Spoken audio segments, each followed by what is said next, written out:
PlayStation, perhaps we got more bars than half the industry right now. So I recommend that you all go check it out because it's one of my favorites. I think it might be Apex Legends, and I know, the thing you're most excited about is the thing that you've just done, but truly, I have been waiting my entire life to play a character like Valk, and it's changed my life. My favorite game is, without question, absolutely League of Legends. It's been like a decade since release, and it's still just at the top of the charts, and it's where I go with all my friends and hang out. It's my go-to. That was the first female I actually ever seen play video games. It's my mother, and she loved 007, and we would all play, me and my brother, my mother and my dad, and we would just go crazy in that game, have game nights and everything. Lion King, Sega, on Sega, because that will teach you about life right quick. That was hard.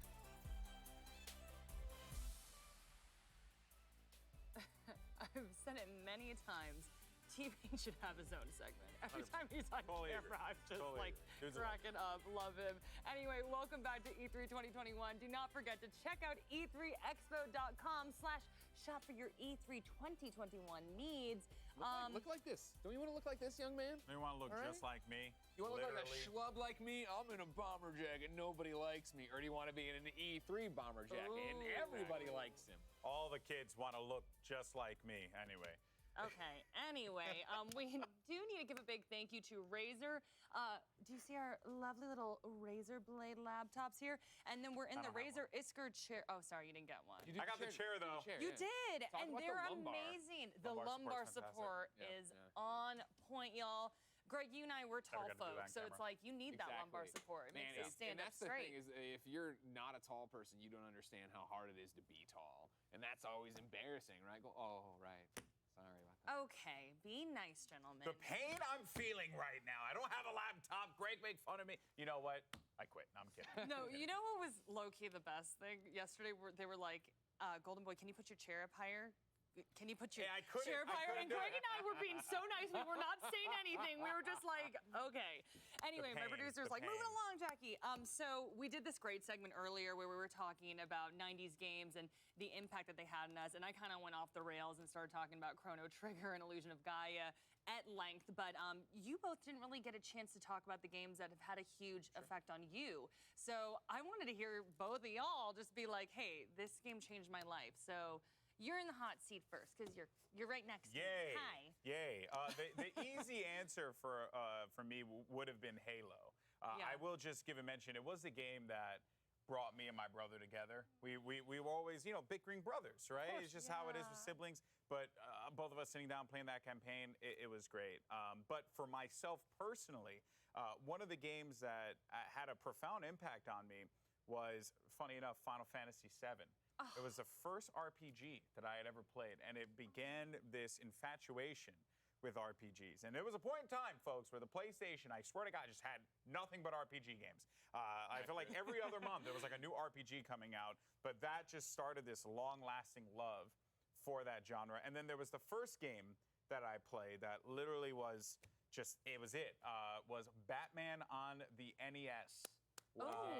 What a game. Yeah. Super fun game. That first level as a child, let me tell you, not easy. But those games have always been so big for me. What about for you, Greg? Man, I think if you go back to the youth, there's so many things that put me on this path here, right? But I think for impactful games, the first thing that comes to mind is more modern. I think of Gone Home. Ooh, if you haven't played Gone Home, of course, right? It's a walking simulator, and when Gone Home hit, I was told by everyone on the internet to go play it and read nothing about it, which means I will now spoil Gone Home for you. I played that game like so many people did, thinking it was a horror game.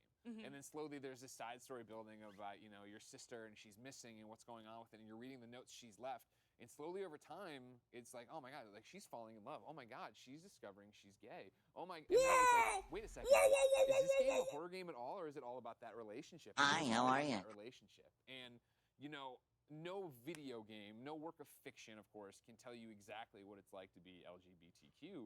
But for me, as a hetero white male, where everything's great all the time, right? This was a window, at least, into it of what that discovery is like, and the pressure of it, and what you're going through. And it opened up a window of empathy that I've heard stories before, but to kind of experience it, you know, in a video game way of being in there and reading these intimate thoughts on a level that I don't get in a passing conversation with somebody, it was so powerful that when that game ended, I felt like I had a brand new empathy for what, you know, LGBTQ people have to go through, of course. Yeah. Wow. Definitely got to check that game out now. Yeah, no, for real. I'm like, I am completely sold. I've heard great things about it as well, but I'm like, okay, everybody, Greg Miller says to play it, I'm playing it. Okay, so Golden Boy and I were up in the break room, and I was like, okay, I need you to break down for me, like, NFT, Bitcoin, the works. And he popped out this little diagram. He wouldn't allow me to bring it down here, folks. He's like, Wasn't very well He's done. like, people are going to make fun of my stick figures. Is it like a 7th grade diorama where like you it was a... Yeah.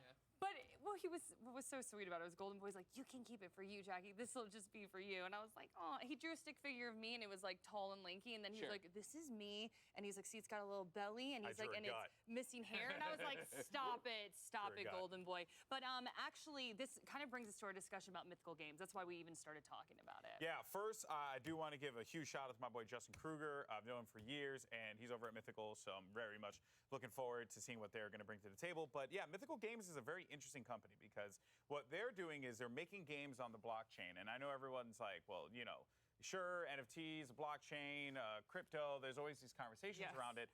But what's really interesting about games is like, what if you were able to play something like, you know, a Hearthstone, and you had a particular card in Hearthstone. I think Dan used Ragnaros as an example, and you owned a version of that card. Like, you own that card. It was like 1 of 100 or 1 of 200, whatever, right? It'd be like Magic, right? It would be like what you're already doing. What you're already doing right now. Cards. Exactly. And imagine you were able to do that. Now, this is obviously a fun game. You play with your friends, and it takes that same kind of concept of like ownership over what you have. Okay. And then it just paints it with this fun-loving, you know, colorful flair. So I'm really looking forward to it. Huge shout out to Mythical Games. I think they're pushing. I think I downloaded this. Oh yeah, I played Blanco's Block Party for some time. I also co-opted on this game with Hotbox. It's pretty fun. Definitely can't wait for it to improve some more. Fans of Blanco's Block Party are going to be happy to know that they can now own and sell their own characters. So more on Blanco. Oh, there's a market. Change the way we look at video game characters. Here is Mythical Games. Okay, I'm not going to enlarge this yet because I'm currently doing some service thingy to reset my computer. So y'all going to hear some Windows noises. Well, this is an early presentation too, so...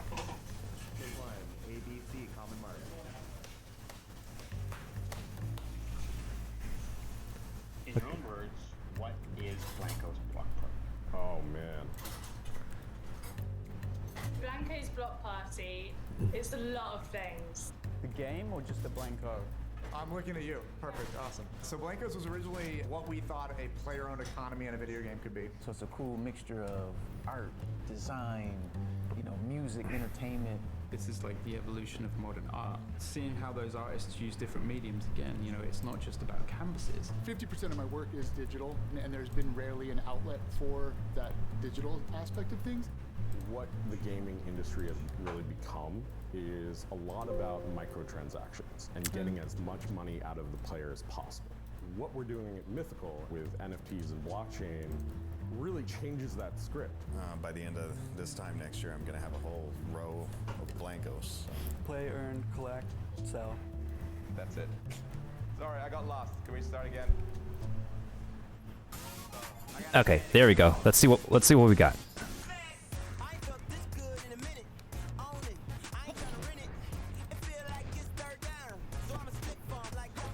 Okay, we're good.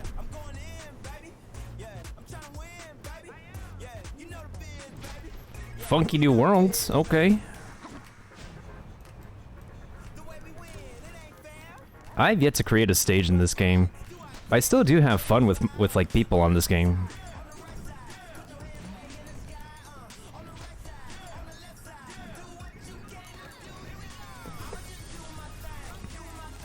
Is it leaving early access?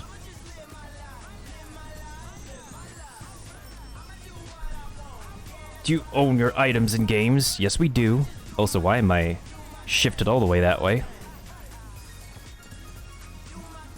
Do my thing.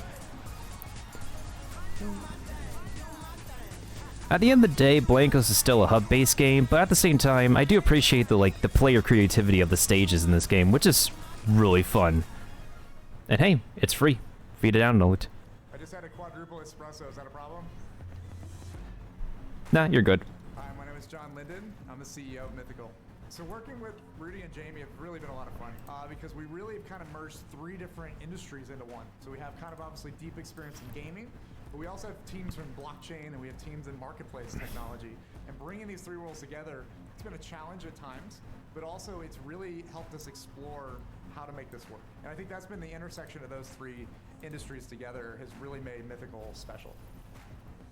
I hope that players within Blankos can really kind of be what they want to be. You know, it's kind of a safe place that people can come. It's a great, strong community. And meanwhile, they have this economy behind the scenes that they can earn. They can really transact and be part of the world themselves. And that's really what they need to know. It really has become a great community, and we really encourage people to be part of that community. When you're building a game at the moment, if you want to move from 10,000 users to 10 million users, what you really need to do is have really, really epic gameplay. Blankos is a game that's all about what we imagine vinyl toys do when we're not watching. What happens when we go to sleep and these toys are left to their own devices, and an exploration of that whole fun world of creativity that these toys escape to. Yeah, right? Every single Blanko has a story and have their own inspiration, their own flavor, and their own style. And I think that players are going to find that they'll go, oh, I like this toy because it speaks to me. You are playing, building, and collecting. But then outside of that, you are also upgrading and selling. You don't need to understand NFTs or blockchain at all to play Blankos Block Party. All you need to know is how to play a game, and we teach you that. The Junction is an amazing place where the Blankos go to express their creativity. Players are going to have a role in helping to bring that world online. It's just this city full of tons of different designs and colors and patterns. But the point is that you are meeting up with your friends, you're practicing your new skills out together, and then you're jumping into mini parties.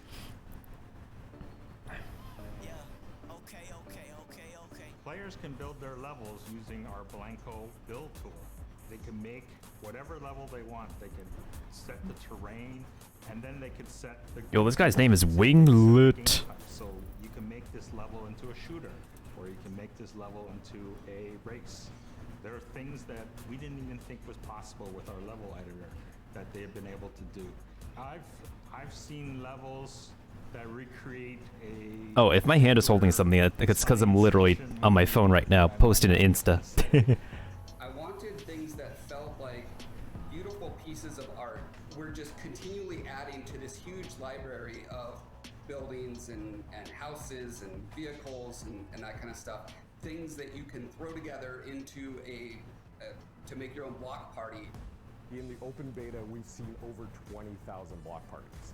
Once they're done playing it, there's a rating system, 1 through 5. So you can really get that feedback from the players. There's over 70,000 NFTs that have already been purchased in our open beta, and where we've been seeing just tons and tons of people jump in. Now that NFTs are moving into the mainstream, the most important thing for games, for gaming studios that want to focus on NFTs is to really ensure that their gameplay, their player experience is on par or exceeds anything else in the mainstream market today. We're putting the fun in non-fungible tokens. That's what we're doing. It's going to be really exciting to see the game, the community grow over the next few months. What we're building here with NFTs and blockchain really changes that script, because then it's players that can actually benefit and profit off of all the money they spend. Part of my art exists in the fine art world, and in that world, I could create a painting and sell a painting, and then that painting goes off to a collector, and then I get paid once, right? And then I have no idea, no control over who gets the painting, no idea if 20 people sell it down the road for exponential amount of money. I never see a dime of that. I have no idea what to think.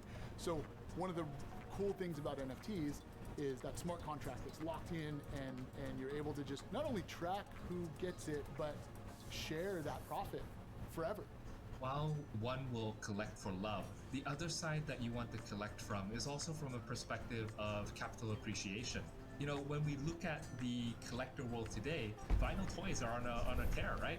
Just the very fact that Blanco's Block Party created a platform where you could not only collect digital vinyl toys created by epic vinyl toy artists, but at the same time use those vinyl toys to battle other people in games. I truly believe that the magic formula for, you know, not only epic capital appreciation, It could be a standard for vinyl toy gaming in general as a genre. Today's gamers are used to having a lot of control over customizing the experience that they have. We've seen that in the trend of games coming out over the last. Plus, we got like amiibos nowadays being the norm of collectibles. That's where they want to express themselves through skins, through cosmetics, through the things that they buy through games. Mhm. That's where, you know, Blankos really shines and what we can bring to the table, but also where I think NFTs play a huge role, right? Like, because it gives you a chance to really own the world around you, the universe that you're customizing, you're creating. You've got a greater stake in this thing now. Rudy Koch, SVP Business Development. Am I just supposed to say that? Just my name? Title? All right. I'm a big-time collector. I collect vinyl toys. I have a whole wall of them at home. I'm a nerd. We're all nerds. We all collect. I love collecting. I actually started my career in comic books. I collect sneakers. I loved Magic the Gathering. I had hundreds. These concepts as collectors ourselves, like the box opening, you know, opening a box for your Blanco, or the serial numbers on each of the NFTs that you buy. These are concepts that live in the physical collector's world that we love so much, and we wanted to bring that and translate that into the digital world. And what's amazing is that with the players that we've seen so far and the people engaging with the economy, they are getting these concepts, and it's been a lot of fun to see that all unfold. With real toys in real life, right? When the way to keep their value is you put them in a box, you put them on the shelf, you leave them there. But with Blankos, as you play with them, they get better. You can customize them. You can make them the way that you want them to be, but also increase their rarity. I haven't really like hopped on Blankos in a long time. Because I haven't even seen their customization to this extent, my dudes. Collectible culture. It's kind of a neat turn on everything that you would think about collectibles. I'm looking to invest in and acquire assets from games that have the ability to move into the mainstream, games that have the ability to become AAA titles. There are mainly three that top my list. Again, Blanco's Block Party, Gods Unchained, as well as Axie Infinity. They've been able to integrate blockchain within their gaming mechanisms, really in the background, rather than having it to be a requirement to be able to participate in the game. I like how this dude is a VTuber.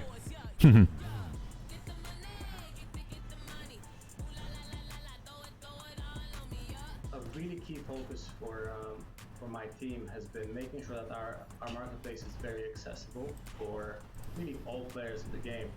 This is going to continue to develop as we add more functionality around cryptocurrencies, being able to use your crypto wallet, but the core focus of our product is making sure that the mainstream audience is able to enjoy the game and have a super simple experience.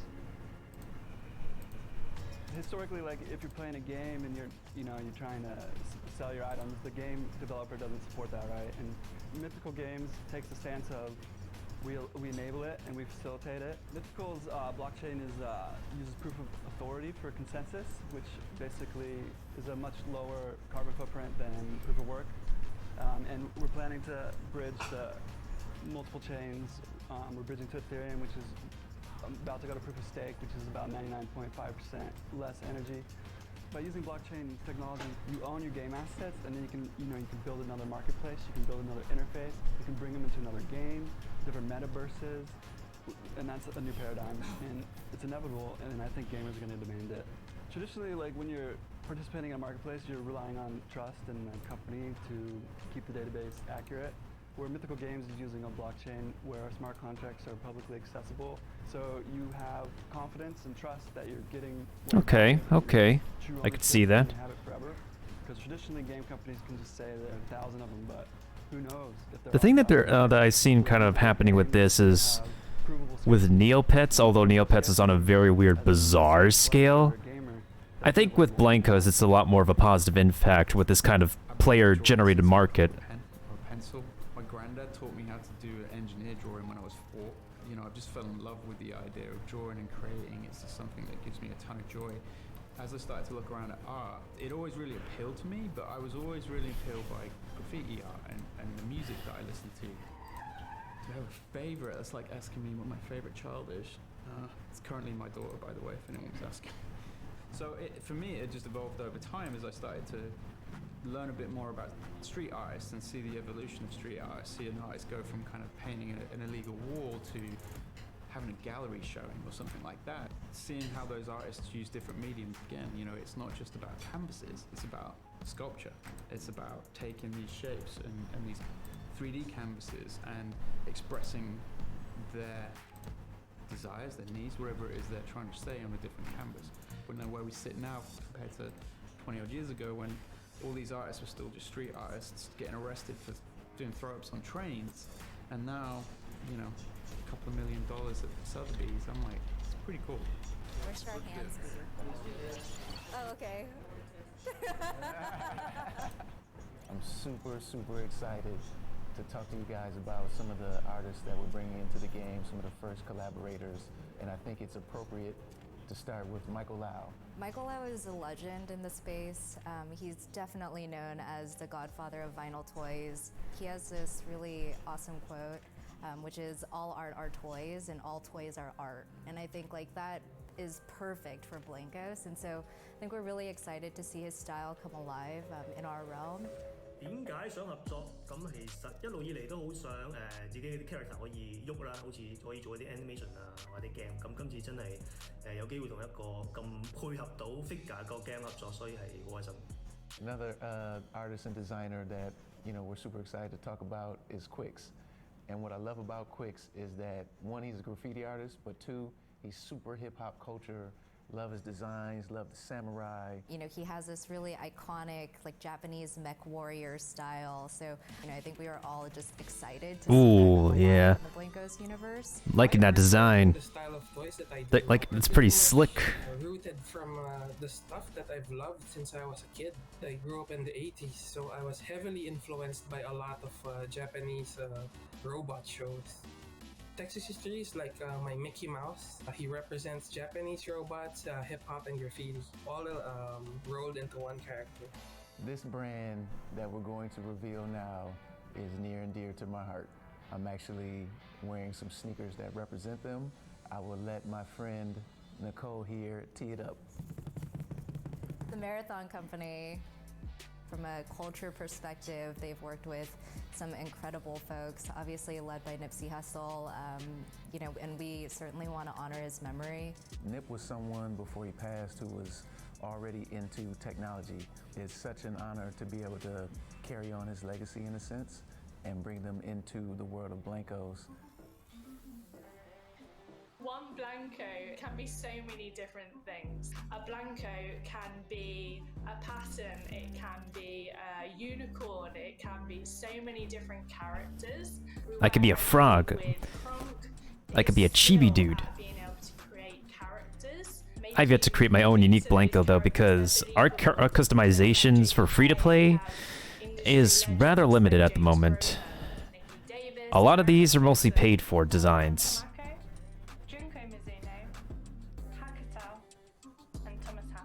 We're not just picking from one person's perspective, which really helps to kind of broaden those cultural references.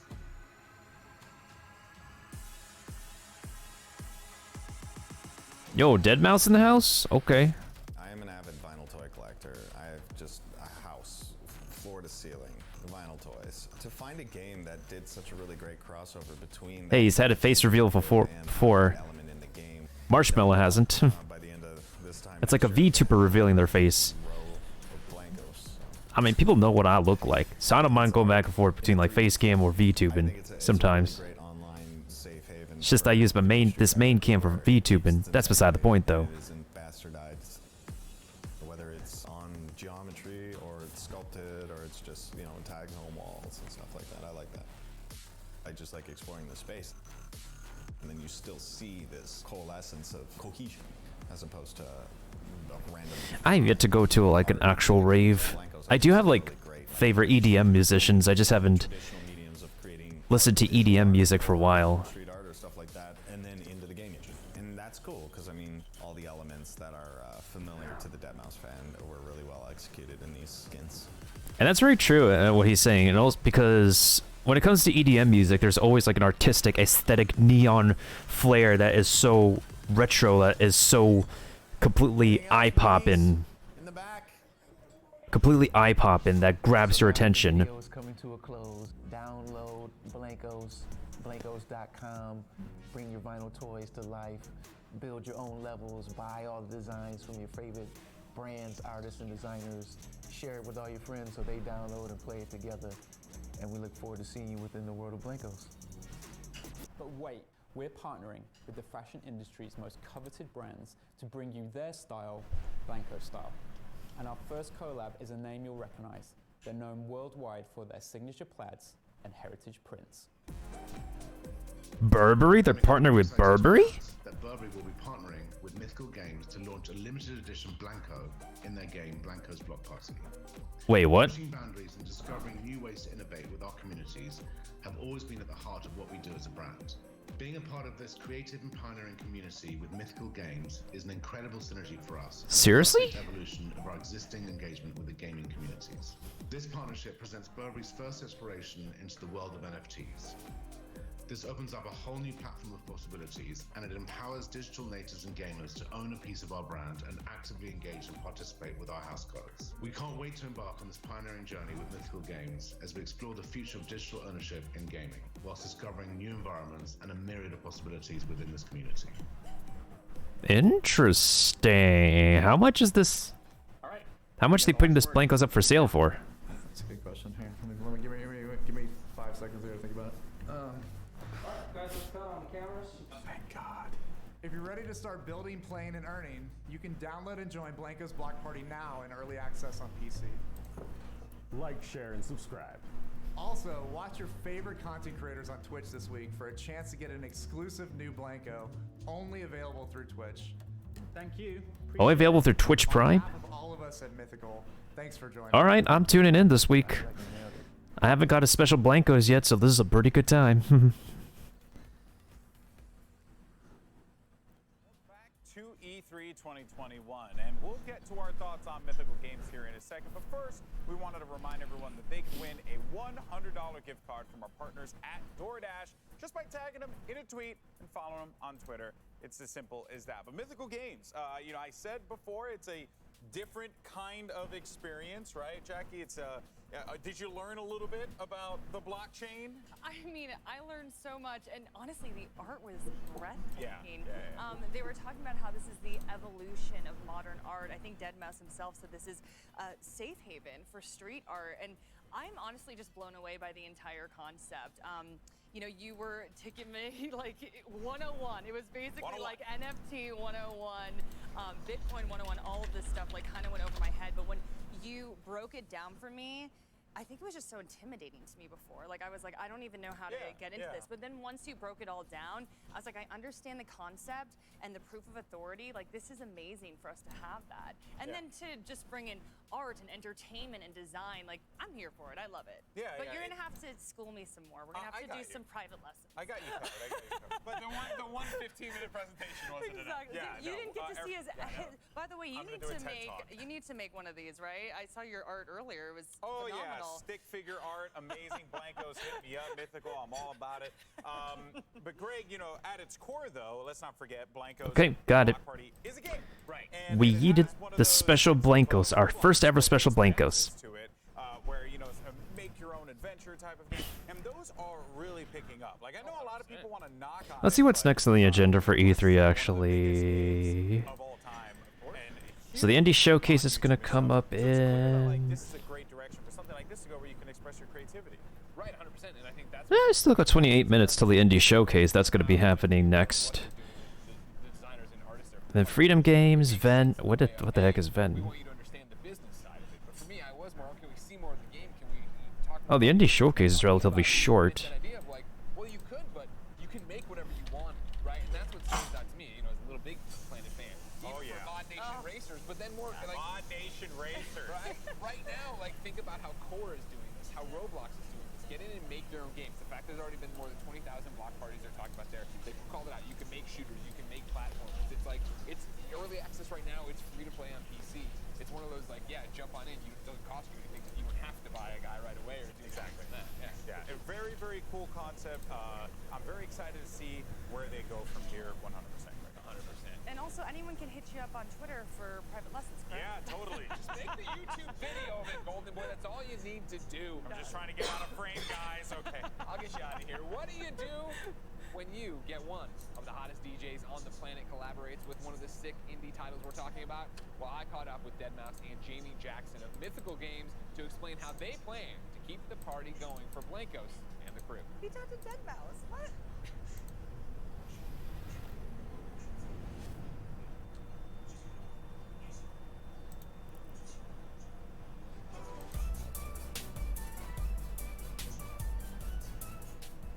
So how did this collaboration come about? I think Inder forced it on us. Yeah. Rudy Basically. We didn't want to work together again. We were No. It was all mandated. Orders from above from our benevolent overlords. So that's mostly true, but also, you know, we're in the video game world, we're in the NFT world. You know, Joel, you've done some cool stuff in it as well, right? Yeah, a little bit. Yeah, I've been playing around with that, but I you know, outside of like, you know, the woo and wah selling JPEGs for tens of thousands of dollars, I really like what you guys were doing with like kind of the integrating the tangible good with that same kind of video gamey thing. That was what really got me excited. First time with Blankos anywhere where we kind of put somebody in the game and tried to create what their character was like. You know, it was pretty cool. And it was cool to like figure out how we represented him as well. What was the inspiration behind the Deadmau5 cross Blankos character?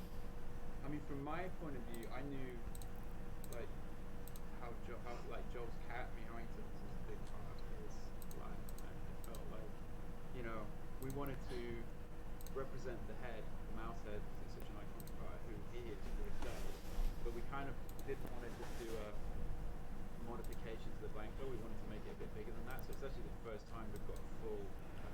I'm gonna go ahead and log on to do some a specific It'd be cool if when that head comes off, it's not Joel underneath. thingy in the meantime. I thought it was really cool. Yeah, I mean, I think it was really cool that they didn't just schlep a mouse head on it and call it a day. I mean, they also integrated. That's true. Just slap the mouse head. That's way too easy predictable. And just the fact that, you know, it's like the mouse head, but when they take the mouse head off, it's actually Meowingtons, which is pretty cool because he's kind of all part of the Deadmau5 Joel ethos. I like with the Wii Rex, we want to get early suits in it as well. As a long-term fan. Yeah, I stopped doing that. It was just too much effort. I like the first 2 or 3 shows, I did the suit thing, and I'm like, you know what? Just, it's too much. It's too much. We're gonna strip it down a bit. It's a cool throwback, man. How do NFTs expand the reach of your brand?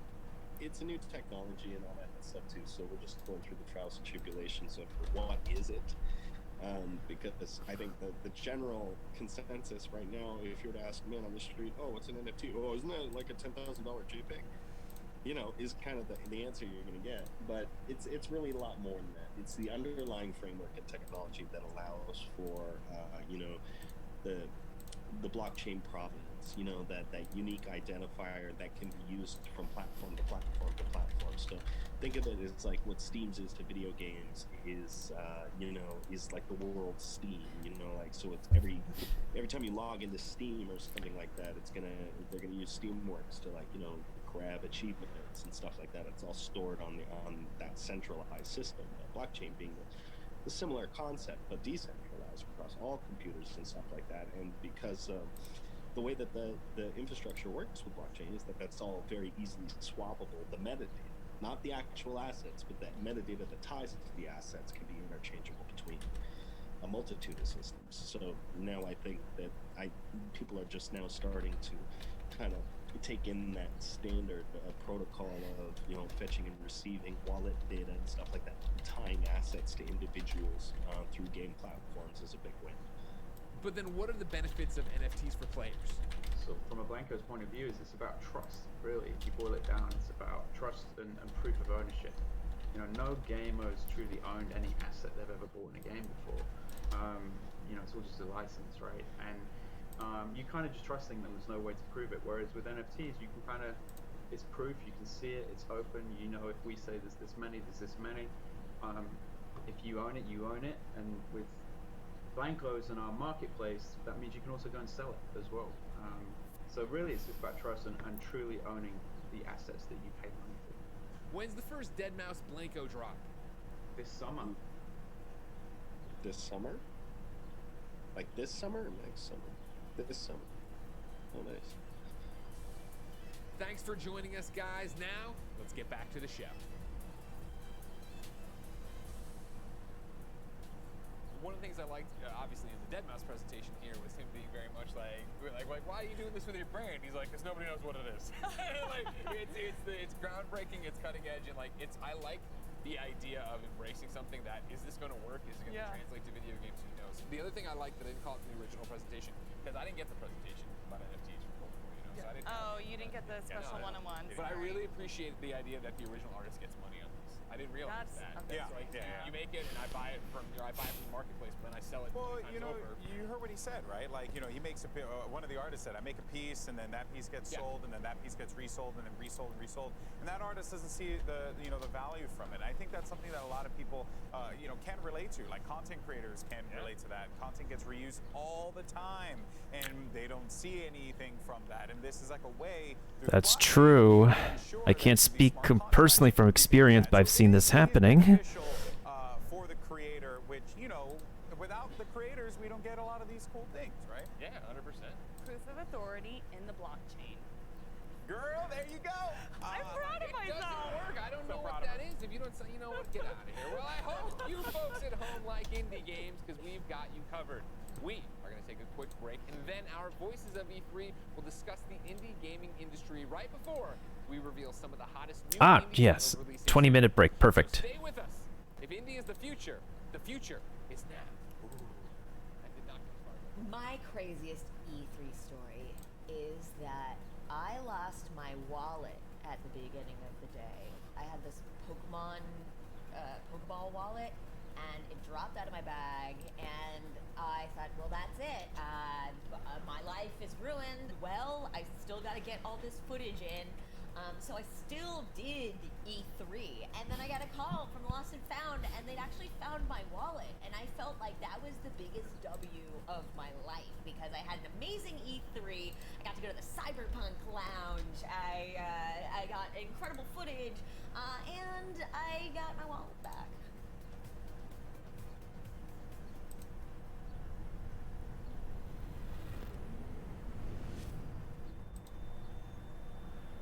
Well, there's some time before the next presentation.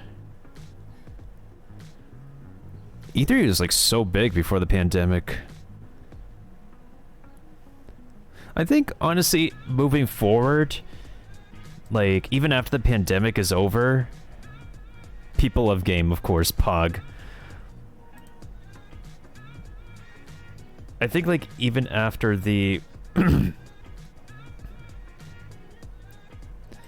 pandemic is over, they should have. Play for All, GameSpot will be bringing you the latest gaming news and announcements, interviews with developers, the biggest press conferences, and lots more. Play for All is our yearly online event that combines the excitement and Presentations for people who can go in person, but also at the same time but make it friendly for the people at home. But I think they've always done that. Join us in June for E3 and Play for All on GameSpot.com. But of course, Twitch.tv/GameSpot, and as a part of E3's official broadcast. See you then. But of course, a lot of it has always been. Oh. 致力于为全世界的中文游戏玩家提供专业、精准、迅速的资讯情报。篝火营地立足于中国，与多家国际一流游戏媒体同行达成正式内容合作关系，源源不断地将最新鲜的游戏资讯第一时间带给全球中文游戏玩家。自成立以来，Goppo 营地在全网的内容浏览量已经超过5亿，服务了数百万的读者和玩家。我们的愿景是做游戏文化传播者。您可以在全球各大手机应用市场下载 Goppo 营地 APP， 或者访问Game Bonfire? That's their... Huh, okay. That's their hub for gaming in China. Interesting. Interesting.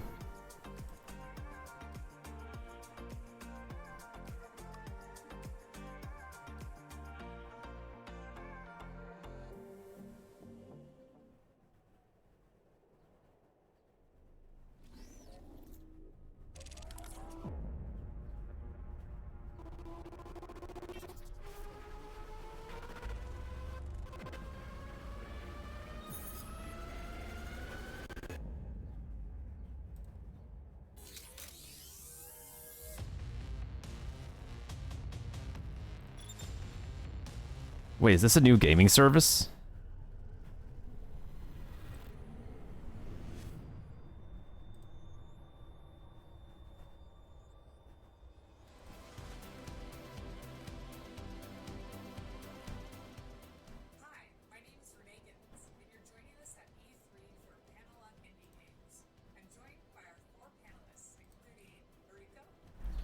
Hi, I'm Ariko. I am a self-proclaimed Nintendo lifer. I want to work at Nintendo as long as they will keep me. I am head of indies, and I'm probably one of the handful of people who have worked in all 3 major regions, so Nintendo of Japan, Europe, and currently I work at Nintendo of America. I am super honored and excited to be here today. Thank you. Hello, I'm Mike Micah. I'm studio head for Other Ocean and Digital Eclipse. I've been making games for far too long, but my favorite games these days happen to be these really fun small games called indie games. I'm Michelle Branstetter, Director of Business Development for Freedom Games. I started in games long ago, PS1, Brew, even earlier than that. Love it, excited to be here. Thank you for having me, and excited to announce more games too. Hi, I'm Edmund McMillan, creator of Super Meat Boy, Binding of Isaac, and a bunch of other games. I'm an indie game developer. You may know me from Indie games nowadays are really the best games on the market. They're the games to go to when AAA games don't hit in the ballpark.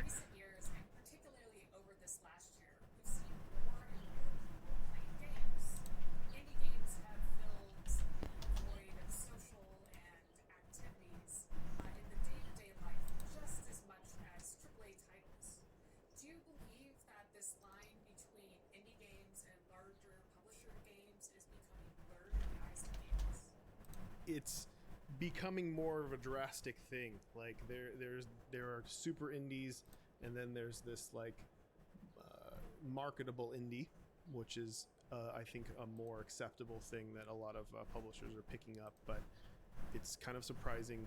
The real breakout hits tend to be the ones that aren't even being looked at by a publisher, that are just being picked up by,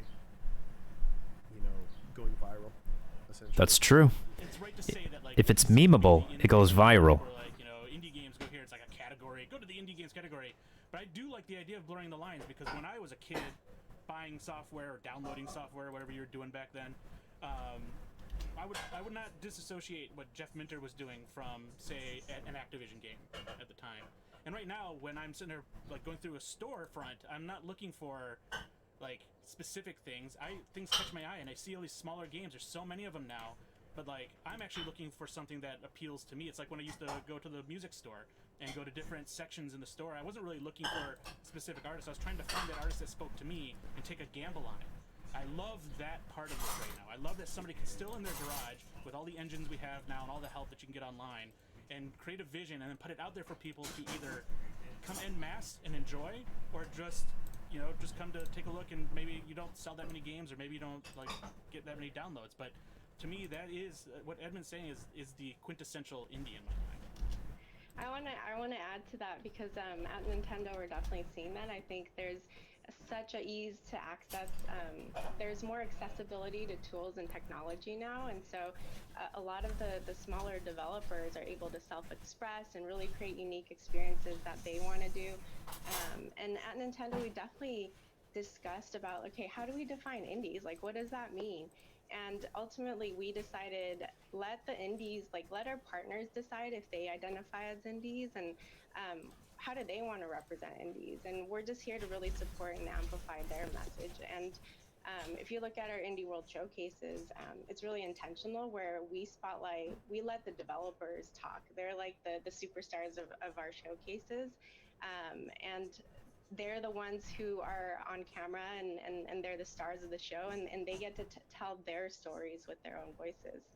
Do you feel that having the Nintendo Switch and the graphics style that's popular in the games and just the wealth of indie titles that are available on the platform is due to the platform itself or to the audience that you have or your connection with those developers?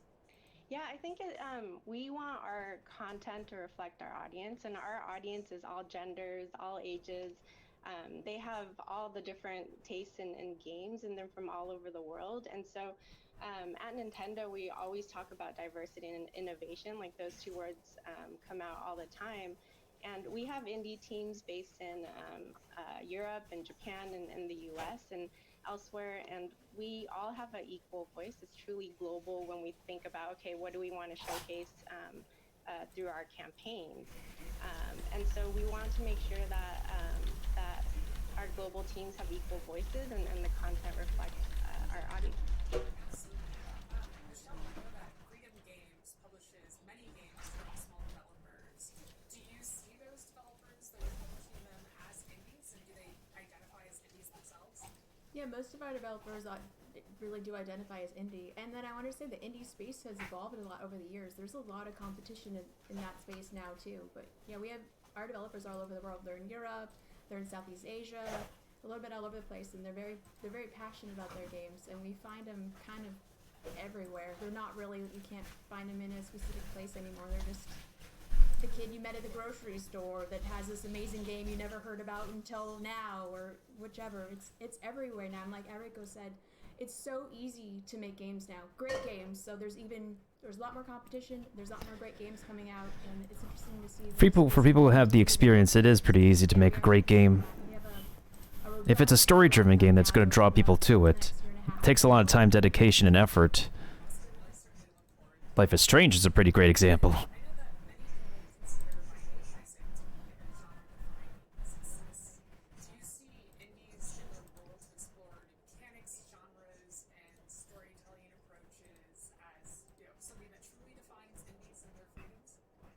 For me, the thing that really defines indies is the ability to take complete,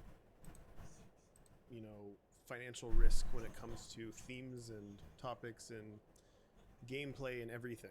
Like doing something that a large company wouldn't be able to do because they couldn't invest multi-millions of dollars in a project that wasn't comparable to something that exists. And that's the way all big business works. It's stupid to take a risk with that much money. So it makes perfect sense. It's like, no, it's just the way it works.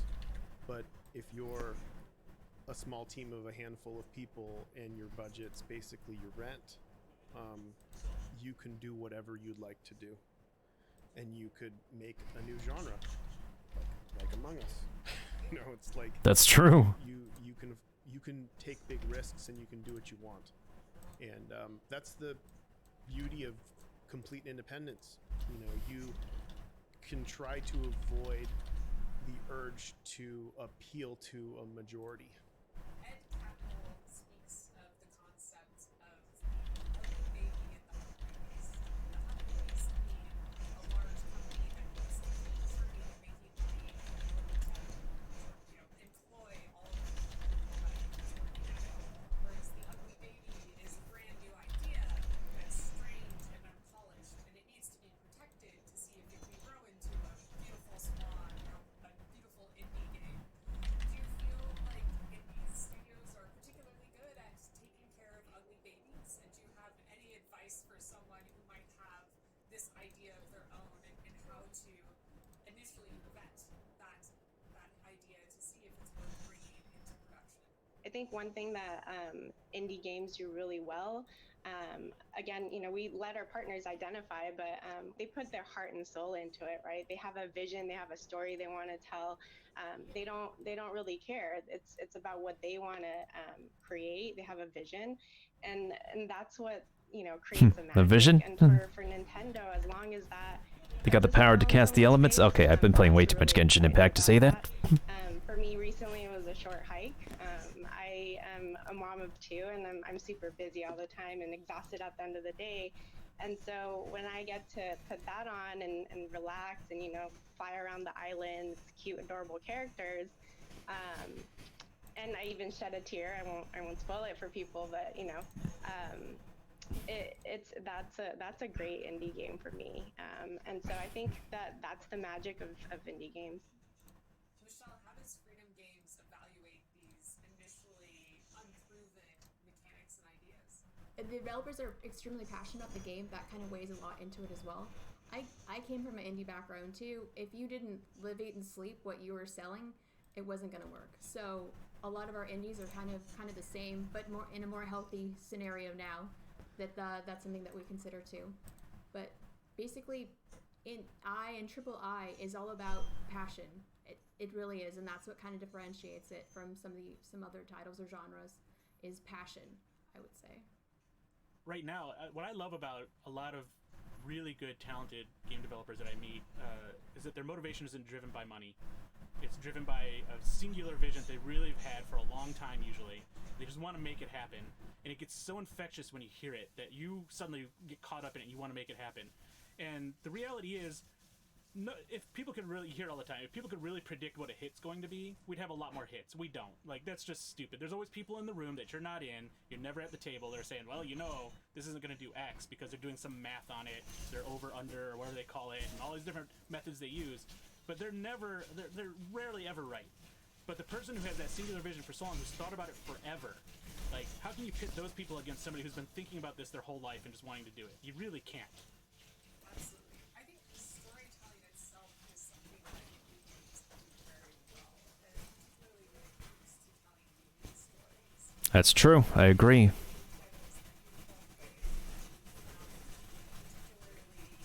Inspiring or emotion-invoking. I'm a huge fan of games that present their themes through gameplay. Yeah. Whatever the story, I want to be part of it. I don't want to feel like I'm watching a movie that I'm hitting pause and then I'm doing something else and then coming back and hitting play.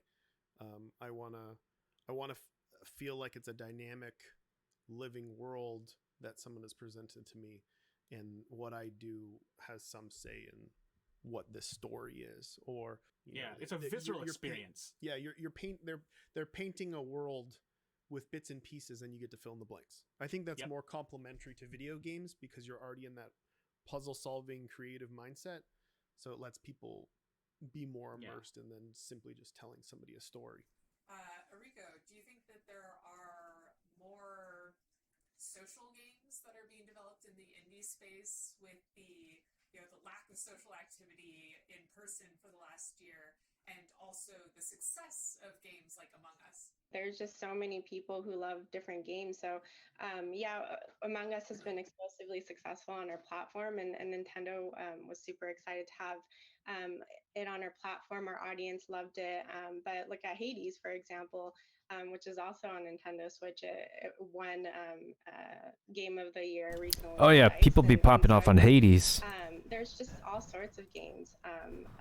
A funny story is Human Fall Flat. That's another puzzle game published by Curve Digital, and that's been massively popular in Japan.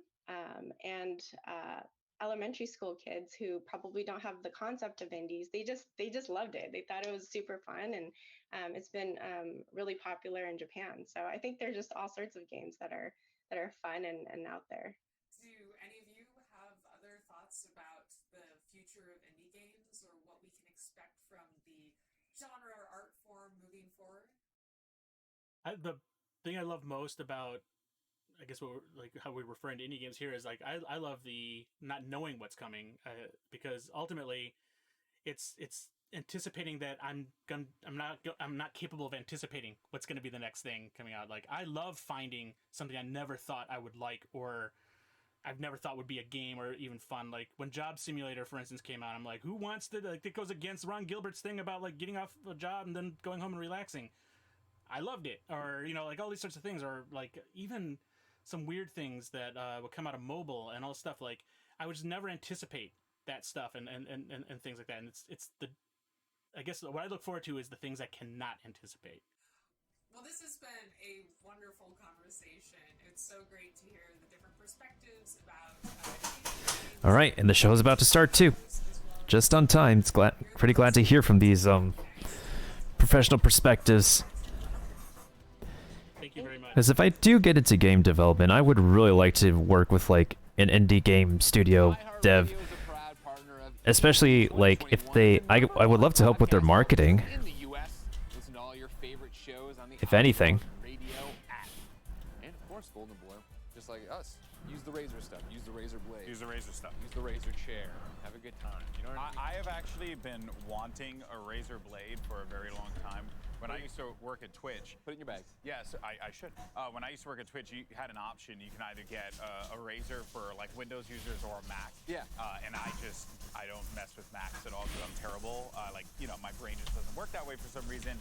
So I went with the original Razer blade. Yeah. That was so fun to carry around the office. Just this sleek black thing. Sure, play games whenever you want too. Yeah, it was that's amazing. pretty I big, used to right? just at that time I was playing a lot of controller games, so I would just plug it in and just go nuts. It was a good time. So yeah, it sounded like a shameless plug, but I swear to God, it was the truth. Well, speaking of a shameless plug, the Razer Blade is a great place to play indie games. And what an indie presentation we just had. Of course, it's not over. We have the indie panel coming up. But there was something said in that panel here. Janet Garcia, of course, from MinMax and Kinda Funny, put up this tweet. That's the beauty of independence. You can try to avoid the urge to appeal to a majority. That was Ed McMillan on that panel right there. So good. I think that is the power of indie games, and especially as we're here at E3 talking about the biggest of big AAA games, but also spotlighting so many small indies is, yeah, you can take more chances as a small studio. It's vital to highlight the independent games business as a whole because there's so much diversity there. And That's true. That's true. Games that they're delivering top to bottom. You know, you can ram off like a few names like off the top of your head, but like, you know, for me, one independent game that I discovered that I fell in love with was Moonlighter. Oh my God, yes. Love that game so much, and I found it out on a whim. Yeah. Because I was playing another independent game, I think it's Momodora, I believe was on the Switch. Great game, and I was like, man, I'm looking for something else. And, you know, I finished that one, and I found Moonlighter, and oh my goodness, it just stole, it captured my heart. Loved that game, and I wouldn't have found that, you know, if someone just, you know, takes that to a AAA studio or something like that. Totally, and that's the thing right now is there are so many indies, it's impossible to keep up with all of them, right? And that's, Moonlighter was the exact same thing. My job I agree. was I agree with that. Video games, review video games, preview video games. And I didn't know about Moonlighter until somebody on our subreddit was like, this is a great game, you need to play it. 100%. And that's why I think it's so powerful that E3 keeps doing indie showcases, ladies and gentlemen. So let's get back to game reviews. Yeah. We know why we're here. We know why you're there. So, We know why we're here. Here are some of the hottest indie titles set to come your way soon. All right, here comes the indie games. Let's see them.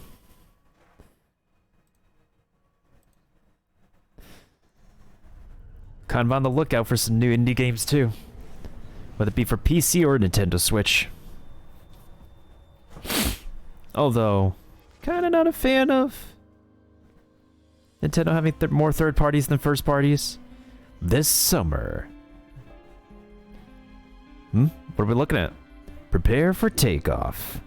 Into a galaxy far, far away? This is your journey as a paper airplane? Learn to fly again, not in Microsoft Flight Simulator. Find your path. The kind of dream you'd have as a kid, now imagined or reimagined in indie form. Discover an ever-changing world.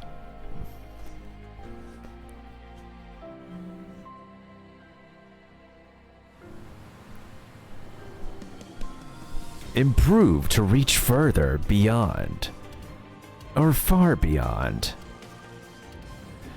Evade the danger, like that Venus flytrap. Experience the cycle of life. Life Slide. Coming soon to Steam on August 6, 2021. Totally not sponsored voiceover.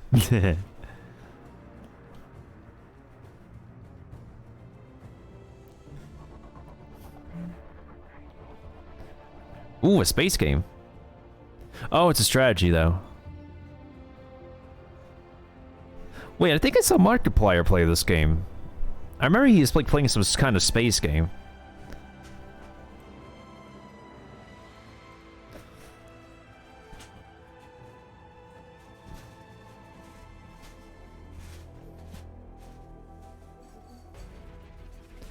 This is your empire. Humanity awaits your rule. Oh yeah, strategy. I can't speak English. Strategy, space games. There is definitely totally a market for strategy space games.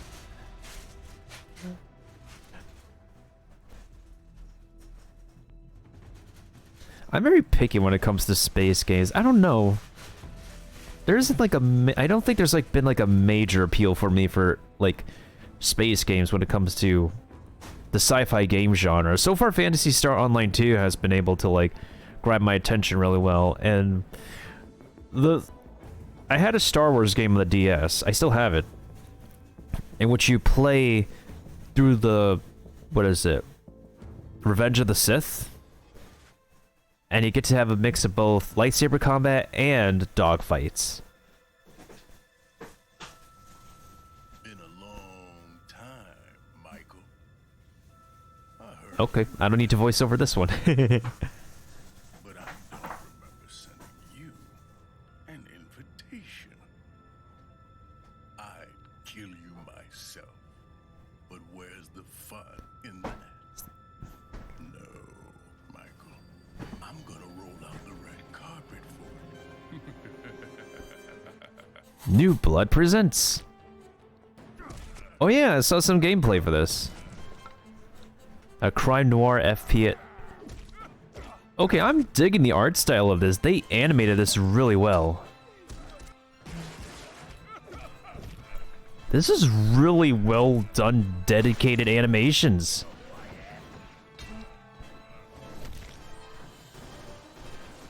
Oh my god, it's a Tommy gun. And a revolver. Oh my god, that dude looked tiny from the distance.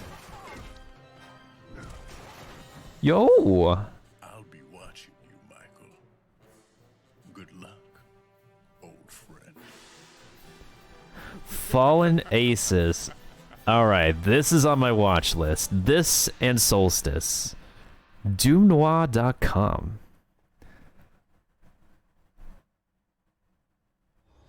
I am definitely keeping an eye on this for sure. Captured on a PC. Actual gameplay may vary. Wait.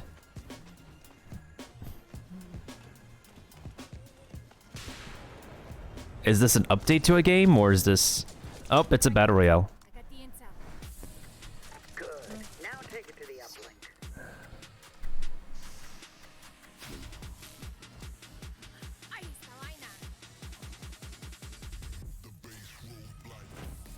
Target is marked.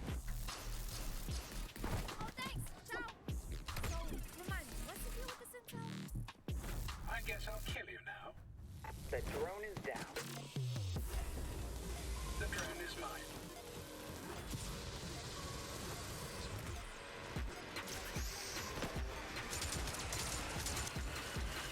Armor activate.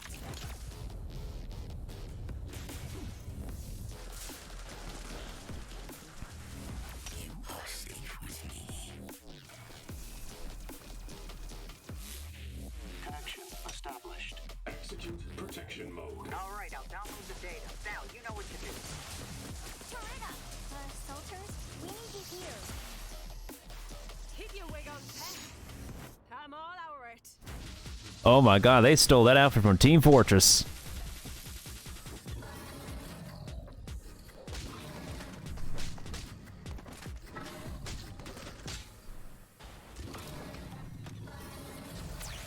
So, what we're gonna do with the intel? We need it for the job. You know, the heist, larceny. Larceny? More like... Larcenauts? What kind of game is this? Taken from sci-fi shooters and Team Fortress? I don't think I'll have this on my radar, though. Ooh, this one has a rating. Toy Soldiers is back.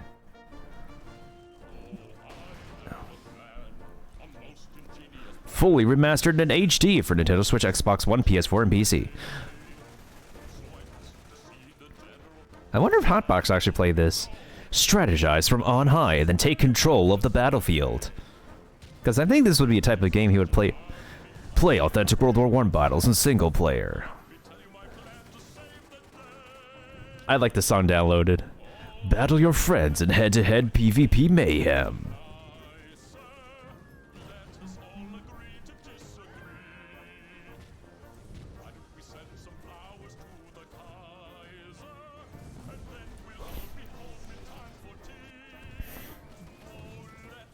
And all of the original DLC, okay. At no additional cost? No additional cost, right?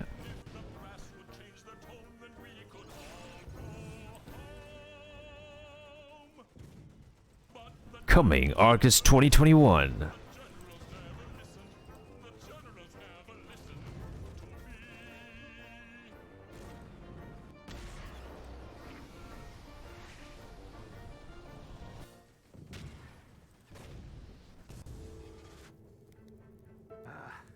That was tough. Hamilton, some beast is looking at us. Whoa, would you look at that? Mars is one heck of a planet. So Wait, this is Mars? There's no way this is Mars.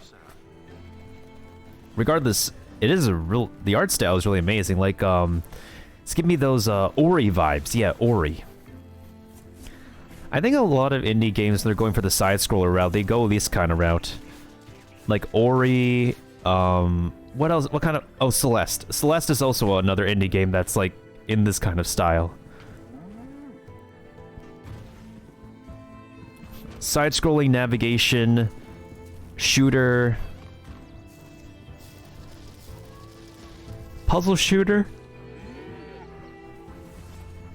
It still grabs people's attentions.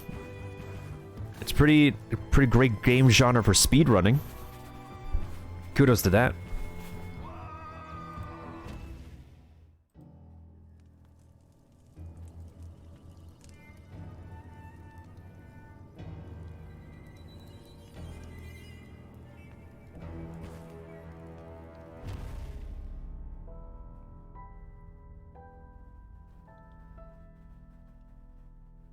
Moolander. Game developers are creative, passionate, and driven. We tackle new technologies and overcome many challenges in the pursuit of our creative vision. At the IGDA, it is our mission to support and empower all game developers around the world. We provide community, mentorship... Hey, thank you so much for the raid, Kiva. I appreciate it. Welcome to the Indie Games Show for a V3 Day 3. You can advance your career while keeping your health. Join us and help make our industry a better place for all of us. Now and in the So far, they've announced a couple of new stuff, along with the Toy Soldiers HD port, if you remember that game. Oh, here's the next trailer, just in time.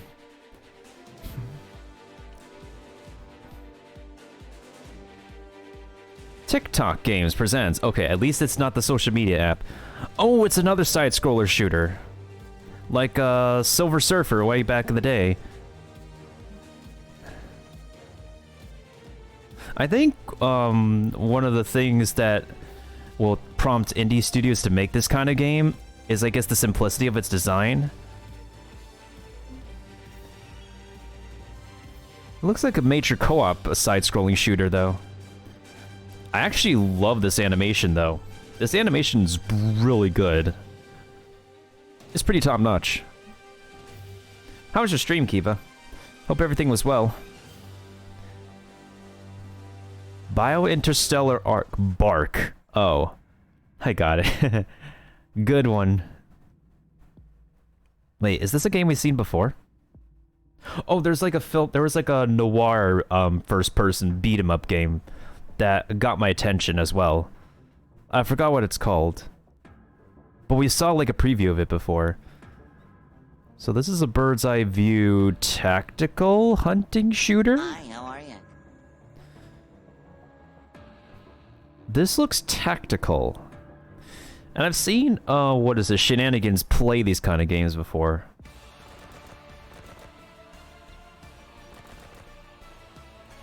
Okay, yeah, this looks like a tactical bird's eye view kind of deal. I think it's been a while since I played this kind of game.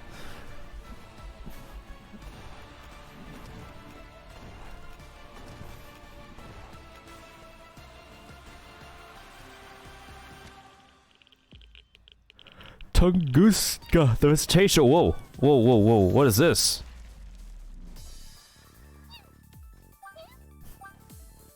This is a side-scrolling What? Yo, what? Yo, this is an indie game that's trying to go the Super Paper Mario route. This literally is another version of Super Paper Mario. This is not the first time you can switch from like 2D to 3D. There's other games that have done this too. But the last game I played way back in the day on the Nintendo Wii was Super Paper Mario that did this. Oof.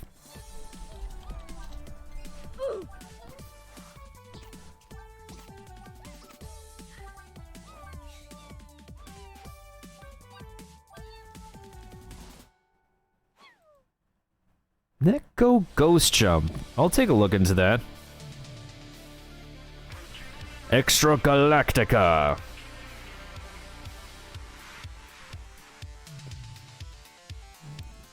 Take a legendary trip to a distant Wait. To fight. And for your right. To play football. American football. Wait. Yo, the music is popping with a little help. Wait. So, explore. Defend the planet. So, it's a side-scrolling exploration space shooter and show them all what you are really made of. So it's a side-scrolling exploration space shooter plus. That's interesting. That's interesting. That music got me hyped, huh? I was like, okay, I'm here for it. Anyway, we just looked at the indie game presentation, and I wrote down a bunch of titles there. Extra Galactica is the one that we just saw, and I was telling y'all earlier my friend was a part of that project, so very cool there. But that was just one of many games that had a very retro feel. Fallen Aces was another one that I wrote down on the list. So yeah, I just feel like I'm getting all these retro vibes this year. Damon, I'm sure you'll love it. I agree. There's a lot of like Extra Galactica. the games that we've been shown so far are really hitting the nostalgia vibes. The gameplay is a mix of shooter and 2D action platformer. I don't know. Do you have any more information about what that game actually is? To be honest, he sent me like a 2-page email, so I'll make sure to pass it along to you, Damon, for sure. But honestly, he sent it to me this morning. He was like, dude, this is going to be in the show. And I was like, what? Like, that was one that I wrote down earlier that I liked because I got to get a sneak peek at the presentation. Don't tell anybody. But yeah, and I was like, oh my gosh, I love that game. And yeah, that totally vibed. It was amazing. But Fallen Ace is another one that I put down there. Very Doom-inspired. And we saw something from the same studio or creator yesterday. Am I wrong? We saw Dave Oshry from New Blood during the PC Gaming Show before he was unceremoniously cut off by Gabe Newell talking about Steam Next Fest. Oh yeah, Fallen Aces. That's what I'm wishlisting that too. For each of their games, very tongue-in-cheek. This one was literally Doom Noir. It does feel like a throwback to the FPS of yesteryear, with that stylized sort of 1920s gang. If anybody doesn't know what Fallen Aces is, here is the Steam page for it. I was just like, That game and Solstice are on my watch list right now from E3. So far. The whole trailer was like, yo, Michael, I know you.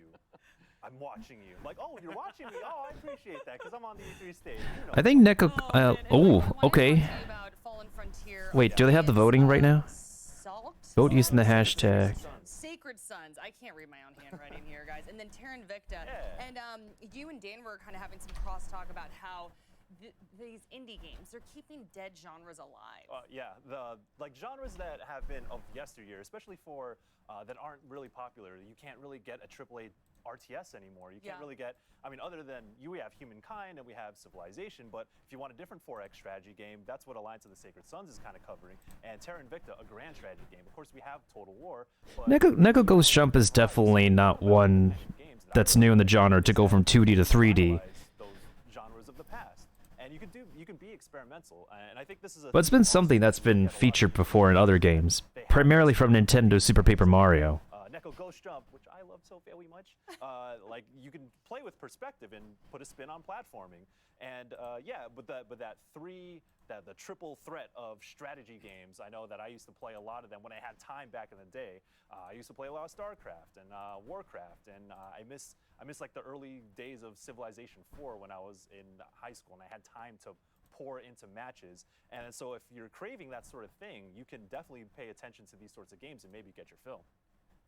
Yeah, I got to agree. I think 4X games are a fantastic way to hit fast forward on life sometimes. Like, for example, Civilization was a saving grace during the pandemic as well, because you'd be like, oh man, I'm really kind of bored right now. Oh, suddenly. Oh yeah, people do play a lot of Civ 4. Now they notice in people's libraries and activities. Not really my type of game. I think I used to like to play that type of game back in the day, but not right now. Sort of like irreverent feeling that I got from a game like Guacamelee, for example. But with this, I love that these cows are your enemies. I was getting some Diablo 2 vibes from that hell cow at the end there. I'm just very excited to see what that has in store, because it looks like it has a good sense of action, gameplay, and whimsy. Wow, you really milked that one. An utter disgrace. Oh, no. Beat me to it. If y'all could hear the puns coming from Dan, we really should be writing them down. We did have the pull up earlier though, and I wasn't able to reference it right away. Anyways, let me just double check the schedule again to see if we're on right on track. Oh, really? Yeah, I was like, there you go. And then also I know there was Life Slide and a bunch of other incredibly cute ones that I was just like, oh my gosh, indie games, just so much fun. Oh yeah, Freedom Games is coming up next. Favorites? Should we go down the line here? Damon, what you picking? I see the wheels turning. I mean, they were coming fast and furiously. Yeah. I know people like Fallen Aces. I got to give a shout out to Toy Soldiers HD. I reviewed the original Toy Soldiers for IGN way back in the day, and that's like a tower defense game that you're gonna take the action right down to the ground. It's built in 3D space, so it's really cool to see that game making a comeback. I already mentioned Neko Ghost Jump, but I do want to shout out Tunguska, I forgot the name. Tunguska. Tunguska. Wow. Yes. Wow, I really messed that one up. But yeah, the top-down shooter. That looks interesting. I'm very interested. Larcenauts, let's go. Let's compete in VR. I'm down. Oh my gosh, I love it. I think I picked Tunguska as well, but very close behind. Runner up. Well, Fallen Aces is on my watch list from this presentation. The Neko game, maybe. That's a maybe for me. Of course we did, Jackie, but it didn't make my top 3. Golden Boy, what do you have over there? What stood out to you from that indie presentation? 2021. A lot. So I'm actually newly appointed member of the VR community. Oh, welcome. You know, so Larcenauts was awesome. I liked it a lot. Big shout out to my boy BMF. Who covers a lot of the VR stuff, is a thrill seeker, big fan of those guys, and I always love checking out their content. Keeps me up to date on all things VR. Then the other one, Fallen Aces, man. Yeah, Fallen Aces made my list for sure. That was a dope. Literally saw that, and I was like, oh, I'm 100% playing this on stream. Like, this is happening because it looks so dang good. And then I would probably go with Tunguska. Another shooter, but for some reason the style was really appealing to me. Like the style of shooting was really appealing to me. Sure. So I'm all about that. Looked really good. Okay, great. Yeah, on my list I put Fallen Aces for sure. Stylized first-person shooter, love it. That Doom LA Noire mashup, why not? Let's get out there and do it. And yeah, New Blood, of course, always being cheeky, as they said. DoomNoir.com. Like they really, I do feel like they can't. They like never do wrong. Like New Blood's great. They're a great studio. They know what they're doing, right? Exactly. They're in that vein of Devolver, where they have a personality and their games do too. And you know what that means. You see that I think splash across it. Exactly. The other one I want to give a shot was Bark. It was that kid shmup that went by or whatever. Yeah. I'd had been, one of my friends in the industry is working on it. He had emailed me to give me a heads up that, hey, it's at E3. You should check it out in the virtual booth if you have time. And basically, he pitched it as a shmup for dads. Like, it's couch co-op. Get in there with your kid. You're piloting. It was a little dog that caught my eye, but you can be a little cat. Okay. This colorful game that you go through and you're shooting things, but you're not shooting things. Yeah. Right? You're able to explore that way. And then, for me, to echo what people said over there, Extra Galactica, right? Stylized. I mean, Oh, yeah, it's in a cyberpunk style world. it is a stylized game. I'm all about it. Great visuals.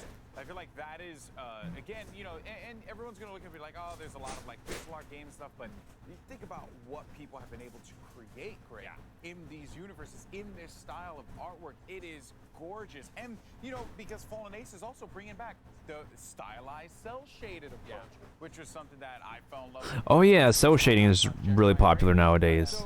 If there's a level of cell shading, people love it.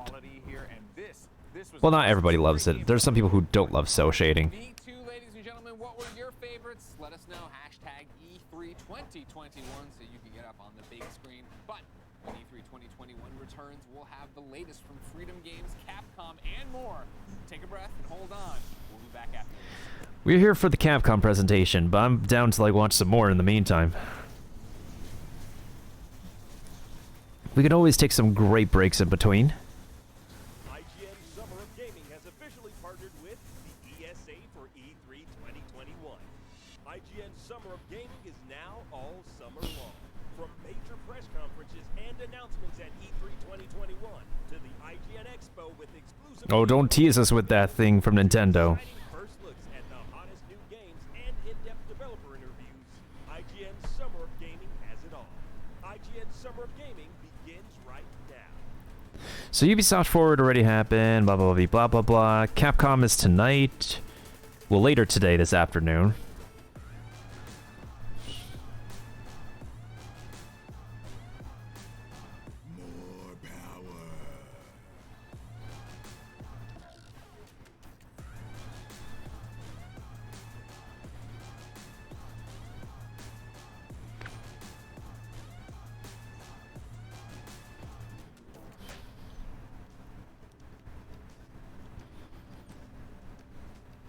There's definitely some kind of vibe that has built up over the years that it's okay to be mean in a game, and I think that's got to change. We've all had bad days. We all get rolled because it's the same 12-year-old cranking 90s on us in the Fortnite lobby, and we can't build as quick, and he just builds a Taj Mahal and then just drops down on you, and you're angry. I get it, but I don't think we should all be okay with just accepting oh, this is how people talk on this video game. That is not okay. There's a difference between conflict and dialogue. When you're having a conversation, you don't have to agree. When it's becoming something that's toxic, right, there's no respect. there's a social contract you enter into as a human when you walk out your front door.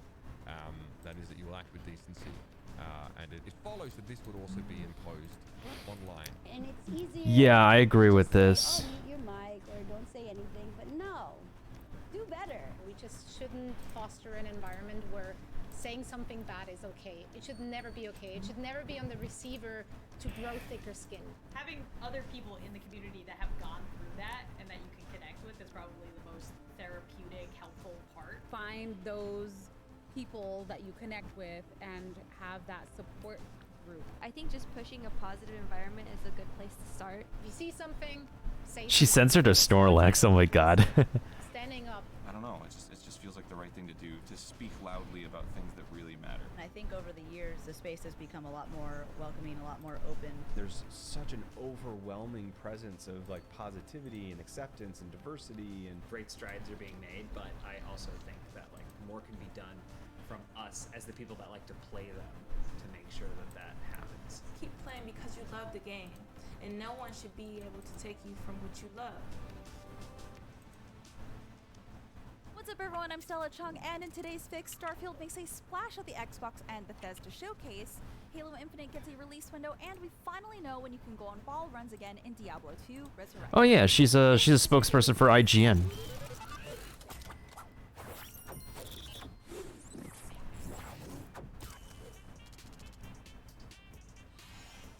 Microsoft came out swinging with a look at Bethesda's first new property in over 20 years, Starfield.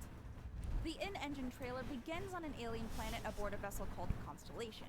The narrator talks about venturing into a field of stars, and we get a look inside the interior of the Constellation, which looks reminiscent of the space-age ships from the 60s.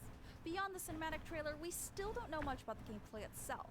On stage, Todd Howard said that Starfield is about hope and shared humanity. Bethesda also confirmed separately that Starfield will be the first game created on its updated Creation Engine 2, which means improvement to graphical fidelity, among other things. Shared by Bethesda Game Studios themselves stated, "We've spent years developing it to power the next generation of immersion and exploration." And yes, you'll be able to play it on Xbox consoles and PC when it lands on November 11th, 2022. That's not all Team Green had in store for fans, with a deeper look at Halo Infinite and its free-to-play multiplayer. Our first taste of Infinite's multiplayer came in the form of a fast-paced montage of match moments across a variety of maps. Cosmetic upgrades from Halo games past are making a return, as well as our favorite narrative. I haven't gotten into the Halo franchise, not as much as anybody else from school did. But I can see the appeal to it.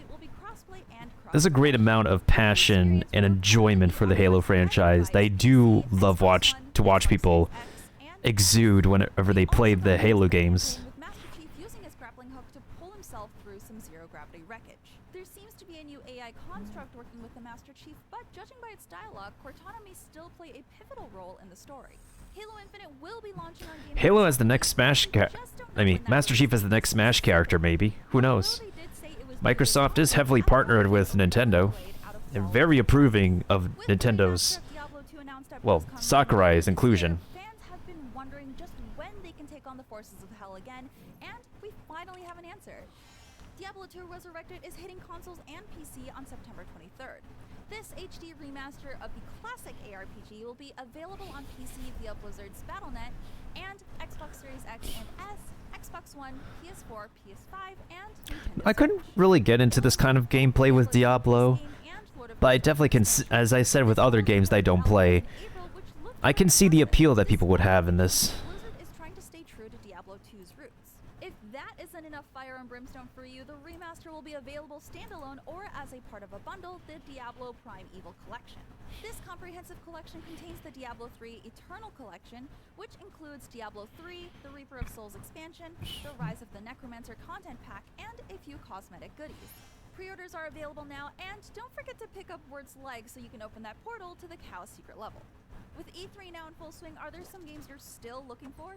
Did Microsoft blow your mind? Let us know. I'm Stella Chung, and that was your Daily Fix. Now that you're all caught up on the news, be sure to check out the rest of our E3 coverage on YouTube, across social media, and even on your smart TV. Download the Yes, that's also true, Kiva. Sorry, I just noticed your message now. Fix on Snapchat, and for all things, everything else, IGN.com.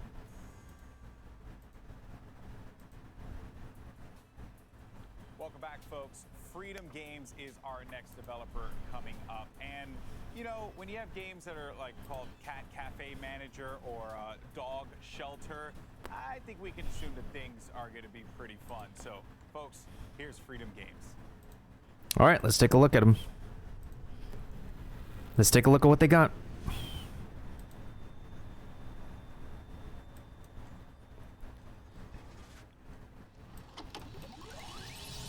I decided, you know what, I've dabbled in indie games. I'm going to give this one last shot. Let's just make a game. It felt like jumping into the deep end. I realized that making games is like a real thing that you can do. It's just so, that's the word, is liberating. We owned this project. We just want to make a fun game.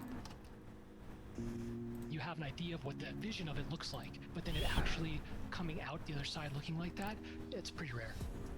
I co-founded the studio with two of my friends. We had all worked at a company that did not end up turning out like, you know, any of us had hoped.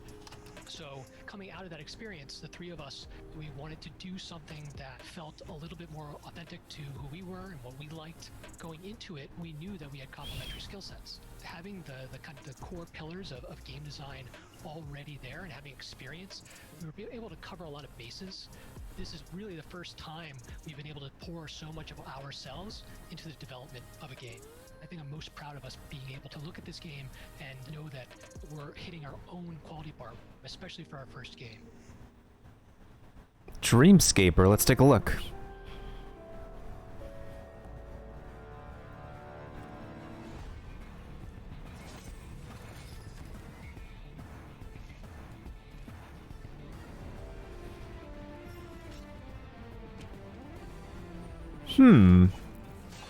Puzzle exploration?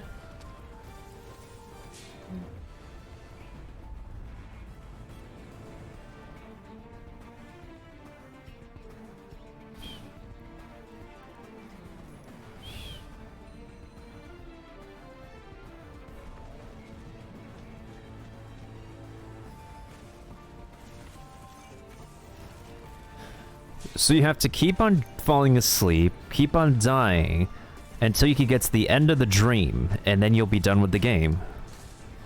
That kind of RPG.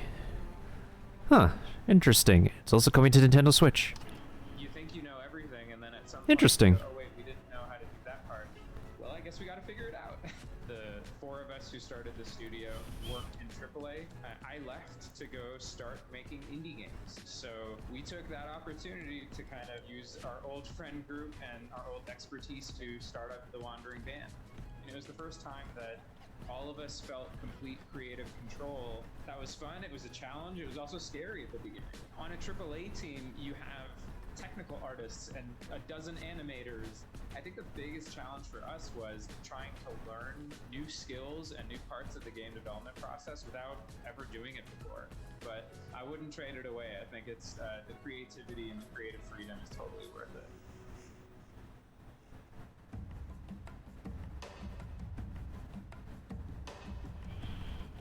So this one's a city building simulator again.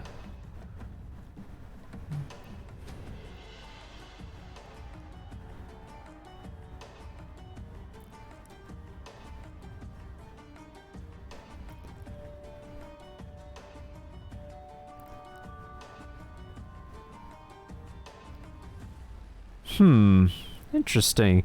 But is it practical to live on such an airborne kingdom? These were our favorites, and we tried to combine a lot of different elements from different games and give it a unique touch. Ah. To the community, and they helped us translate the demo. Inspired by Pokemon game. Okay. The demo has been played. Koromon, of course. See, look, even the namesake. They helped us make Koromon what it is. Well, let's take a look-see. Let's take a look at not Pokemon. The graphic style reminds me of like old school Game Boy graphics. It's a really nice touchback to like the OG Pokemon games that you played as a child.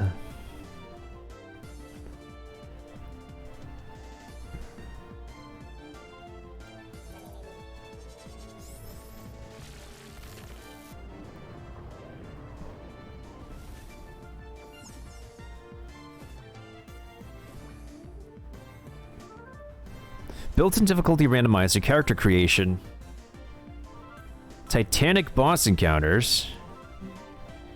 Can you capture them, or are they just not capturable?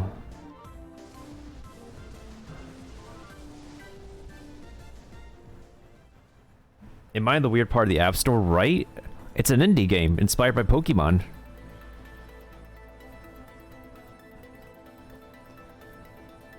Let me guess, that's the Destroyer of Universe plot.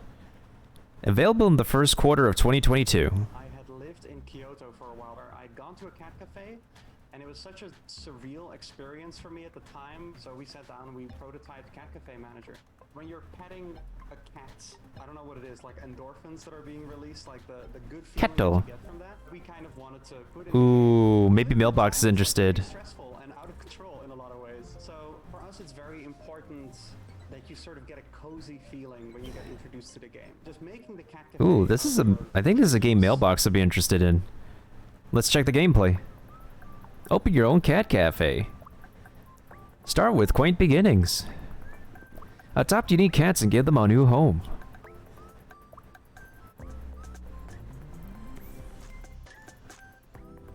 Expand your cafe and befriend new customers. I can't English, apparently.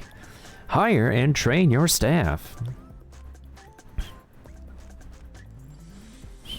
Cat Cafe Manager coming to Steam and Nintendo Switch in the second quarter of 2022. So is Tanner, the other lead developer on the game. We've been together since middle school, I guess. There's no companies, right? There's no video game companies in Little Rock or the state of Arkansas. So we decided to just be the first. To the Rescue is where you play as somebody working in a dog shelter and taking on all the responsibilities that entails. People love dogs so much, but this is also about raising awareness, right? It's both of those things. There's diseases that can appear in the shelter. It's dirty, and adopters only want the cutest puppies, and they don't want the old dogs. Essentially, I just want people to walk away with more knowledge about the things we're representing. We've got Okay. a lot of people that work in real shelters that are like, I'm glad that you're doing this because a lot of people don't realize how hard the work is and how thankless it is. So 20% of every dollar that Little Rock Games makes from this game is going to be going to the Pet Finder Foundation. The game is about being hopeful that you can improve your community in some small way. Okay, I could get behind this.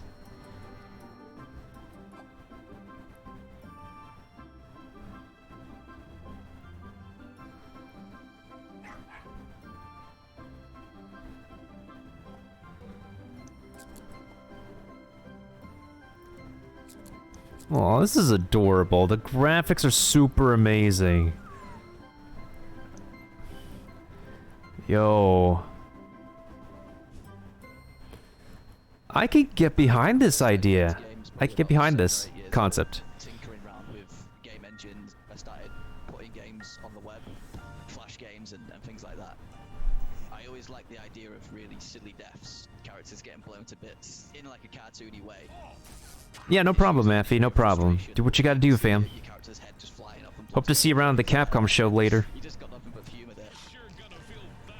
I come up with the idea of having like a Ninja Warrior / Total Wipeout death competition. I was actually working 2 jobs at the same time as developing the game. I have all these fantastic ideas while I was there. You know, I'll be on the checkout just thinking about Slaughter League, and then by the time I get home, I'm just like, we ended up deciding that it would be best if I work full time on the game. This game, Yeah, absolutely. That's gonna be 2:30 p.m. for you, so you got some time. it's just flipped my life to where I want it to be. So to finally be able to do this as a job is just insane.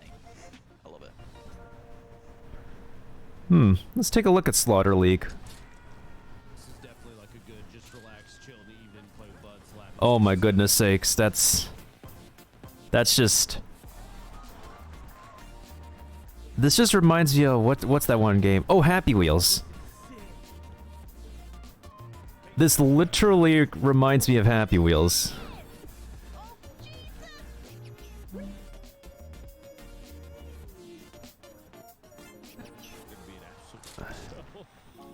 I was pretty laid back in college.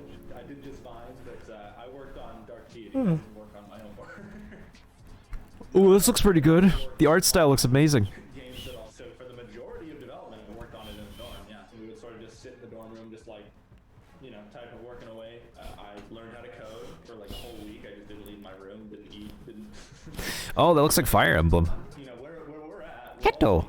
2 of us haven't even graduated college yet. To be 3 is pretty exciting.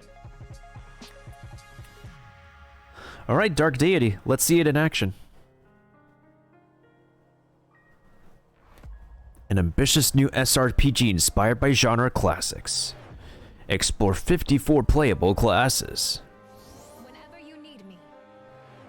Each with unique bonds to form with each other. Every character has their own style and potential. Maybe I should raise my rates. Choose powerful upgrade paths and train capable units. Feel the pain with the Grave Wound system. Wield over 300 weapons and spells. Weakness has consequences. Build your strengths as you choose your path.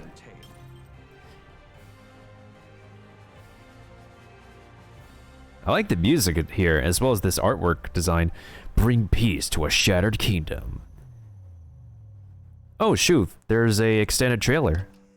I've always thought that I would be good at making video games. My mom just sent me a picture of a drawing I did when I was like 8, titled My Own Game.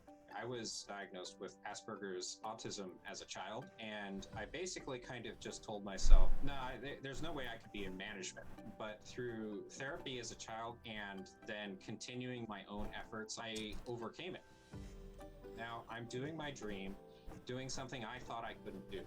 Through this process, I've really learned how valuable people are. There's 20 people on the team. I'm just one of them.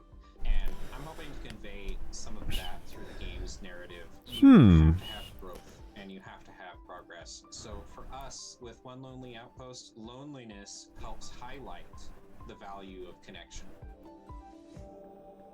Let's see it. I might low-key be interested in this. Build up a community from scratch. So we have a farming element.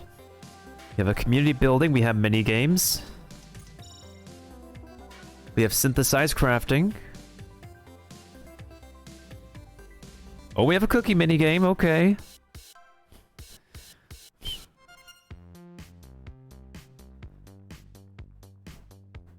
I'll go ahead and wishlist it.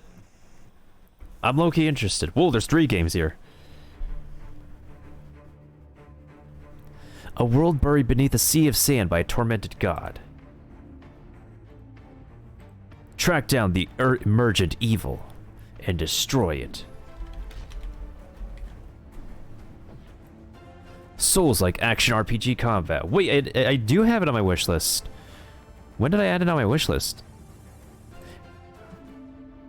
When did I add this on my wish list? Huh. Interesting. Action-packed tactical combat. With over-the-top animated art style, recruit and build your army with and battle 150 plus unique elements and enemies. Tower Rush, coming soon on Steam in 2022.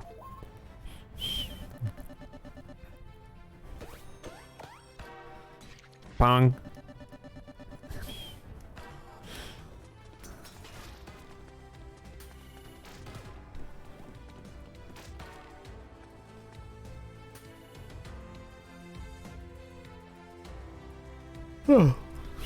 Battle monsters, reclaim souls, solve puzzles, master knockback mechanics.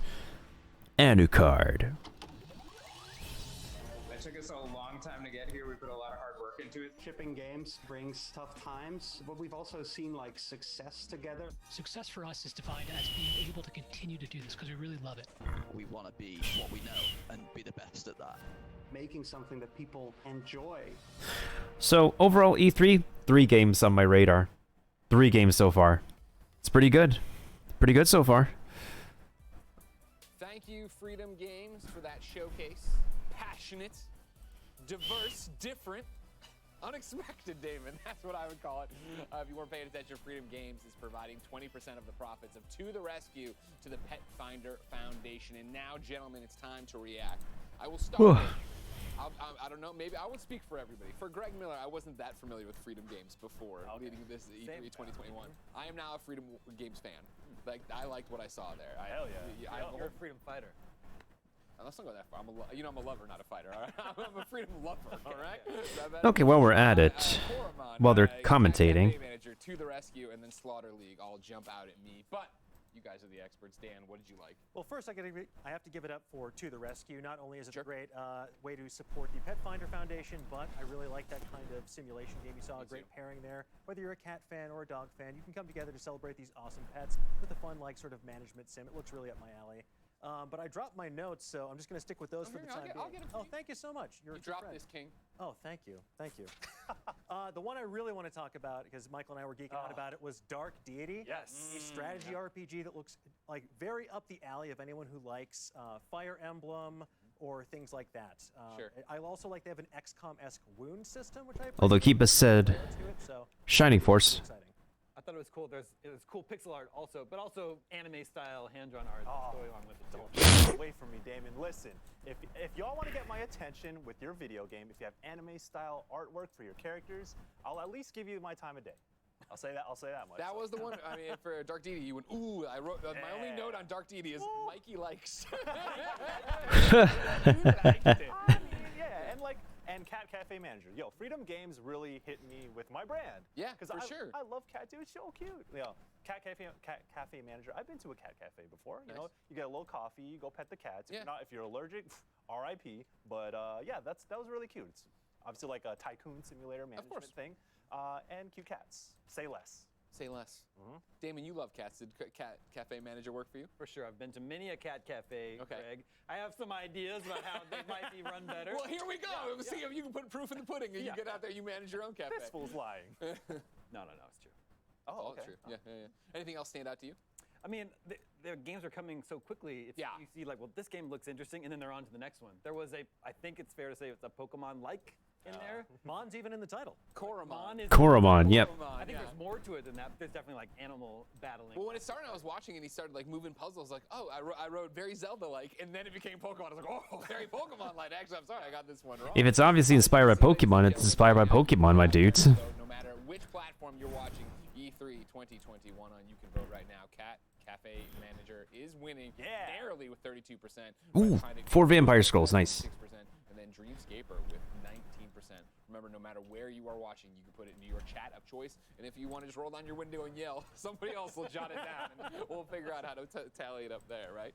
Yes, Thank sir. you. Another thing that extension from the indie showcase that we saw, like a lot of experimentation. Exactly. Yeah. Even though we saw some things that are kind of like, oh, that reminds me of this, that reminds me of Fire Emblem, that reminds me of Pokemon. They're still putting their spin on it, and like I like to see those kinds of things in those games. Everyone has an inspiration, so it's like I want to make the game, like make something similar to the game that I love. So it's all this evolution. I mean, like think about One Lonely Outpost, for example. You know, we were joking around like, oh, Space Dew Valley, because it does look Stardew Valley inspired, which in turn is inspired by Harvest Moon. So there's a lot more that you can do with this kind of genre, this type of game. No one really gets to be sort of the be-all, end-all of that category or genre, and I'm excited to see what they can offer here. So it's nice to see a lot of these indie developers wearing their influences on their sleeve. I was really excited about Slaughter League, for example.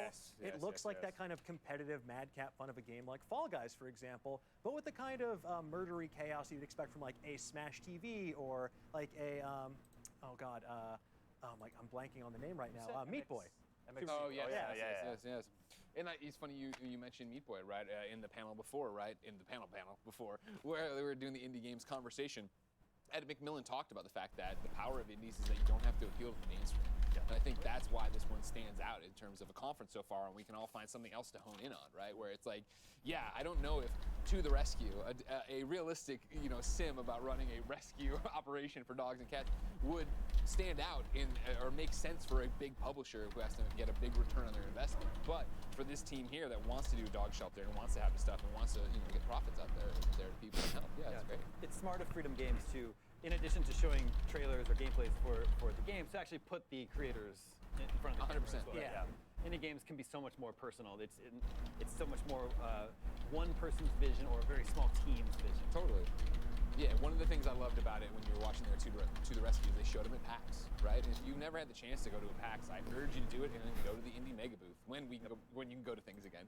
Because getting to sit there and get a demo from somebody like, oh, what do you do in the game? Like, oh, I make the game. It's the most personal way and the best way to get it.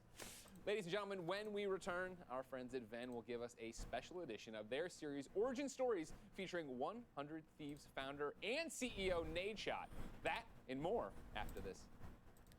I always really appreciate queer narratives, trans narratives, gender diverse narratives.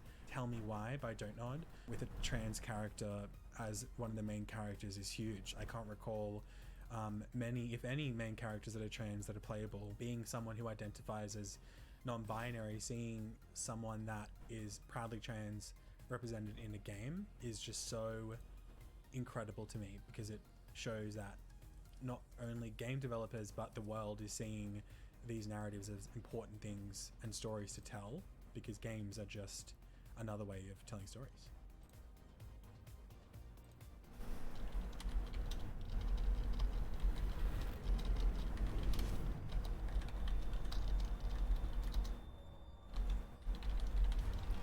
Innovation. It's happening all around us.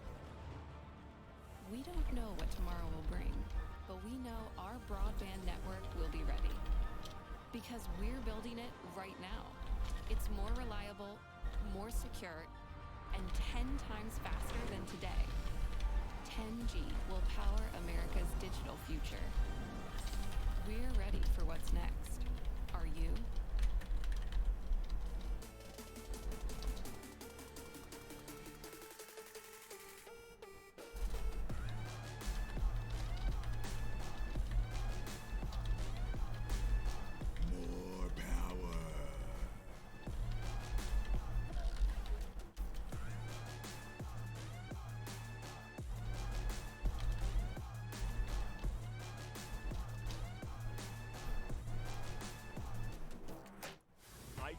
Summer of Gaming has officially partnered with the ESA for E3 2021.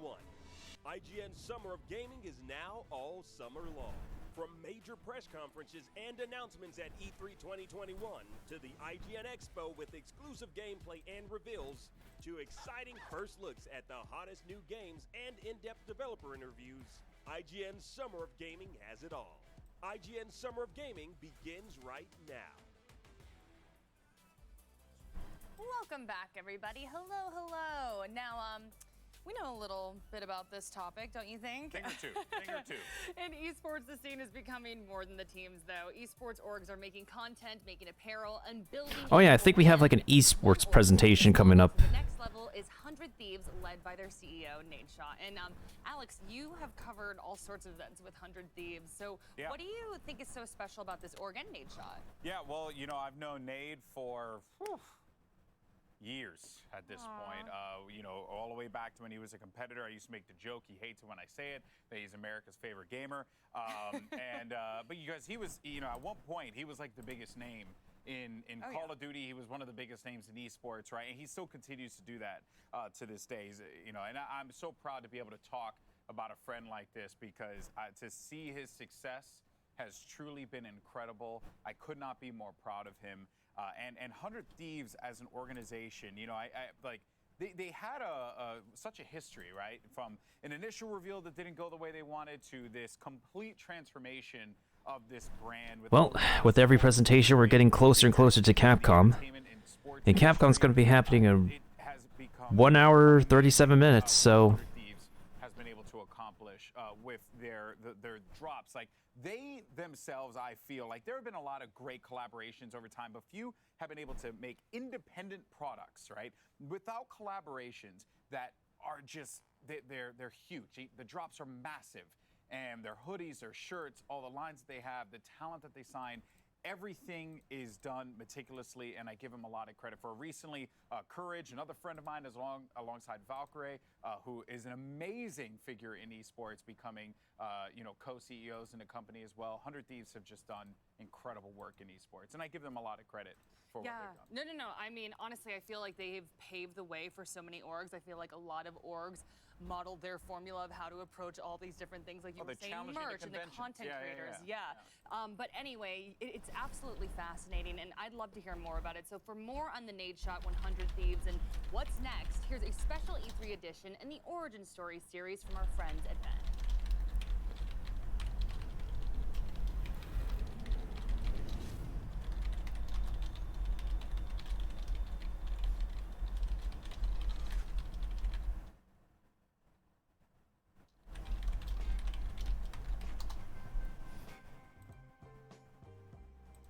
My name is Hector Rodriguez, but you might know me as Sax. I know a lot of people in gaming and esports, and I will be bringing them into the studio to share their origin stories. 3 words that best describe you. Optimistic. Introspective. Whoa, you just put me on the spot like that. It's really about cracking the code. And that's the same approach that I had with FaZe Clan, right? It's like, here's this thing that is so special that nobody knows. When I walked into the job, this is sacred space. I am a guest here. I'm here to try and help align things, motivate, set new visions, get more people involved. I didn't start it, I didn't create it. You know, this has to be a very respectful entry into this party. I'm like, yo, what do you want from me? We were 3 years in 4 months. And people were talking about, yo, why have you won a championship? You know how f***ing hard it is to win in League of Legends? Join us on Vent for new episodes, behind-the-scenes moments, and much, much more. Esports is 1,000% going to contend with traditional sports in viewership, which means dollar bills, y'all. Origin stories. Hi, Matt. How you doing? Let's do me a favor. So what's going to happen is Hector will introduce you. You'll sit down. You better give me the best introduction I can't even wait to give you the intro. The prodigal son. Dude. That was just Stab me in the back. I'm super excited. I'm getting mic'd up right now. I'm about to interview somebody that I've interviewed like 100 times, but I'm gonna try to make it super interesting by asking him questions and talking about that we haven't really ever talked about in public. There he is. Oh, sweating. I am sweating. And I have to pee.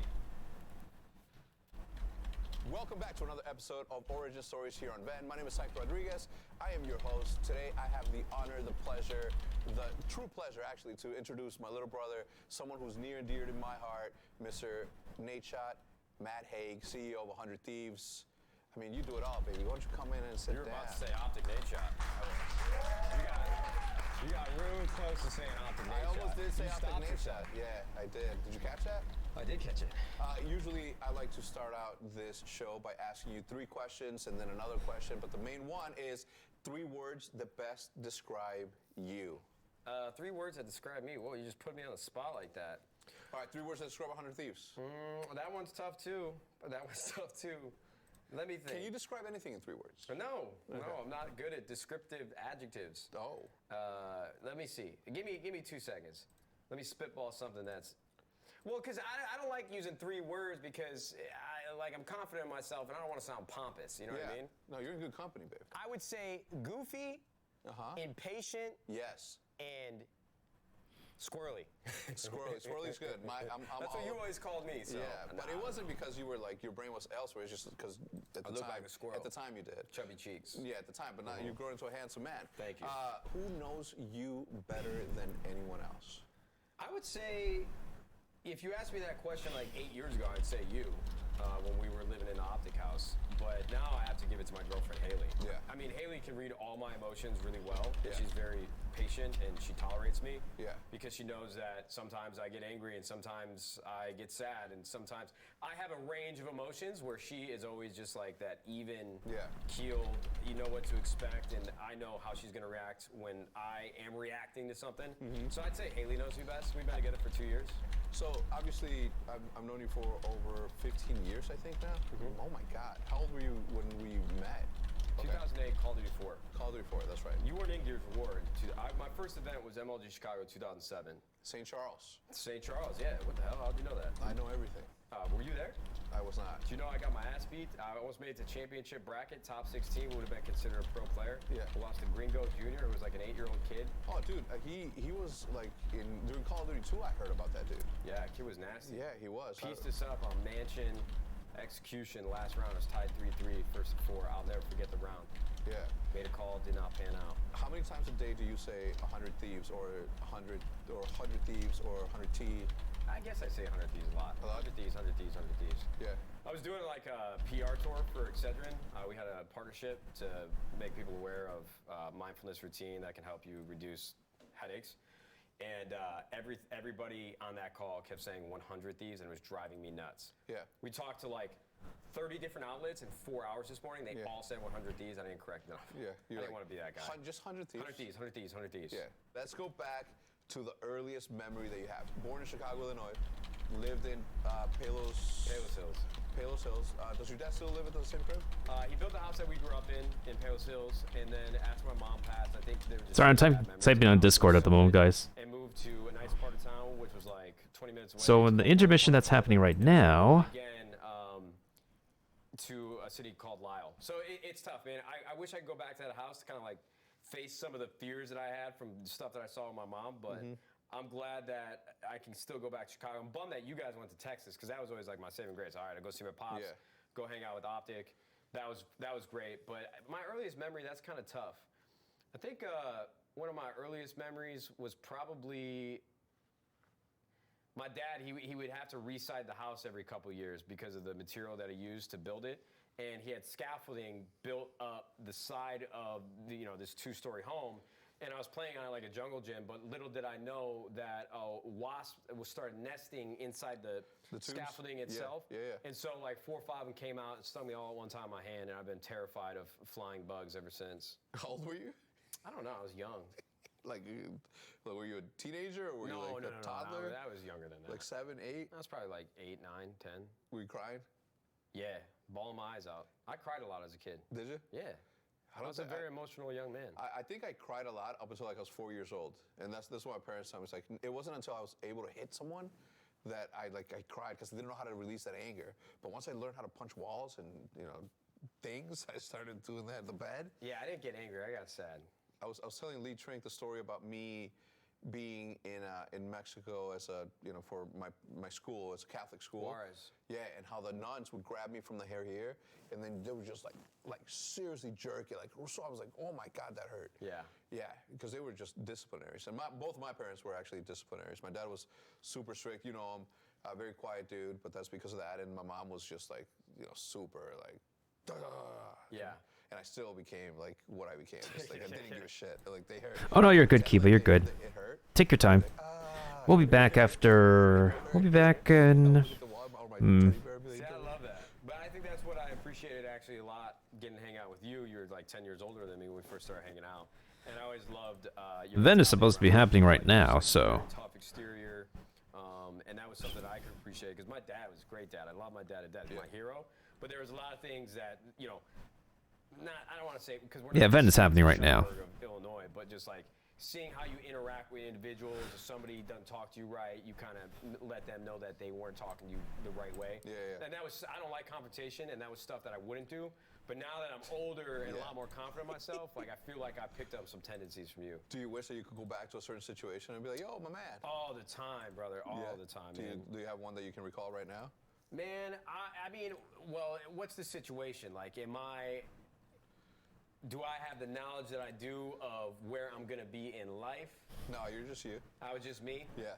Nah, man, I didn't have shit on for me. Like, who am I gonna step up to, bro? I was like, bro, I had to get testosterone shots as a kid. Did you know that? No. I was not even in the percentile of growth, so they were worried that I wasn't gonna be on track to be a certain height or a certain weight.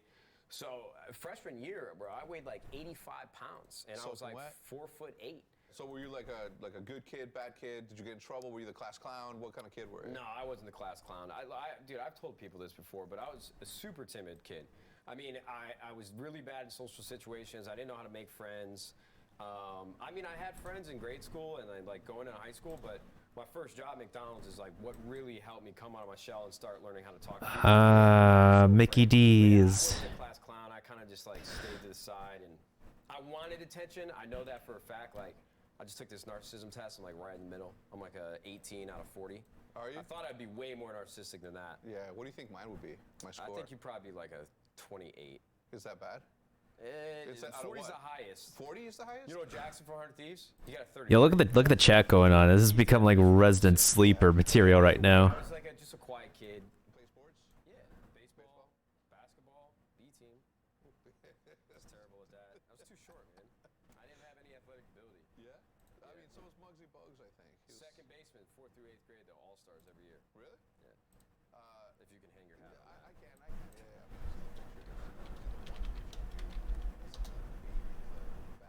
Yeah. Just like chubby That was me in like 7th grade. No, you were not. Nah, I'm playing. Oh my God. Bro, I literally thought that was true, and I'm like, man, you have to look like you're like 7. Yeah. I remember clearly, by the way, the first day that I heard your voice when we were playing on Vacant with Diesel and somebody else. You were playing with somebody else. But I remember, and I'm like, damn, this dude's got a deep ass voice. No, you go back and watch my old videos. I sound like a. No, I don't know why, but you sounded like, I don't know, you were talking like a grown dude. Must have been the testosterone shots. May have been. I didn't grow this myself. No. Yeah, but I remember that clearly. When do you think was the first time that we met? Well, I mean, I can tell you the story how you and I met. Okay. I'm just gonna put this on low volume because it's becoming resident sleeper material. So.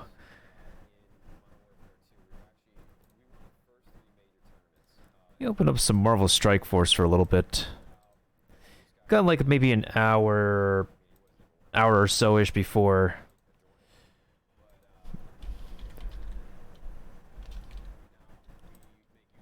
Hour or so-ish before.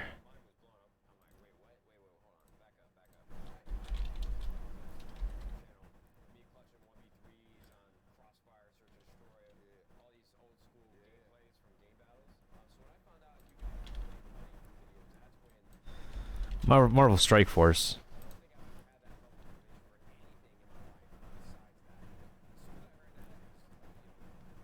I love how their entire chat is basically resident sleeper because that's what's going on right now. Whoever thought this was a good idea is not.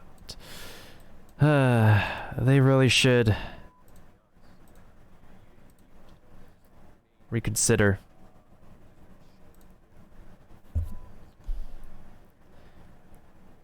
reconsider that decision. Well, nothing a little gaming can help in the meantime.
Alright, the background noise is out of the way. That's a lot of player levels I got too, it's crazy. I'm almost at 120 energy too, that's pretty pogs.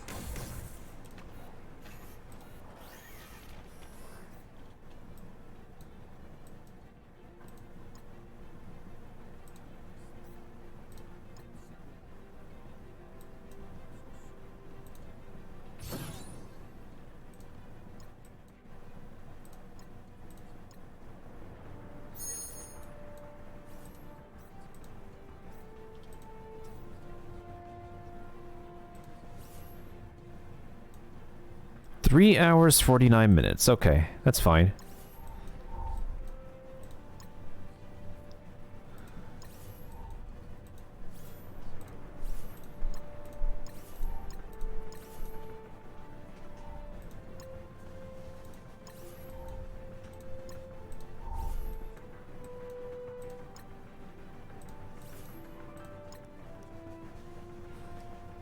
Yo, Zorn, thank you for the epic war beast. That's appreciated, fam.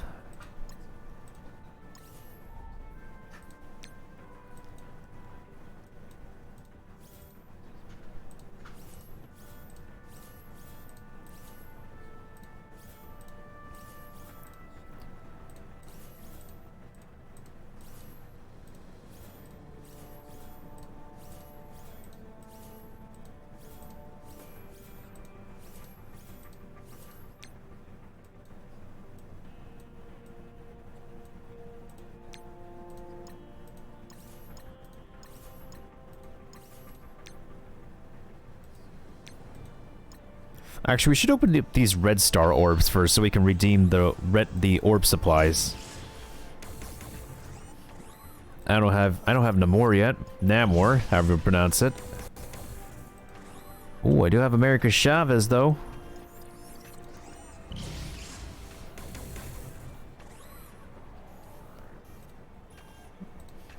Okay.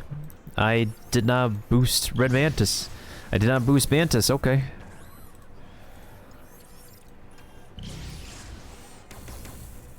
I don't have Carnage. Ooh, Moondragon, except I don't have her.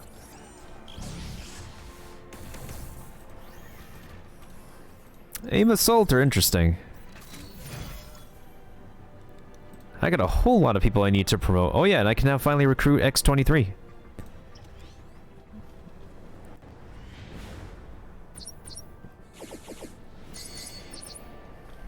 Yo, the fact that she starts up with double red stars is really, really amazing.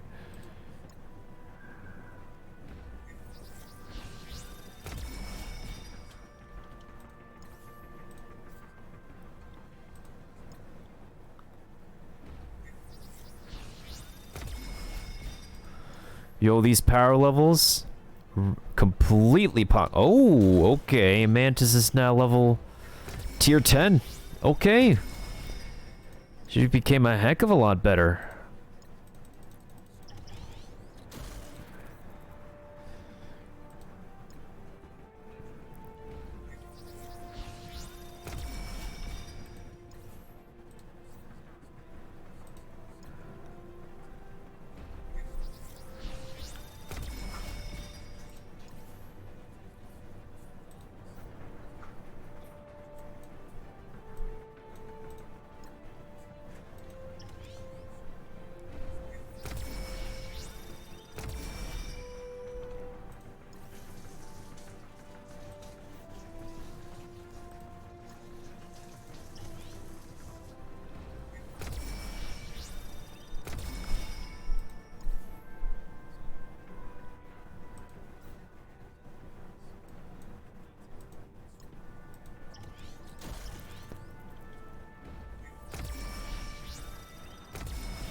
We're really upgrading the homies out here. We're really upgrading a bunch of people. This is amazing. Who else can be able to promote now? Oh yeah, Vulture.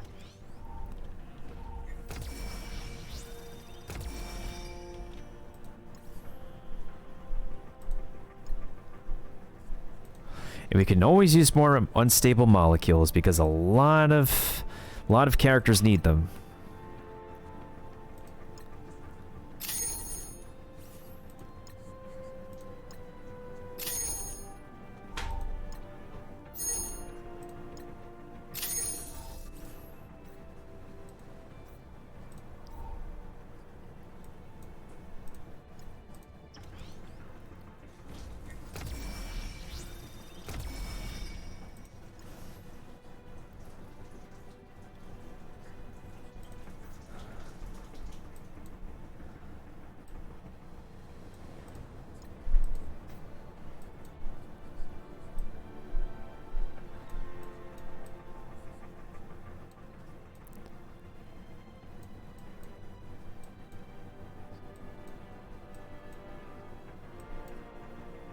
I have a bunch of characters that require major leveling up, though, not gonna lie.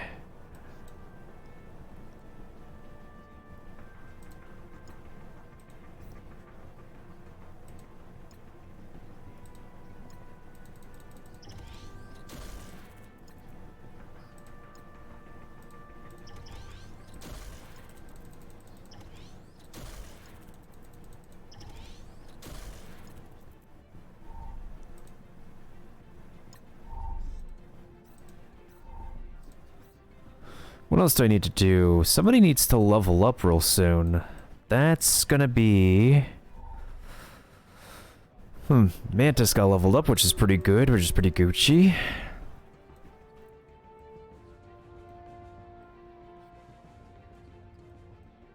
Maybe I should level up Quake, because...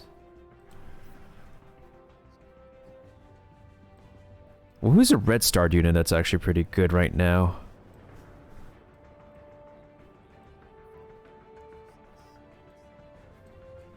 Jessica Jones, maybe, but I don't have a complete team synergy for her. Strife.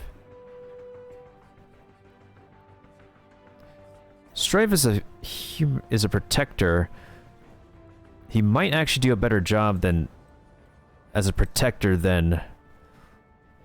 He doesn't have too much synergy with a lot of people, though. That's the thing.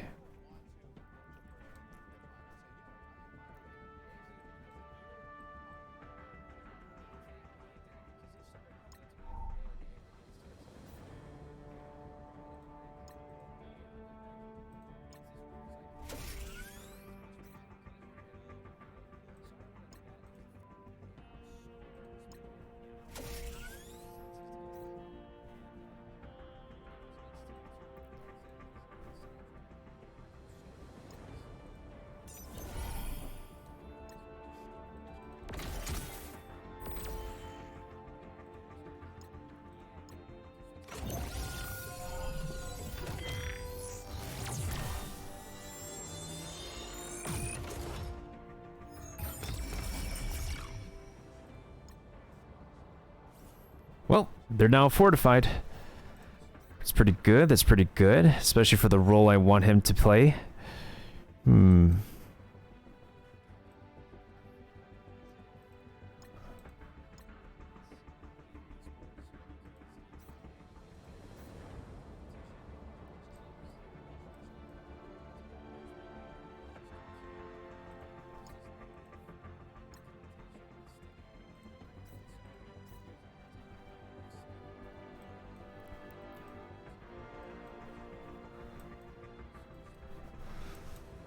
If only I got the resources to level up everybody I want.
Decisions.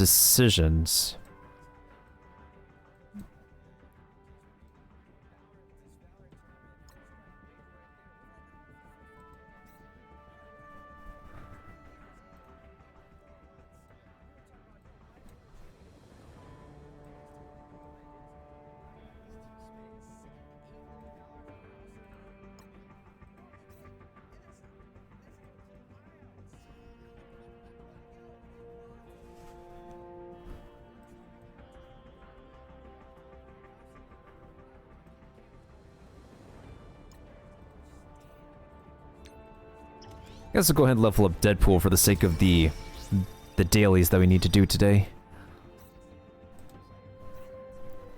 Which are a lot of dailies that we completed.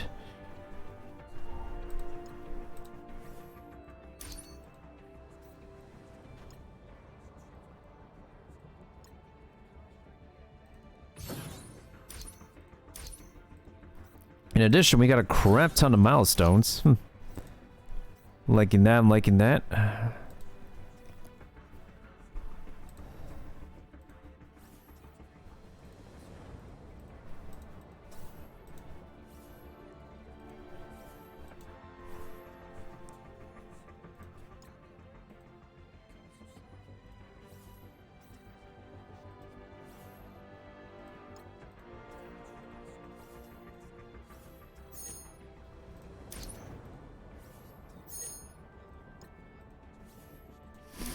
I know I'm not gonna get Misty at night pretty soon. Ooh, that's a lot of ion orb fragments.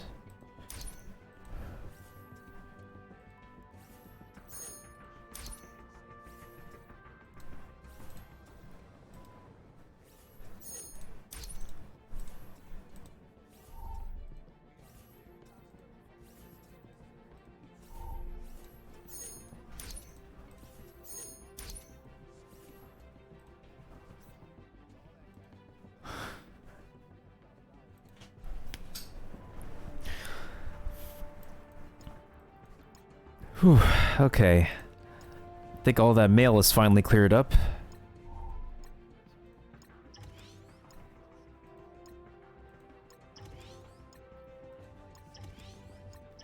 Oh yeah, welcome back, Kiba. He's, his live action actor was, previously shown in the... whatchamacallit?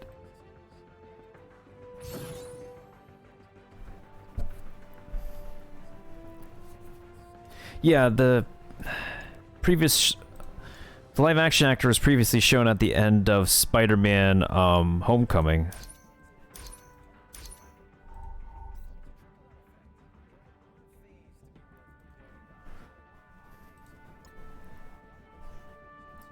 Oh shoot, I should have done the PvP battle first. Actually, speaking of battle, let me just do this one blitz run and then we'll go ahead and start the Stream Raiders battle.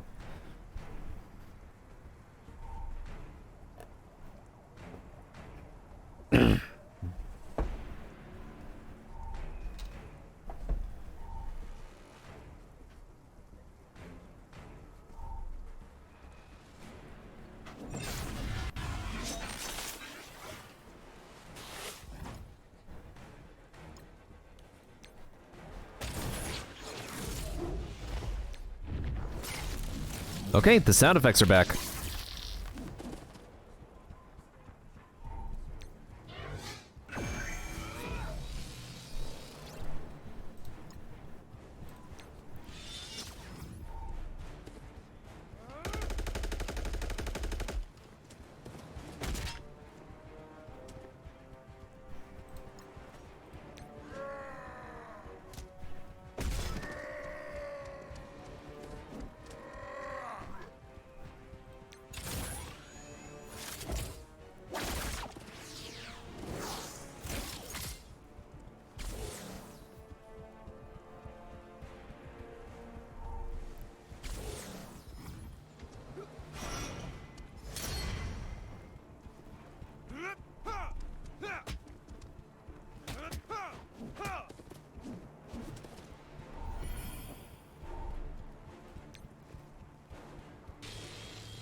Alright, GG's.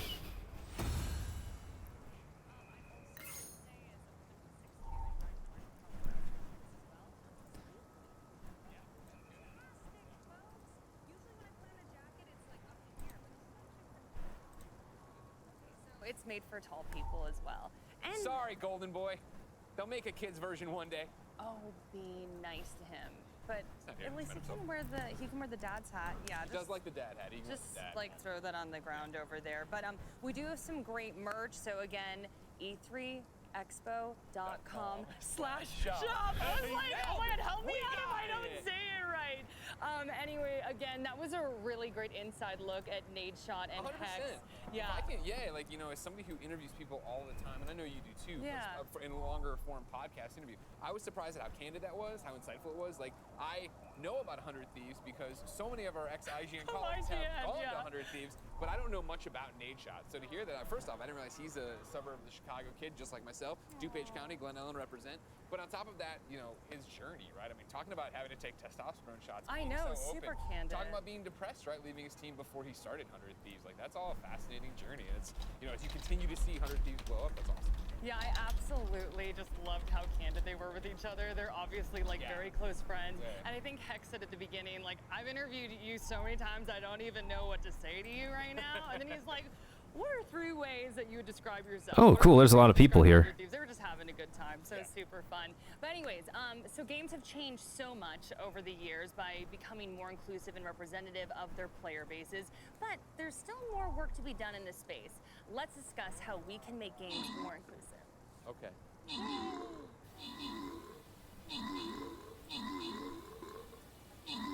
I think that representation is really one of the biggest things that the gaming industry needs to tackle. The more diversity we have in the industry, the more voices we have, and that is how you grow something. There's no one type of gamer. There's no one type of gamer that looks the same either. Bringing in people from different backgrounds makes the place generally more interesting. Like, I have no problem like stepping into the shoes of, you know, of Nathan Drake or like some other like, you know, white male protagonist. But, you know, just realizing eventually like, wait a minute, nobody is being asked to step into my shoes.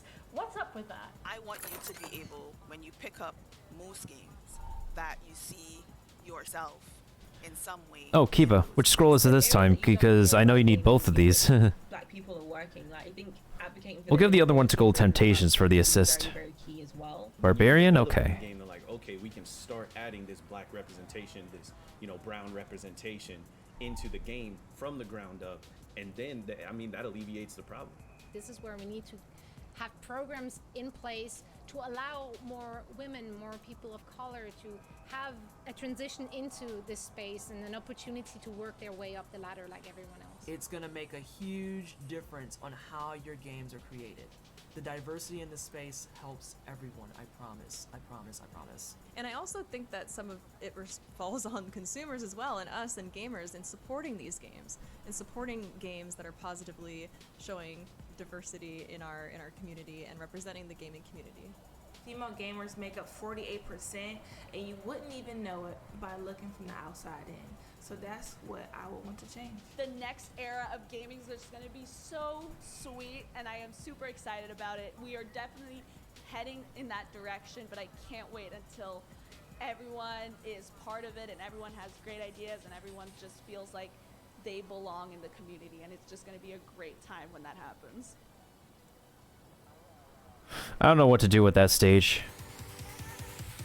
I literally don't know what to do with that stage because we can't be able to survive all those bugs no matter what. Yo, thank you for the artillery, Kiba. I just need one more archer scroll.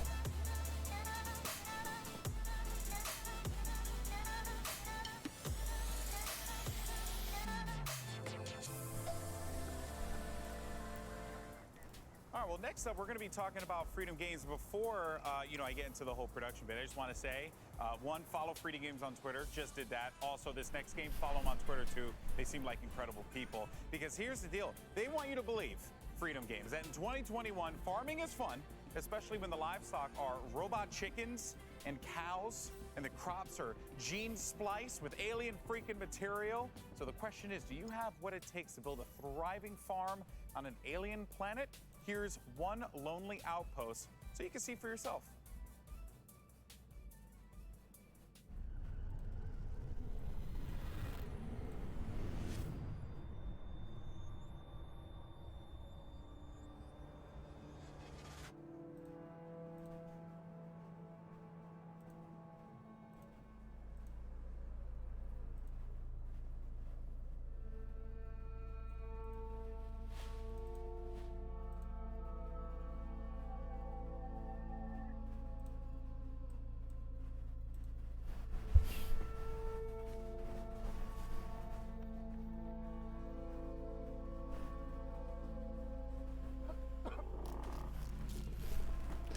All right, one more hour until the Capcom show.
I am definitely low-key interested in this game.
I have to look at my settings. I might be able to like optimize the gameplay. Summer of Gaming has officially partnered with the ESA for E3 2021. IGN Summer of Gaming is now all summer long.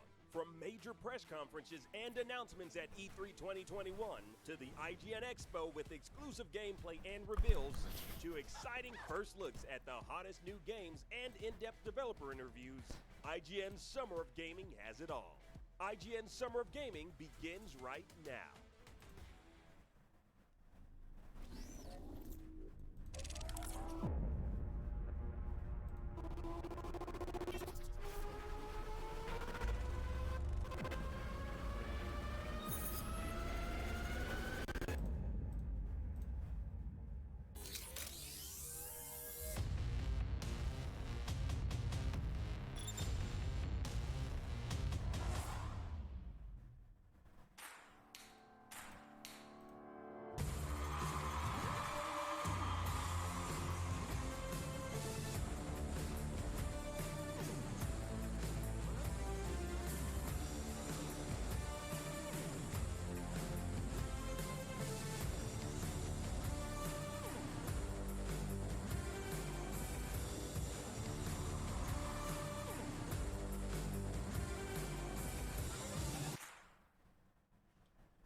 Crazy to think about it now, like a dream dinner after we've all sort of been stuck inside for so long. I'd stack the deck with a few friends of my golden boy. I mean, I just, yeah, we would have to have him at the table. I'd probably invite Pokimane. Valkyrae, just because she's a boss. Pokimane and Valkyrae, two amazing women that have done so much for the industry and so much for women. But I gotta bring all the voice actors from my favorite video games. Boy. The dude who says boy and the kid who plays the boy. How could you not invite Keanu Reeves? Vin Diesel or Henry Cavill.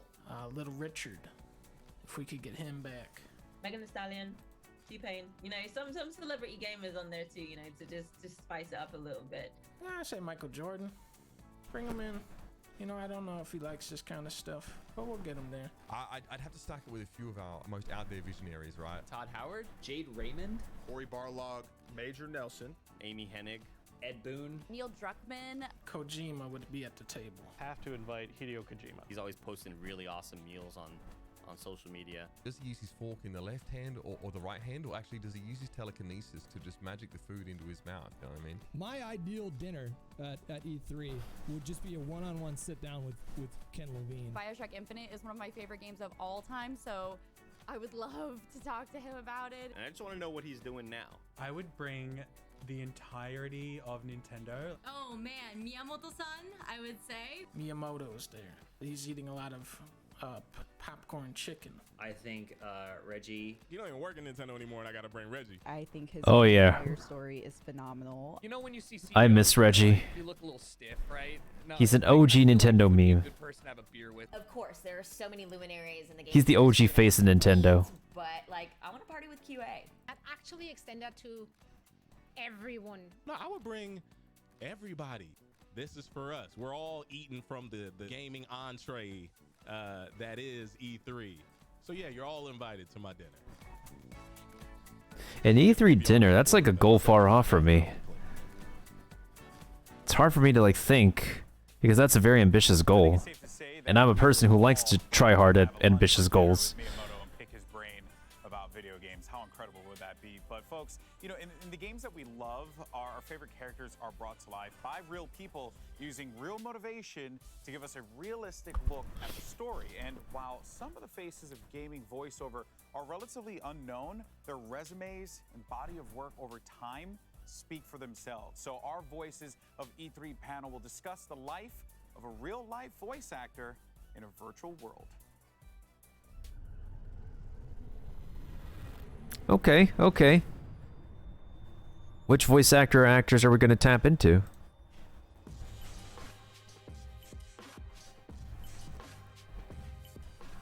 And here we are for the Wonder Women in Gaming panel with some incredible women in the industry. I'm so excited to be moderating this. I'm so excited to call most of them friends, all of them friends, right? Some of us are newer friends, but we're all friends. Which one of us isn't a friend? I'm I know. Who didn't make the cut, y'all? Who did not make the cut? You're all friends. We're all friends.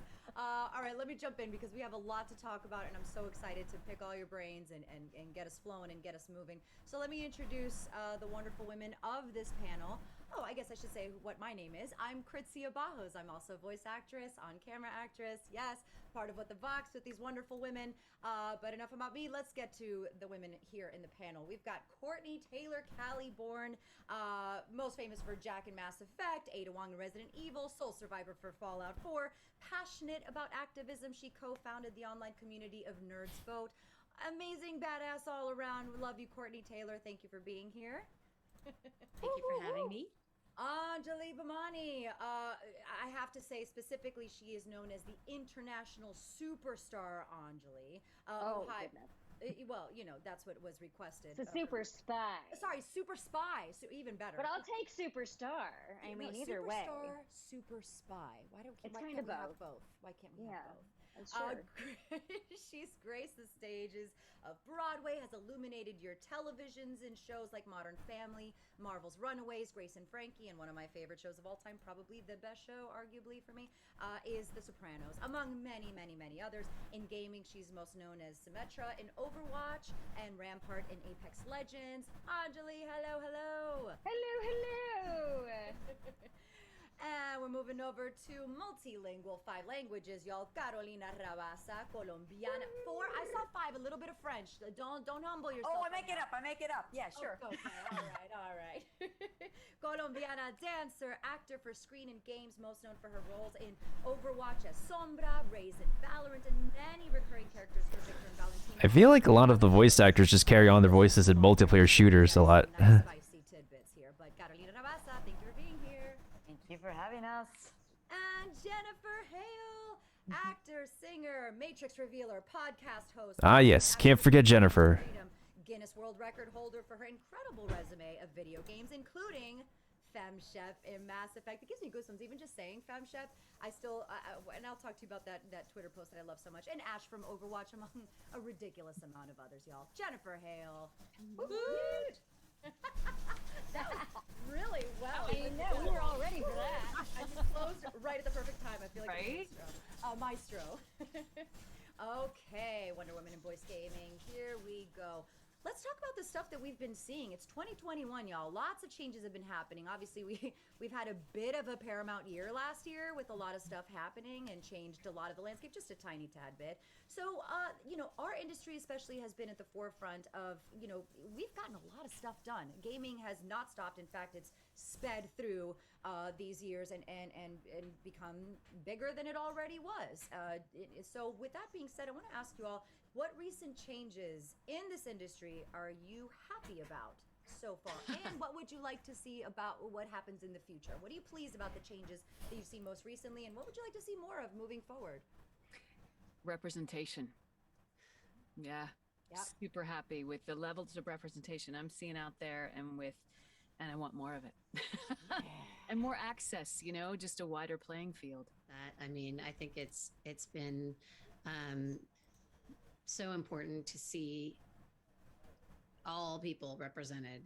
I love that, you know, casting is really going in the direction of getting the people who are actually the ones, you know, getting the LGBT community to tell their stories, you know, to get, when I started, you know, there was a lot of really bad accents because there wasn't a huge pool of us to choose from. And now it's great to both, I think, from an acting perspective and also a directing perspective, that you're getting people who it is their stories to tell. It is their, you know, mother tongue or their mother countries. And so they have, you know, these deep roots. And as actors, we're not worrying about, you know, maybe necessarily falling out of an accent that we don't really do. I think to piggyback on that, for me, the it's not just the representation, which is exciting in and of itself. The particular stories that are being told are so much more complex and have been over the last few years, that it's no longer all about any one characteristic of someone being the entire focus of their story. It's no longer about the particular culture or about the particular gender or about the particular sexual orientation. Everybody is a sum of these incredibly unique parts that make their story interesting. And so it's become even more inclusive than representative, because everybody can find a hero or a story that they can identify with on some level. It doesn't have to be necessarily, oh, she looks exactly like me, or she comes from my culture, or anything like that, so much as it can be any number of things. It can be emotional complexity. It can be particular plot points. It can be all sorts of things. I think the storytelling has really advanced tremendously. Oh, yeah. You know, games are now True. epic, long movies that the player gets to be a There has been a great amount of representation lately, and I wish it definitely continues to grow. No, I feel like they've hit it all. Yeah. Well, there's one other thing, though, too, that I'm really excited about, is that we're also starting to get scripts in advance from time to time. Yes. So I feel like, you know, we're doing less what I call the standing long jump, where you just drop in and jump as far as you can. So that's exciting. I feel like we're starting to, you know, be able to make, as voice actors, we don't get the rehearsal time, we don't get the collaboration time, you know, that you might get working on a play or, you know, starting up a television show, things like that. And I'm just so excited to be able to have some time with the script to be able to make, you know, deep decisions on who the character is. And I'm really thrilled that there's the value of that is starting to be recognized. I feel like also the relationship between the actors and the developers has become closer in recent years. Like, I've definitely had more experiences where there is an active conversation going on, and there is and that the voice directors in sessions are so giving and so excited to try to really connect and figure out what the best way to pull the story out of a person is, rather than something that is prescriptive or, like you say, standing long jump situation where it's like, just go, give me 3 and go. And that's the fun part of this, is that collaboration where we're all getting to be a part of it, and that we're all cogs in the whole wheel together rather than completely separate.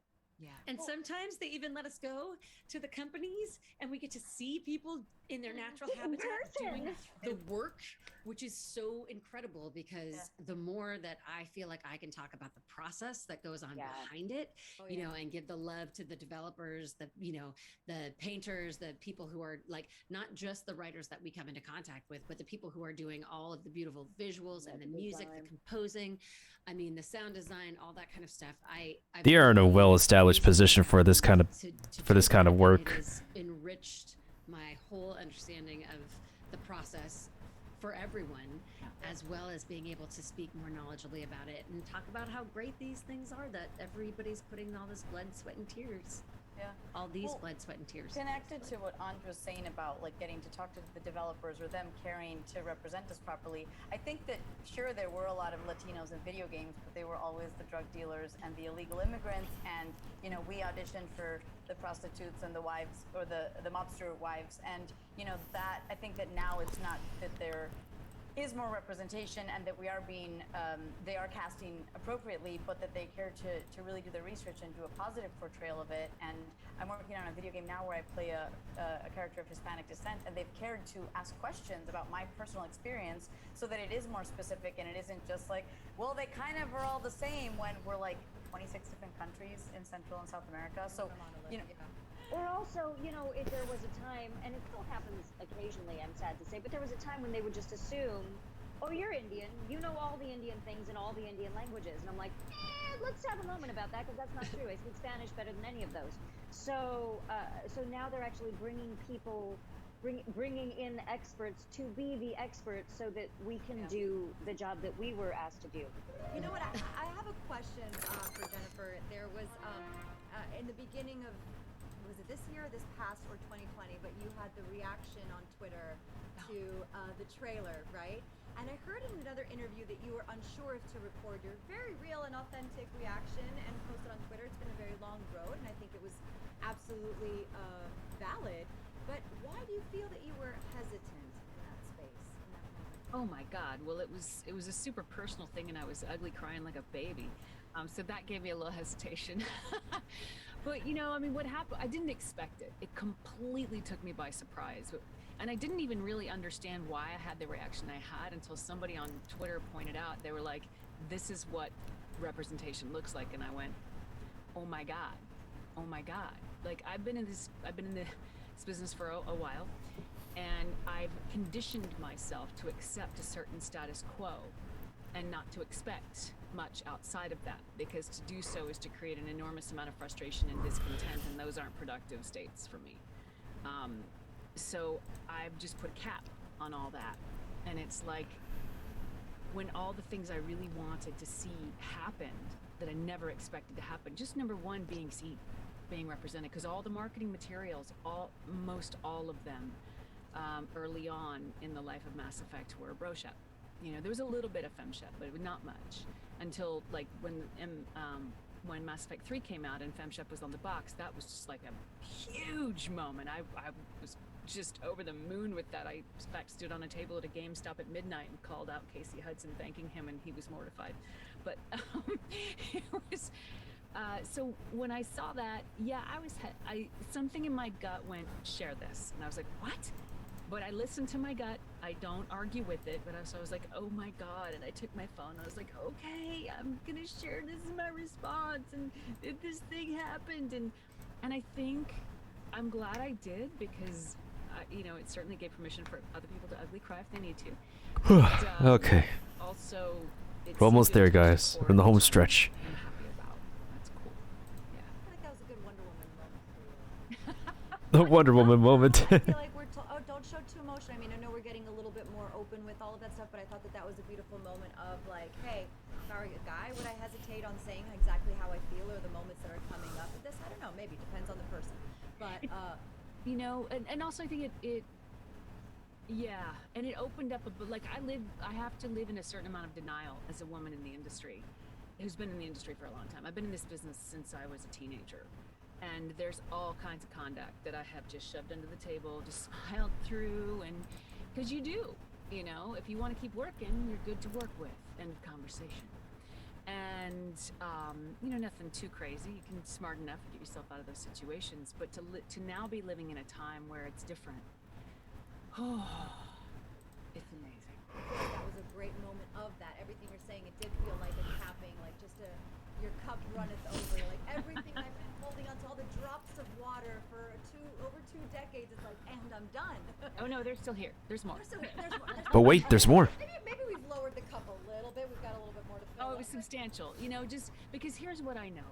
Like, you know, and part of why we are the collective that we are is to shed more light on voice actors you know, on women in gaming, on underrepresented peoples and inclusion. And I know that there's going to come a time in the not too distant future when voice actors are seen.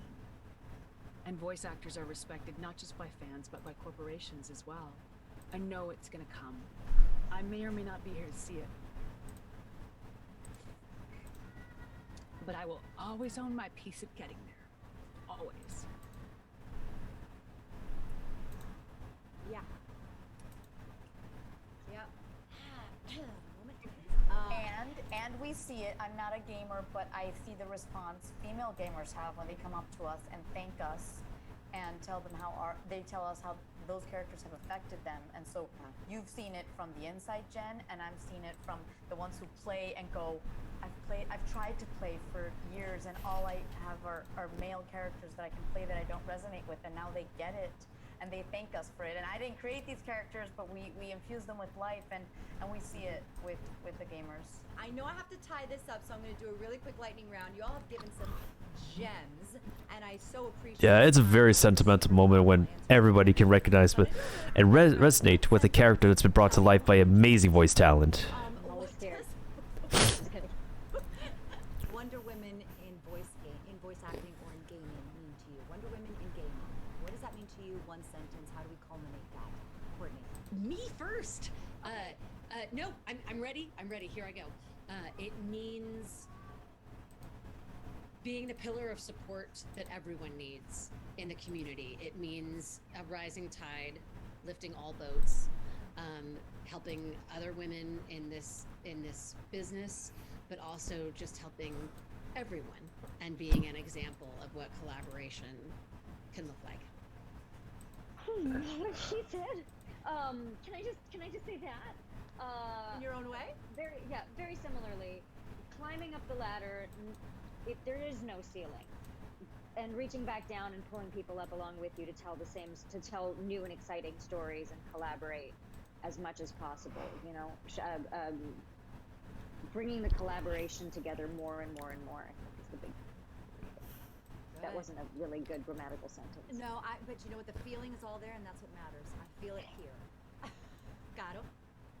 It means women that are so incredibly different. It means these characters that can be moms, these characters that can be nurses, these characters that they're not just sexy ladies running around with guns being badasses. We're all badasses in such a different way, and it can be soft, and it can be nurturing, and it can be sensual, and it can be all of the things. So like encompassing this idea that it is way bigger than we can imagine. Oh, I love it. Jennifer, close us out. All right. What the Vox, Wonder Women in gaming. Because we're here because it's time to change the world. We're linking arms because all boats rise together. No grand act of the universe is coming to do this for us. We are the ones we've been waiting for, and we're here and ready. Chills. Anybody else got chills from that lightning round? Thank you. Thank you so very much. And I can't. Thank you. My pleasure. This has been. This is me trying to clap, but my tech is not capturing clapping. There we go. Amber, Chris, Brian for making this happen today, and thank you so much. Have a beautiful rest of your day, y'all. Wonder Woman in gaming. Out. Do it. Thank you. Bye, guys. Thank you. Jennifer Hale, why do you insist on making me tear up all the time? God dang it, man. Yeah. Jennifer is saying, she's contributed. She might not see us get. You're gonna see us get there to equality and all the things that you want, Jennifer. I mean, geez, Louise. Yeah, voice great. acting. Oh, I know. Yeah, exactly. Jennifer Hale, of course, FemShep. Right now, Rivet and Ratchet and Clank just crushing it as she does, and so do the rest of the panel, Courtney and everybody else. But Jennifer was on We Have Cool Friends over, kind of funny, just this past pandemic.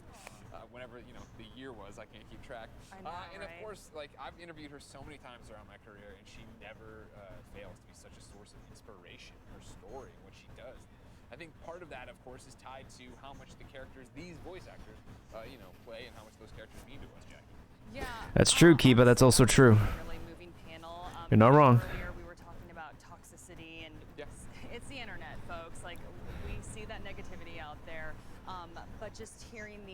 women come together and talk about representation, talk about inclusion. And I think that last question there was Wonder Woman in gaming or something like that. That was really fun. Yeah.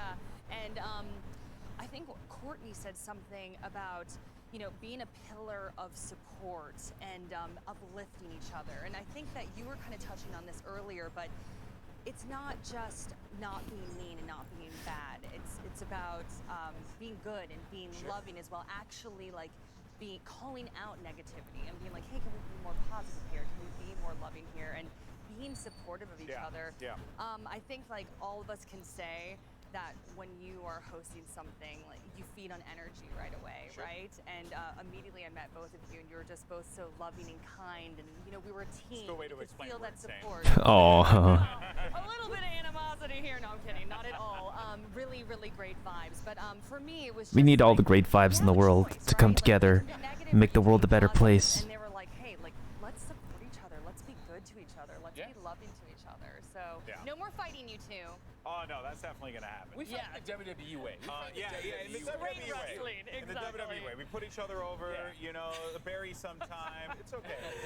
But you know, one thing I do just want to highlight. I'm sorry. No, it's okay. I almost fell over. I was like, we might have a problem. I'm okay. I'm okay. Sorry. Well, you could use me. Use me.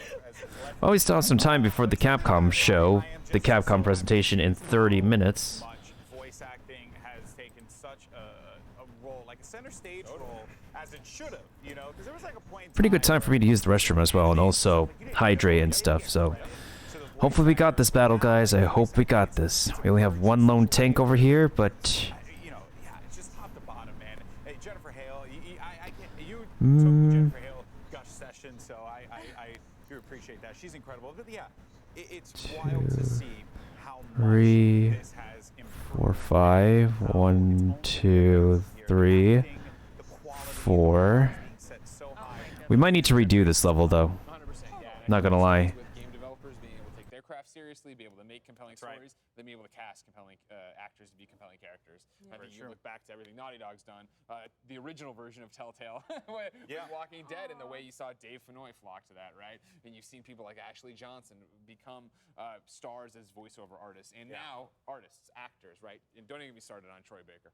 Oh yeah, Troy Baker doesn't deserve more love. Outside of voice acting, of course, music is an important part of the games we love, creating intensity, drama, or even just a theme song you'll hum for the rest of your life.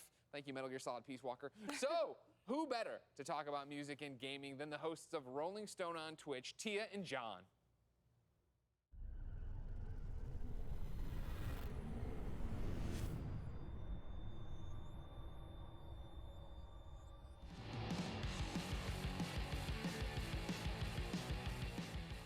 Hey everyone, I'm Tia Hill. And I'm John Weigel, and we're the hosts of Rolling Stone on Twitch. Yes, and welcome back to E3 2021. We're so happy that E3 is back this year, and we're really happy to be a part of it. That's right, and you can see us anytime you want, 4 to 6 p.m. Eastern Time on weekdays, Monday through Friday, where we talk about music news, have live performances, and have very special guests come in pretty much every day of the week. Exactly, so definitely make sure you follow us on Rolling Stone on Twitch. And right now, we're going to do one of our favorite segments that we call a Dream Mixtape. So this is a segment, usually we have a guest come in, we give them about 10 different prompts, and then we put together a playlist that's available on our Spotify based on these prompts.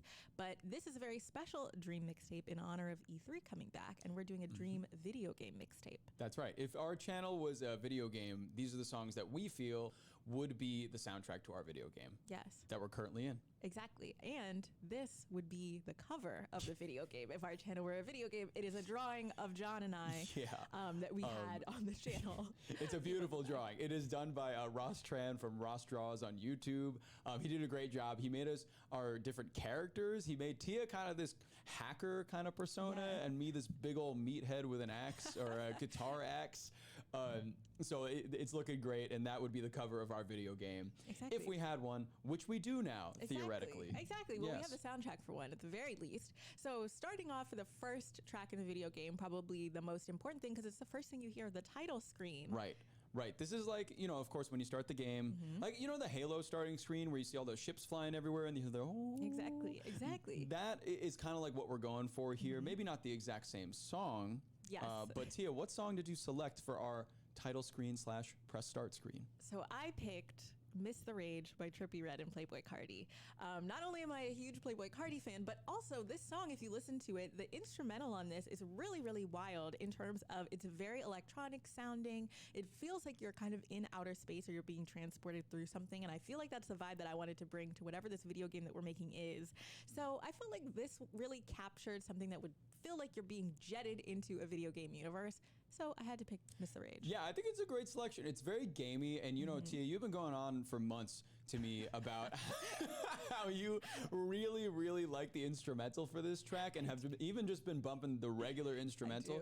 So I think that it would be a great fit. It's also very, again, very video gamey, very kind of synth driven, has that vibe to it. So I really dig that. Thank you. Thank you. I'm glad that you like that one. Yes. So, okay, now we're going to move on to the next one. And this one is a choose your character screen. And we've definitely all been there. I feel like I spend a lot of time in the character selection bay in like a Mortal Kombat. I really like to take my time. And when I'm thinking specifically about time, I take my time. If I'm ever playing The Sims, you know I love The Sims.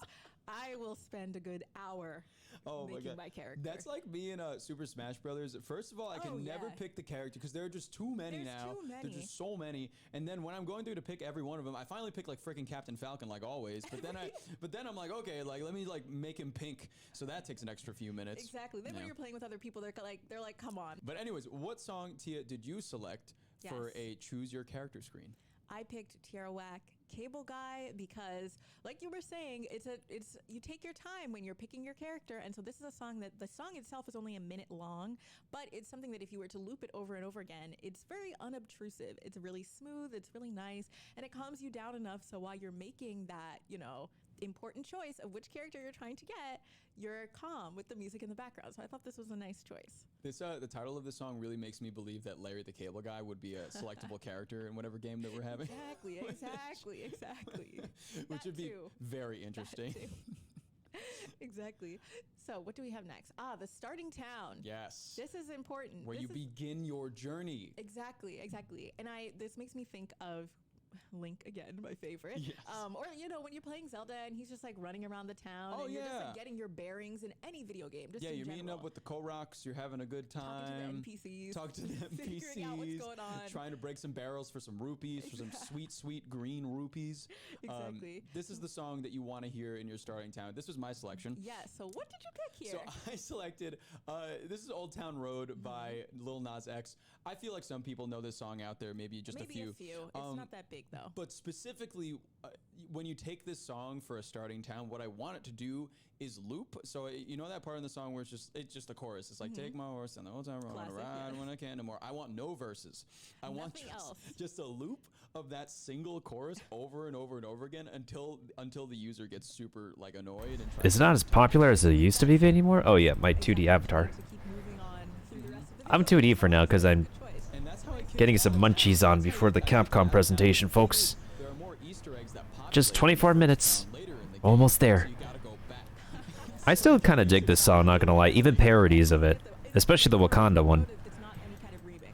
No, it's the regular old. We're talking no Billy Ray Cyrus on the track. Just Lil Nas X in his olden days on the Old Town Road with you. Good choice. Next, we have the loading screen. This is another one where I feel like it needs to be something relatively calm. I felt that for the loading screen, this is the only track in this entire listing that I picked out from an actual video game. Oh, yes. This is from Celeste, the original soundtrack. It's called First Steps. It is, I believe, the second track off of the soundtrack. Celeste is a video game. And it's kind of like an 8-bit style song. It's very like 1980s old style video game vibe. That's perfect. And that's what I really love about it. And I feel like for a loading screen in specific, it would work perfectly because you're waiting and you're hearing just a beautiful kind of, 8-bit lullaby tune to help you wait. And then it makes you not irritated when things aren't loading at the appropriate time. So that's perfect. Exactly. You need something calm. That's nice. I like that. Well, next we have the in-game world music, which is really honestly some of the most important music because this is what you're going to be listening to probably the most throughout the entire game. Most of the time. If you've been like in a lot of games too, there is a song. Sometimes songs vary by level in a lot of video games, but there are some games that a song persists through the entire game.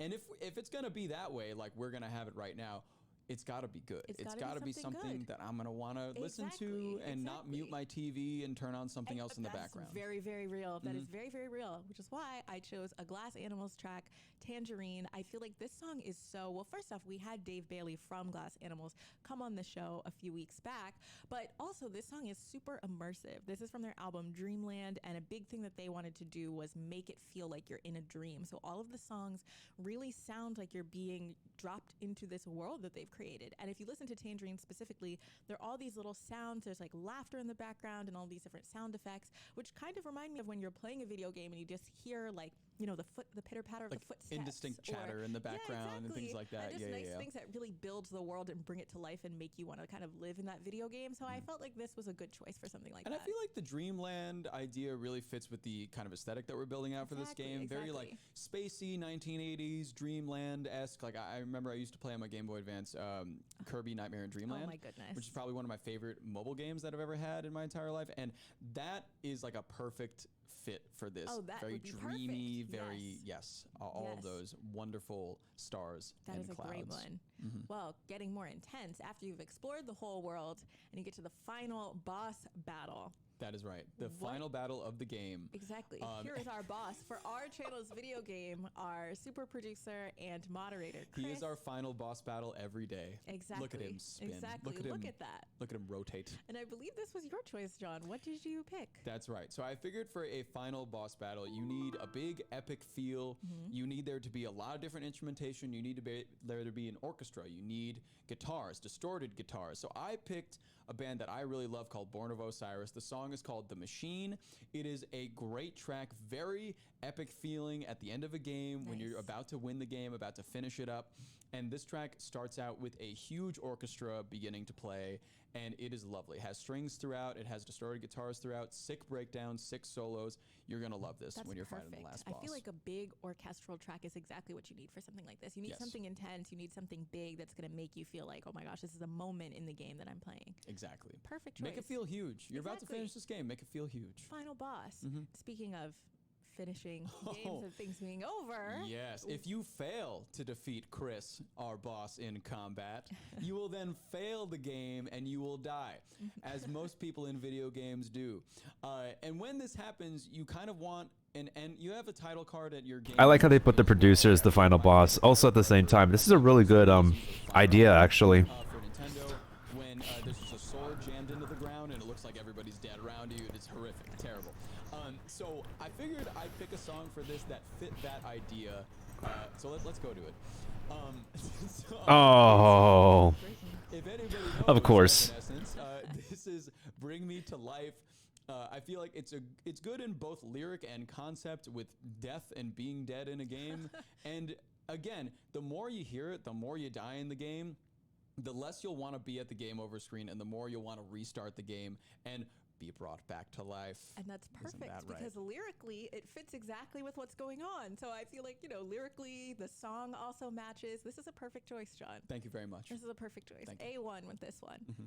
Well, next we have the in-game radio track. So we've described there's a lot of different elements to this video game we're creating. I'm going to add this kind of GTA element because I'm picturing GTA radio when I think in-game radio track.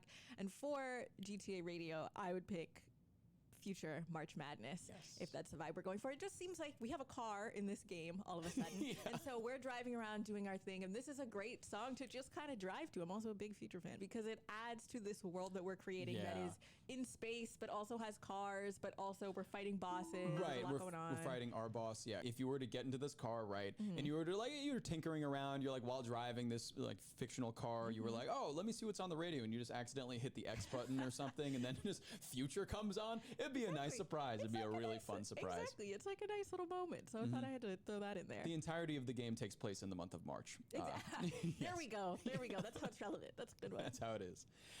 So next we have a song that sounds like how Mountain Dew tastes. And what we mean by this is a song that really gets you fueled for your game, a song that really makes you energetic and gives you that sugar rush that you need to get through the game with that green power that we can only That jolt. associate with Mountain Dew. Exactly.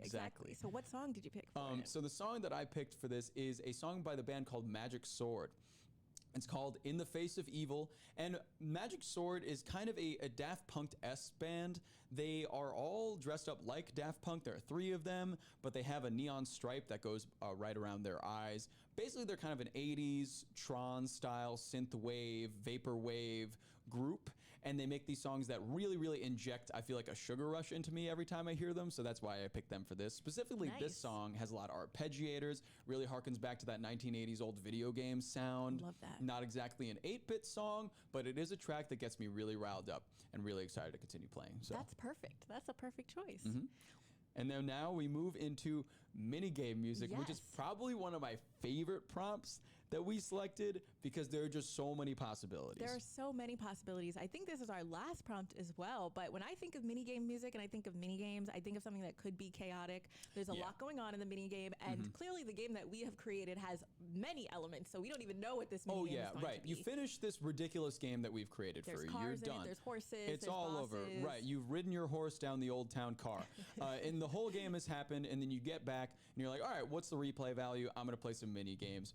And you got to pick a song in this that's going to be super erratic and fit any situation. And Tia, what song did you select for this? Well, erratic is a perfect word because I picked by 100 Gex Ringtone. It is the remix with Charlie XCX and Rico Nasty.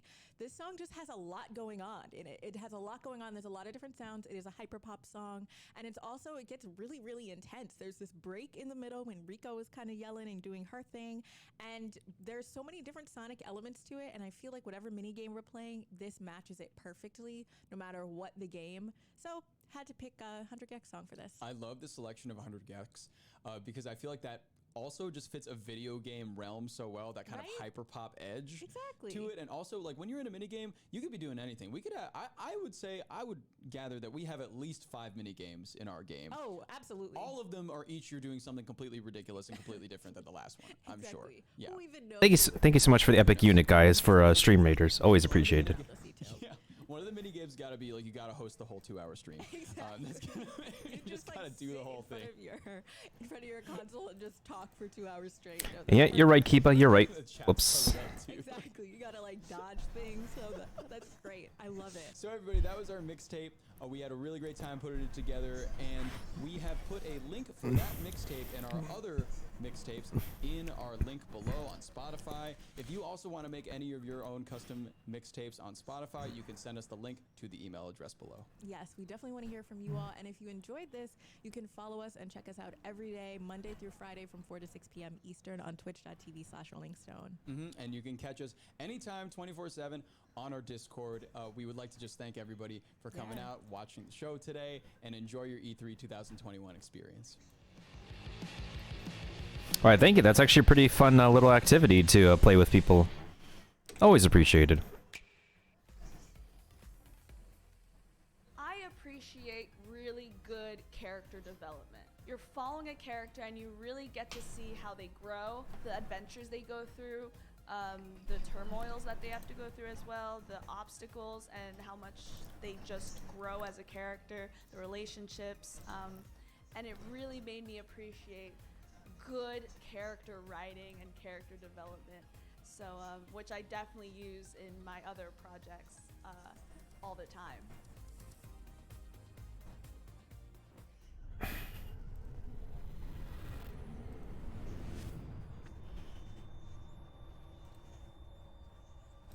We now return to E3 2021.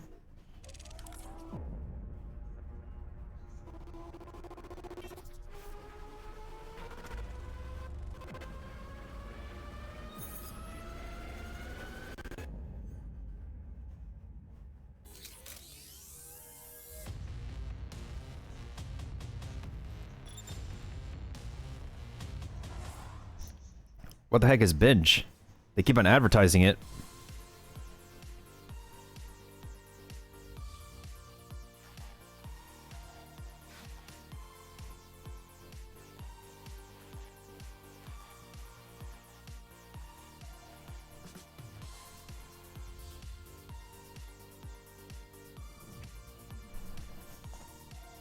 I wonder if this is a legitimate place.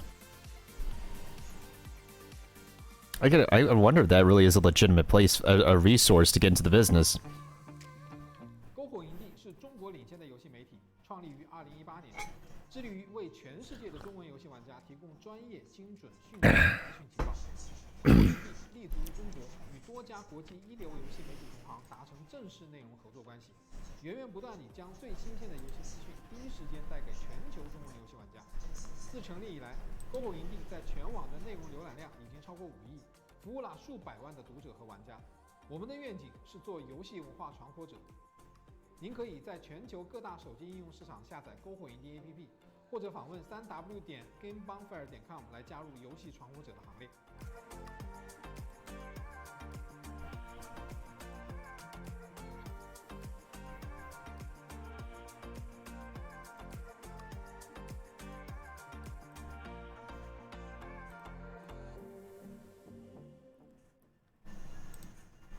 As a part of Play for All, GameSpot will be bringing you the latest gaming news and announcements, interviews with developers, the biggest press conferences, and lots more. Play for All is our yearly online event that combines the excitement and announcements of E3 with charity live streams the following week with lots of special guests who are going to help us raise money for able gamers. So join us in June for E3 and Play for All on GameSpot.com, YouTube.com/GameSpot, Twitch.tv/GameSpot, and as a part of E3's official broadcast.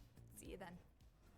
It probably isn't like realistic, but I love to be in Dragon Ball Z. You know what I'm saying? I know that's I know this, I'm not a saying, but like if I could be in Dragon Ball Z and just like fight with Goku or Vegeta or just be in that series, that'd be crazy. That'd be crazy. I'll put myself in GTA, but more realistically speaking, probably like Grand Theft Auto. Yo, what were those alerts popping? That was not me. Fortnite, like something like that. I think that'd be. Welcome back to E3 2021. We are having so much fun on day 3, and Capcom has so many great franchises, and one of the longest running is Monster Hunter. Ooh. Feature film and a sequel for the Switch. It's been a busy year for the property. The folks at Capcom sat down for an AMA with Reddit to talk about their newest release, Monster Hunter Rise. Ooh. Okay. Well, the presentation isn't beginning yet, but what do we got before the show? What do we got? What do we got, E3? As powered by Reddit. Brought to you by Reddit. Only on Reddit. I'm Yuri from the Monster Hunter community team at Capcom USA. モンスターハンターライズプロデューサーの辻本です。今回はレディットに寄せられておりますコミュニティの皆様の質問にお答えしたいと思っております。 Last month, we collected a number of your questions and sent them to Monster Hunter Rise director Yasunori Chinose. Unfortunately, he was unable to record a video of his answers, but he gave them to me right here. I'll be delivering them to you on his behalf.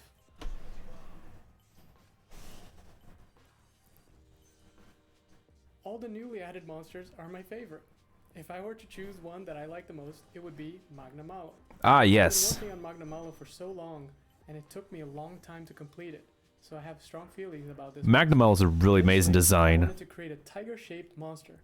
However, the main planner came up with the idea of an armored warrior with a long spear, and the prototype of the current Magna Malo was born. はい、明けのシルームです。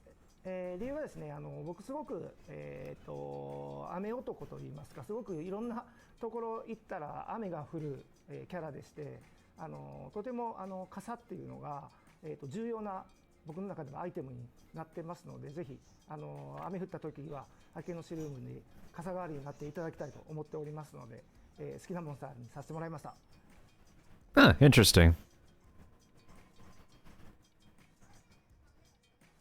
Magna Malo does not feed only on fresh meat, but also on decomposed meat. It decomposes the meat in its body and produces a special gas, which does not smell very good. Oh, but he couldn't answer. What does it smell like? これはですね、鉄柱回転攻撃とが、好きな技となっています。理由の方はですね、僕はハンマーを使ってるんですが、鉄柱回転攻撃ってすごくやっぱり、派手な攻撃でもありますし、すごい多段ヒットするので気持ちよさもあって、あと、距離もだいぶ詰めれますので、It is pretty innovative for the hammer gameplay, considering it's a heavy weapon and slow. 使っている攻撃技となっています。 My favorite Silkbind move is Earthshaker. The damage from the first hit feels good, but the additional impact damage feels even better. You can enjoy the feeling twice with one attack. Ah, that's a pretty good question. はい、子供の頃にですね、怖かった妖怪っていうとですね、カッパという妖怪がいるんですけど、 It's Kappa for me. When I was younger, I saw a scene on TV where a man was dragged into a Wait, hold on. Let me see the chat for this. その、カッパという Oh my god, the chat's filling with Kappa. I learned that it is dangerous to go near rivers. That's perfect. The chat's filling up with Kappas. Okay, let's throw one in there as well. 人をですね、水の中に引きずり込むみたいなことが、All the Kappas. 妖怪なので、子供の頃川とかにも遊びに行ったりとかもしてたんで、それ結構身近に。Okay, I really need to fix these expressions later. 妖怪です。During development, I often played Hunting Horn and Heavy Bowgun. Hunting Horn was a weapon I've played in the past, but for Heavy Bowgun, I used the weapon to test out long-range distance. はい、一番好きな武器はですね、ちょっとご存知の方もいるかもしれないんですけど、僕はもうシリーズを通してずっとハンマーを使ってますので、もちろん今回もハンマーを使っております。で、ハンマーしか使ってませんので、ギルドカードの武器の使用も、ハンマーのみが、ついている仕様としてついている状況です。What's your favorite armor skill? My favorite armor is Bishaten. I love the light design and how it emphasizes mobility. It is inspired by the costumes of Japanese ascetic monks and mountain priests. My favorite skill is Horn Maestro. はい、好きな装備はですね、僕はラージャの装備が結構好きでして、その見た目的にも好きですし、結構、シリーズでラージャの、防具が出ているときは絶対一度は作る、防具になっています。I hope Maffy is back. The presentation is about to begin. This is the last one we're going to watch for tonight. 結構つけることが多くて、周りの人にも自分の回復が影響するので、そういうなんか周りの人のちょっとでも手助けになるかなみたいなんで、そういうのスキルもつけてたりします。はい。Oh, hey, welcome back, Maffy. はい、現状予定はありませんが、今後出てくる、タイトルとかで、世界観とかがあって、ガチャブが、登場する必要性があるときには出てくるかもしれませんね。Ah, this is also a good question. What did happen during development? I saw one of Yomogi's feline helpers lying on the ground. So I asked my team what was going on and was told that they were testing out a situation where the feline ate a bad dango that Yomogi made and collapsed. That was a good idea, but unfortunately it didn't make it into the final game. Aw, man, that would have been funny. While Yomogi was having an important conversation, the feline was unconscious. That didn't make sense, so we had to say no to the idea.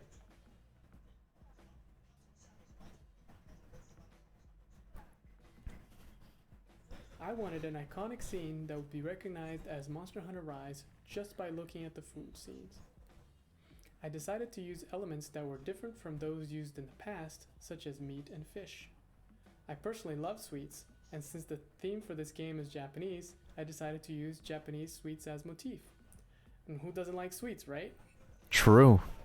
I have a sweet tooth. Oh, new weapon types.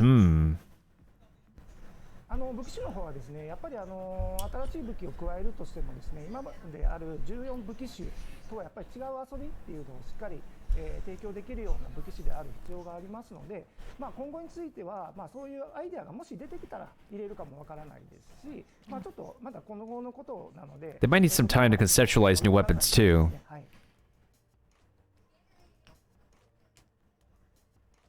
はい、そうですね、複数のチームもそうですし、今やっぱりゲーム作るときってすごい、何百人、が、関わってきますので、そういう、全体的にも、情報共有がしっかり取れるような、環境での開発を進めています。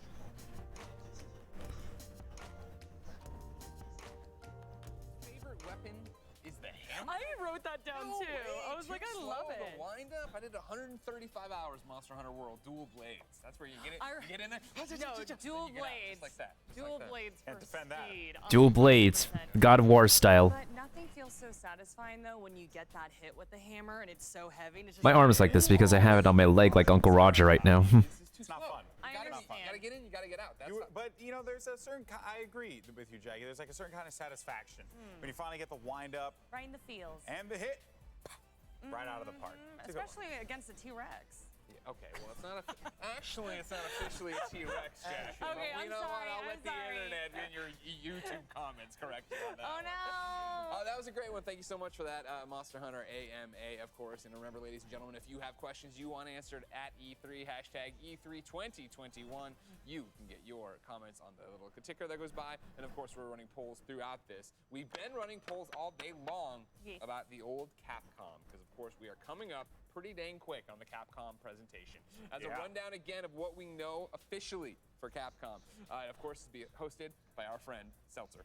Then we know we're gonna get stuff on the Great Ace Attorney Chronicles. We're gonna get stuff on Monster Hunter Rise. We're gonna get stuff on Monster Hunter Stories 2. We're gonna get Resident Evil Village.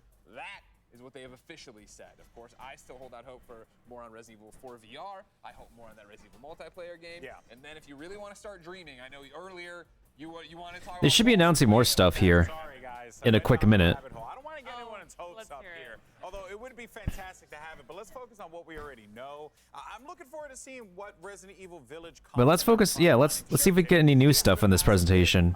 We've got 30 minutes for Capcom to shine. Maybe give us some new stuff. Yeah. Jackie, what do you want? Okay, so I am not super into puzzle mystery games, just being completely honest. But I mean, Ace Attorney just totally plays to me. Obviously, I'm a big weeb. I absolutely adore anime.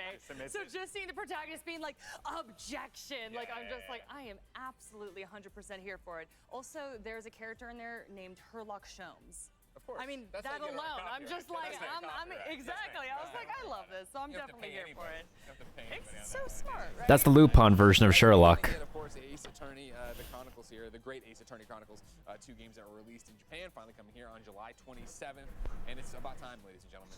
This is what you've been waiting for. July 27th. Presentation is starting Yep. in 5, 4, 3, 2, 1, go.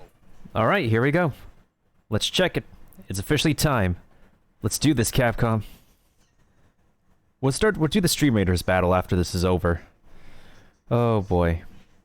And I hope I don't need to repeat myself. Here we go! E3 exclusive! And then tomorrow is Nintendo. Oh boy.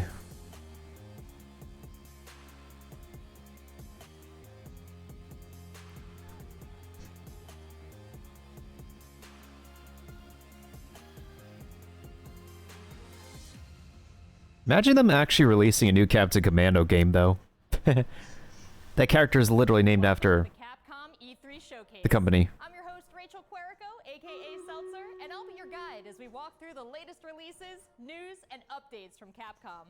We'll hear from the Resident Evil Village team, share some news from the world of Monster Hunter, and get the latest on Ace Attorney. Then we'll wrap up with some updates from our friends at Capcom Fighters. So what are we waiting Capcom for? Fighters? Let's get started. Stop today, Resident Evil Village. The Resident Evil franchise continues to pioneer the latest and greatest in survival horror. The team has been blown away by the response to Resident Evil Village, which launched last month.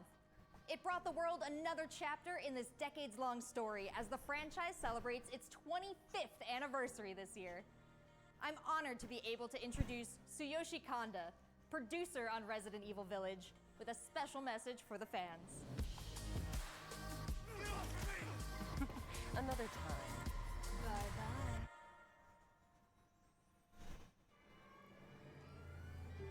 There's nothing to fear. Where's Rose? She's everything to me.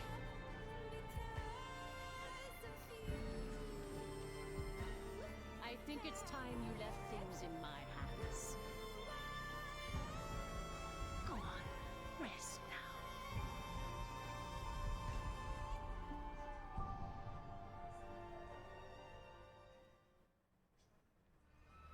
Hi everyone, my name is Tsuyoshi Kanda, producer on Resident Evil Village. I wanted to take this opportunity to thank everyone who's played since we launched the game in May. We hope you're enjoying this new chapter in survival horror. As a reminder, everyone who purchases Resident Evil Village will gain free access to our online multiplayer title, Resident Evil RE-Verse, where players go head-to-head with their favorite Resident Evil heroes and bioweapons. I'm now happy to announce that Resident Evil Re:Verse will go live next month across all supported platforms. I don't know how to feel about that game. It's not Mercenaries. Village does have a Mercenaries mode, and it's pretty promising from what I've seen. What I've seen.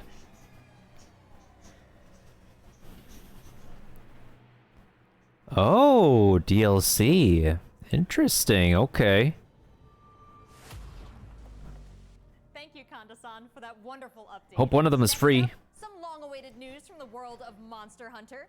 Whether it's adventuring alongside monsters or battling them with friends, we've got something for you. First, let's dive into the brand new story-based RPG entry to the series, Monster Hunter Stories 2. Oh yes, Monster Hunter Stories 2, let's go. Alright, let's see some news. Let's see some juicy news.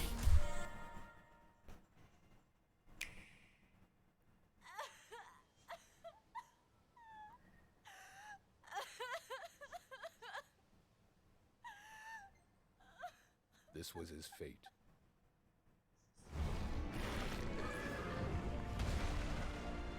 Red may have been strong and skilled, but against the awesome power of nature, he was merely a man. He never stood a chance. All around, things just kept getting worse. But I heard that Guardian Ratha had survived and returned to Hekolu Island.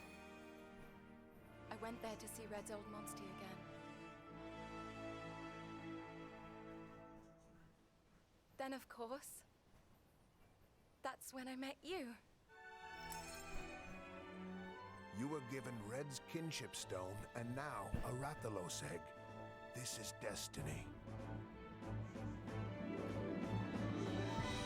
This is the legendary monster, Ray's Wing Ratha, the monster with the wings of ruin. It's said that a beat of its wings can bring about waves of destruction. Many people believe there's a connection Hey, there's grown up Lilia. There's Kyle. of ruin. The pits are appearing everywhere, and they're emitting a strange light. Totally not Dynamax.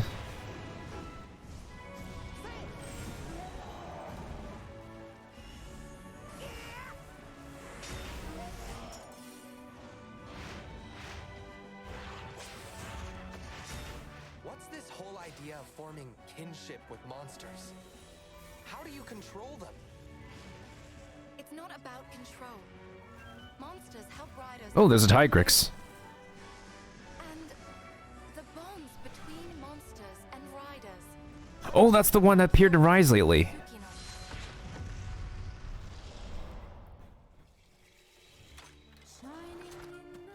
What kind of power does Ratha really have?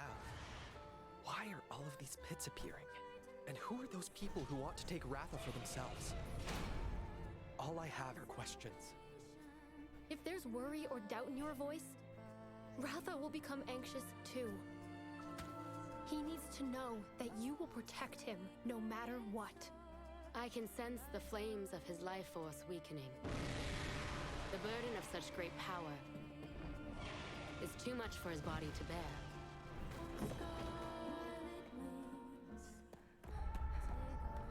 A voice. Can you hear it? Riders can bond with monsters. Hey, it's Mizutsune. Surely you can groove with fellow humans. They have the power of kinship. They're friends. They're monsties. Humans carry the strength of everyone they meet. That makes them strong. My friends here. Oh, that was Roberto. The blonde dude. I believe in the strength of humanity.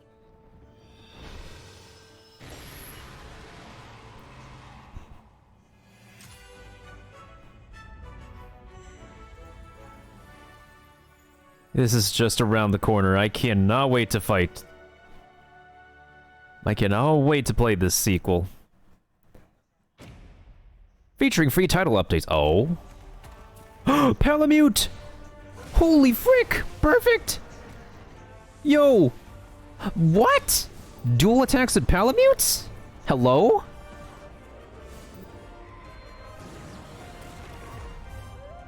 Seriously? Pogs? Oh, I'm definitely downloading the trial version. They're bringing the Palamute from Rise over to Stories too? Pogs? That's definitely gonna help. Okay, I low-key was not expecting that because I know we can get this from getting Monster Hunter Rise save data. Gee whiz. That is a couple weeks away. Pretty epic, right? And how about that announcement?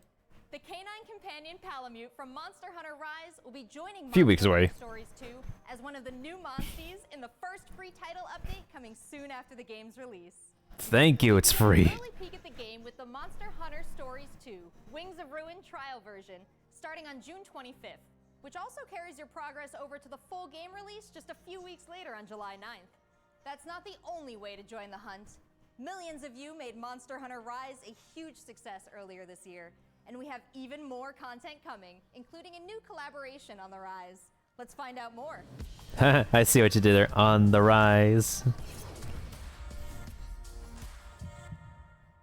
Let's go!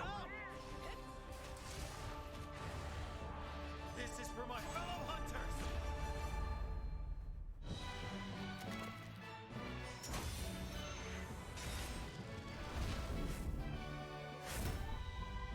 Rathalos is no runt. Moon's blessing emerge. Get ready. Oh, she's showing up. Good feeling. What will it be? Moon's blessing emerge.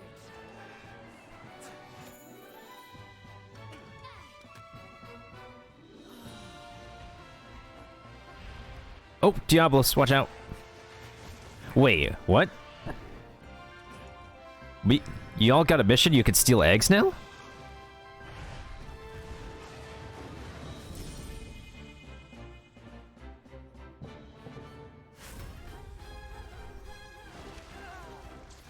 Oh, Monster Hunter started with Stories, Maffy.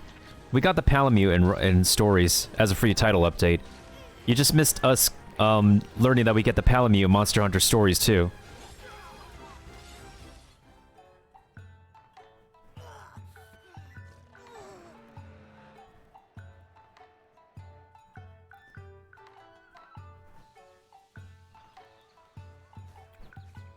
Birds.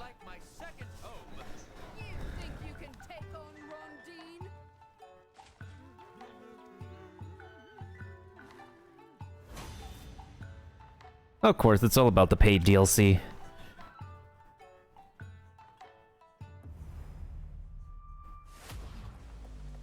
There has never been a better time to be a Monster Hunter fan.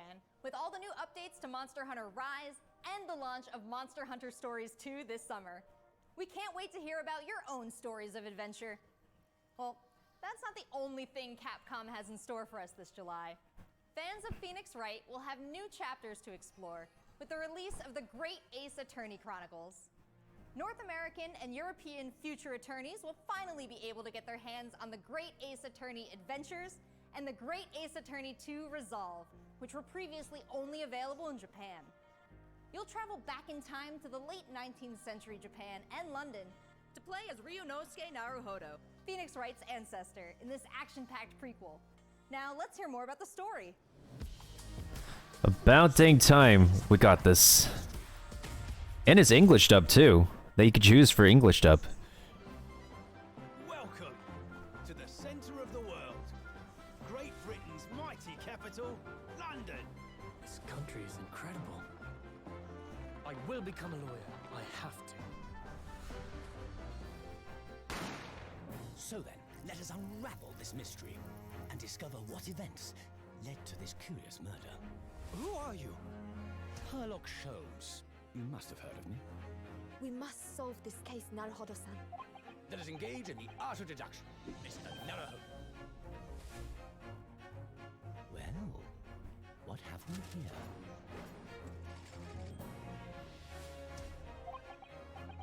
It would seem the truth is now tantalizingly close. The defense demands its right to a cross-examination.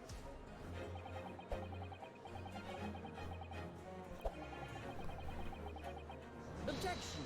Your testimony completely contradicts the facts. The objection was not the strongest I've ever heard, but I do appreciate the... Okay, this guy. That guy, though, the prosecutor.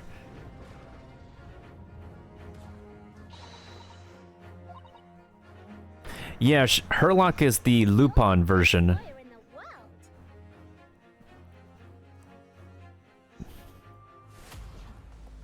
So we have 10 new cases and 8 mini escapades where you can take on the role of a defense attorney.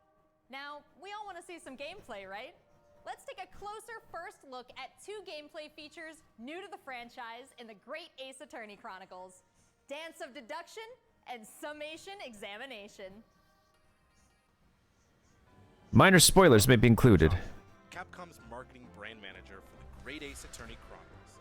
So this is the capital of Great Britain. Where to? The Supreme Court in Whitehall, if you wouldn't mind. The Capcom team is thrilled to present 2 new gameplay features, Dance of Deduction and Summation Examination, coming to the Ace Attorney series.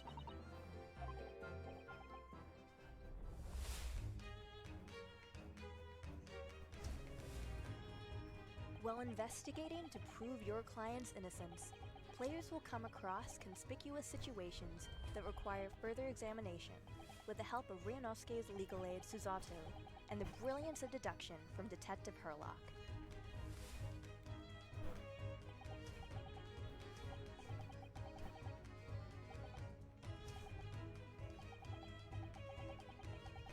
Herlock will proceed to present his logic and reasoning spectacular, a grandiose yet flawed series of conjectures.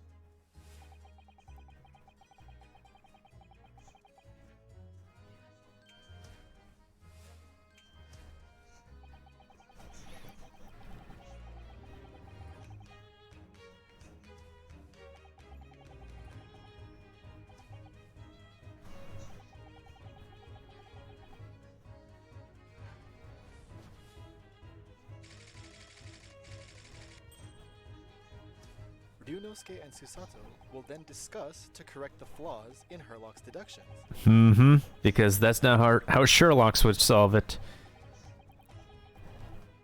At this point, players will be prompted to search for clues that help identify the errors in the detective's logic and reveal the truth to the mystery.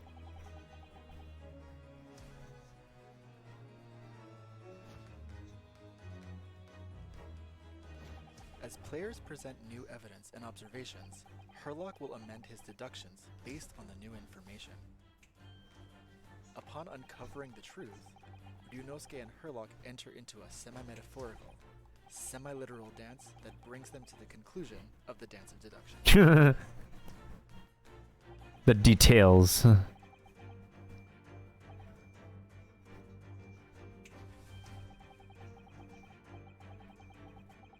You're not a man, you're a woman.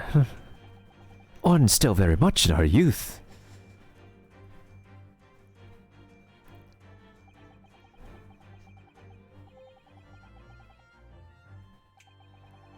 It would appear we are finally able to address you by your true name.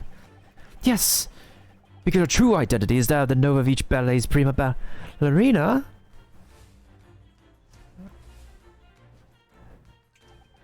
Miss Nikolina Pavlova.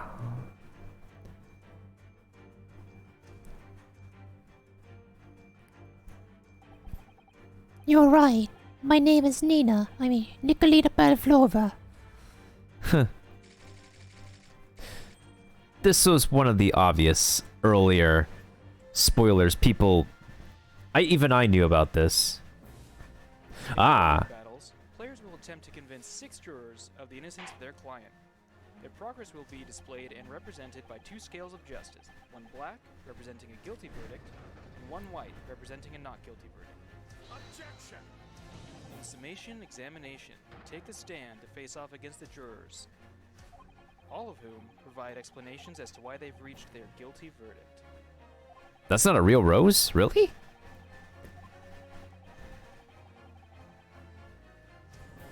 You'll have to identify conflicting statements and sway the jury in your favor. Examine each statement carefully and select 2 contradicting jurors to call out the flaws in their logic.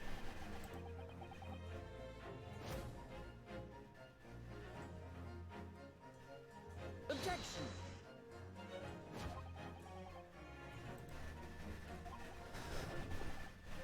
Explain, counsel, post haste. Be ready to provide evidence from the court record to help. Oh, he made one mistake. Oh, shoot. When you successfully point out one of these contradictions among the jurors, you might just change their minds, too.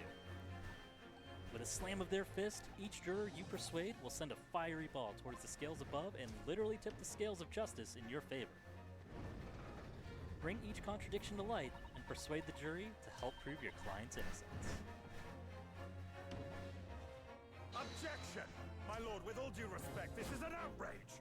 This has just been a small taste of the exciting new gameplay features in the Great Ace Attorney Chronicles. We are very excited to get this game in the hands of both new fans and diehard fans alike. Thanks for watching. You're gonna miss these gameplay features in the main game. To catch up on. There are some exciting new adventures and titles to look forward to. Well, that's a look at the new premieres from Capcom, but what about esports? Let's close out today's showcase with a few words from 2 of the stars of Capcom Fighters, Rob TV and Vicious. They'll tell us what's been going on with Capcom esports, including updates on the Capcom Pro Tour, Intel World Open, Street Fighter League, and all the other content on Capcom Fighters. So no new fighting game? No new fighting game? No new patches for fighting games? They need to get back on the fighting game scene with a new title. What's going on, everybody, and welcome to the Capcom esports presentation for E3 2021. My name is Vicious, commentator for the Capcom Pro Tour as well as Street Fighter League, here with competitive Street Fighter V player and host extraordinaire, Hollywood, Rob TV. What's going on, Rob? Oh my goodness, Vicious. Host extraordinaire. That just sounds beautiful. It has a ring to it. And I think that's the perfect word to describe what we have for everyone today. Street Fighter V, Capcom E3. It just feels right and you feel the electricity in the air. Nice! Noise! What? That was nasty. And there might be Noise. who don't fully know what competitive Street Fighter V is. The long and the short of it is this. We travel all around the world, state to state, country to country, and we try to bring our opponent's life bar from 100 all the way down to 0 and feel pretty goddamn good doing it. That's right, Rob. If you think you're the best in your region, sign up for Capcom Pro Tour to prove it and become possibly a world champion at Street Fighter V. The double perfect, the way he looked at the camera like, don't ever expect another man's controlling. So in this year's CPT overall, it's a series of tournaments that have $5,000 on the line for each tournament, but that money alone, that's not what's really at stake here. It's about making it to the granddaddy of them all, Capcom Cup. Item just reset in grand finals of Capcom Cup. So behind me, you can see in all of its glory, the Capcom Pro Tour 2020. Oh yeah, I do, Keith. I remember you giving me a free copy of it. And that's a place that you are very, very familiar with. That's right, we take all of our events and broadcast it live from this stage, and we check out all of the top competitors from each and every one of these regions. And speaking of, the Capcom Pro Tour has shaped up a lot. 2021, we have 32 events going on in the Capcom Pro Tour, spanning across 19 different territories. So there's so many opportunities for players from around the world to get that ticket into Capcom. Hey, thank you for the hydration, Sin. I am definitely doing that right now. Change from what 2020 was into what we could expect for 2021. And Mago is your first qualifier for Japan for the Capcom Pro Tour. Not only can you catch the Capcom Pro Tour live. How's it going, Sin? What's up? Channel, you can do so on a plethora You're a day early for the Nintendo Treehouse. That's tomorrow. Twitter and Facebook. Of course, if you don't catch it live, you can also check out the VODs for all the competitive studying you would need to become a successful Street Fighter V player, as well as catching some of the community-focused content that we have on Capcom Fighters. We have No Neutral, the official pre-show of the Capcom Pro Tour. We have sets where we take players from around the world and play off in an exhibition first to 10. But not only that, actually, we do have Street Fighter League that's happened season after season, non-stop action, 6 teams of 3, duke it out in this battle tournament series to see who will walk away with the championship and the $150,000 prize. Street Fighter League is something that you don't want to miss because normally we only have 1v1 content. But now you actually have your teammates at your back and every decision that you make is not just about you anymore. Look for more news on Street Fighter League later this year. It's Oki time. What's gonna happen? Nice. He checks it. He checks the movement. What's happening? I know I'm never gonna win these kind of competitions. But hey, that money be good though. Intel World Opening is happening right now. Top players representing 11 regions around the world are competing for their place in the World Finals happening next month. Be sure to check out the official website for more information, including current standings and broadcast schedule. To commemorate this event, everyone who logged in during this period will receive an exclusive competitor title and dojo object. You do not want to miss this.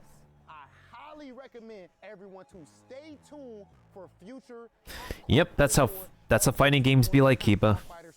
And again, we've had so many events so far. We started off with the Japan region. We've had a couple of more events going on afterwards, but the action does not stop. In fact, we're going to be continuing off with the Midwest region for the Capcom Pro Tour. I know you're definitely excited about that. 100%. I mean, of course, your boy is from Ohio. Make sure you guys tune in to see the tournament. You do not want to miss some of the best Street Fighter V players in the world compete head-to-head. So it's you. I dare you to find better Street Fighter. I dare you. This is a game about being a world warrior. Capcom College tournament play. Obviously, they got a rivalry. I'm the best in the world. This game has changed the lives of so many people here. Ooh! Nice! Oh, the pop-off! That's what I'm talking about. I told you it's gonna go to the limit, and I ain't landed the beat. This is the ultimate Street Fighter V experience. This is Capcom Pro Tour. Man, oh man. Well, they got 5 minutes left. Thanks, guys. It's been a really exciting season so far, and I can't wait to see how this plays out on the road to Capcom Cup. Remember to check out Capcom Fighters' Twitch and YouTube channels for more information and to watch the latest matches. So that's a wrap for Capcom at E3 this year. Let's recap what we all saw.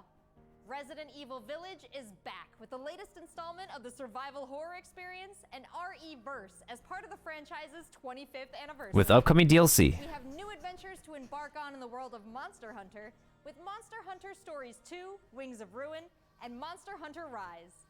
And don't forget to go back in time with the great Ace Attorney Chronicles to tap into the family history of Phoenix Wright and solve new cases. Finally, don't miss out on the esports fun. Make sure you catch the latest matches with Capcom Fighters. There really is something for everyone here today. But don't go anywhere yet. Join the conversation on Twitter and make sure you check out the Capcom virtual booth on the E3 portal to watch all these videos again and more. I'm Rachel Querico, aka Seltzer. Thank you for being part of the Capcom experience at E3 this year. That's it. That's all we got. Announced DLCs. And it's a bit of gameplay from the Great Ace Attorney. Could have expected a little bit more, honestly. Like, at least a trailer for something new at the end. Still got a few minutes. There could be something new.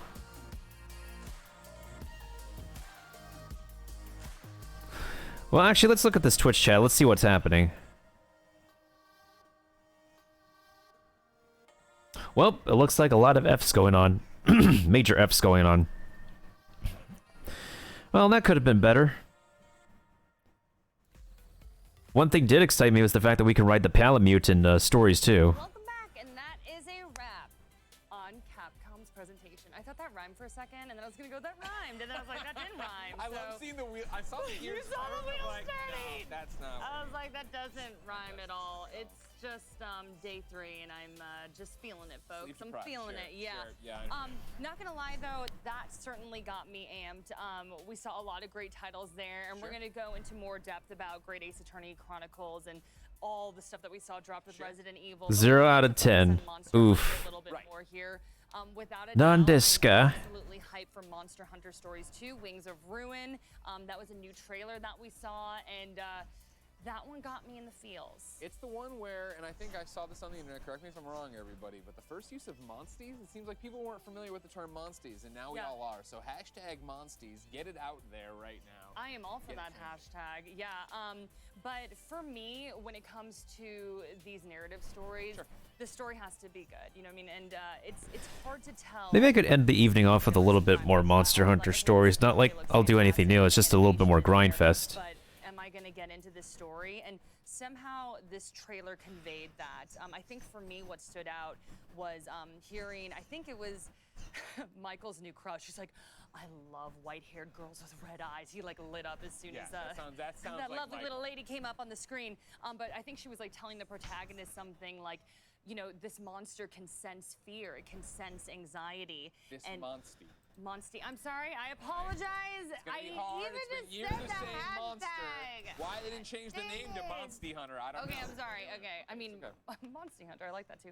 But anyway, yeah, like that resonated with me because I think that you know, we all have that challenge, right? We all deal with anxiety. We all deal with fear, and we kind of have that monster within us that we're always battling, right? So that sounded so cheesy, but it definitely connected with me. No, like, I understand. And like for me personally, again, somebody who does love the core Monster Hunter series, I didn't give Monster Hunter Stories 1 really a chance. Yeah. And so seeing this trailer for it and be like, oh man, this plays a lot more like an anime than it does a Monster Hunter, right? That's interesting, and it is interesting to see that world, the mechanics we know, and not mechanics, I guess, but in terms of, you know, what weapons you're using, what monsters you're seeing, what the world building techniques are, and how they're using it in a different story. I'm with you that the trailer actually looked interesting, where I'm like, oh man, I must not have given the first one a shot. I just think that sometimes, you know, these trailers, they go so hard with being like, look at all the action, look at how cool this is, and like, here's these awesome visuals, and I felt like they were like, GG's. no, like, this has a lot of heart to it. Yeah. So I definitely... There was very little gameplay in it to be at all, right? Truly, when they finally got to a battle, I was like, oh, this is what battle even looks like. I didn't realize that's how it was going to shake out. Yeah, they definitely laid heavy on the cinematics. Also, you know, we were talking a little bit about Monster Hunter Rise. Of course. And I mean, man, they have a ton of stuff dropping through June and July. Like all these they have that mixed collaborations. in for stories too, right? Like they had all this different stuff in there. They had a whole Monster Hunter block there, and I feel like we didn't even scratch the surface of it. We will. There's still much more to talk about in Capcom, but yeah, Monster Hunter Stories 2 did grab my attention. July 9th, of course, but then the trial June 25th, so you can try it before you buy. Get it out there and get it that way. Which, of course, this has been the E3 of demos, if you ask me. We're going to have a ton more reaction to Capcom and what we thought. But first, we've got some news from the folks at Razer. Take a look. What do we got for Razer?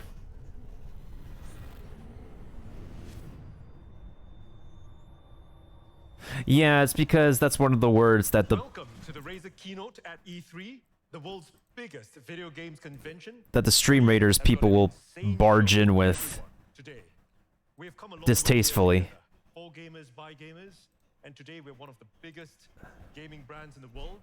We span hundreds of millions of gamers, from PC gaming to console gaming to mobile gaming.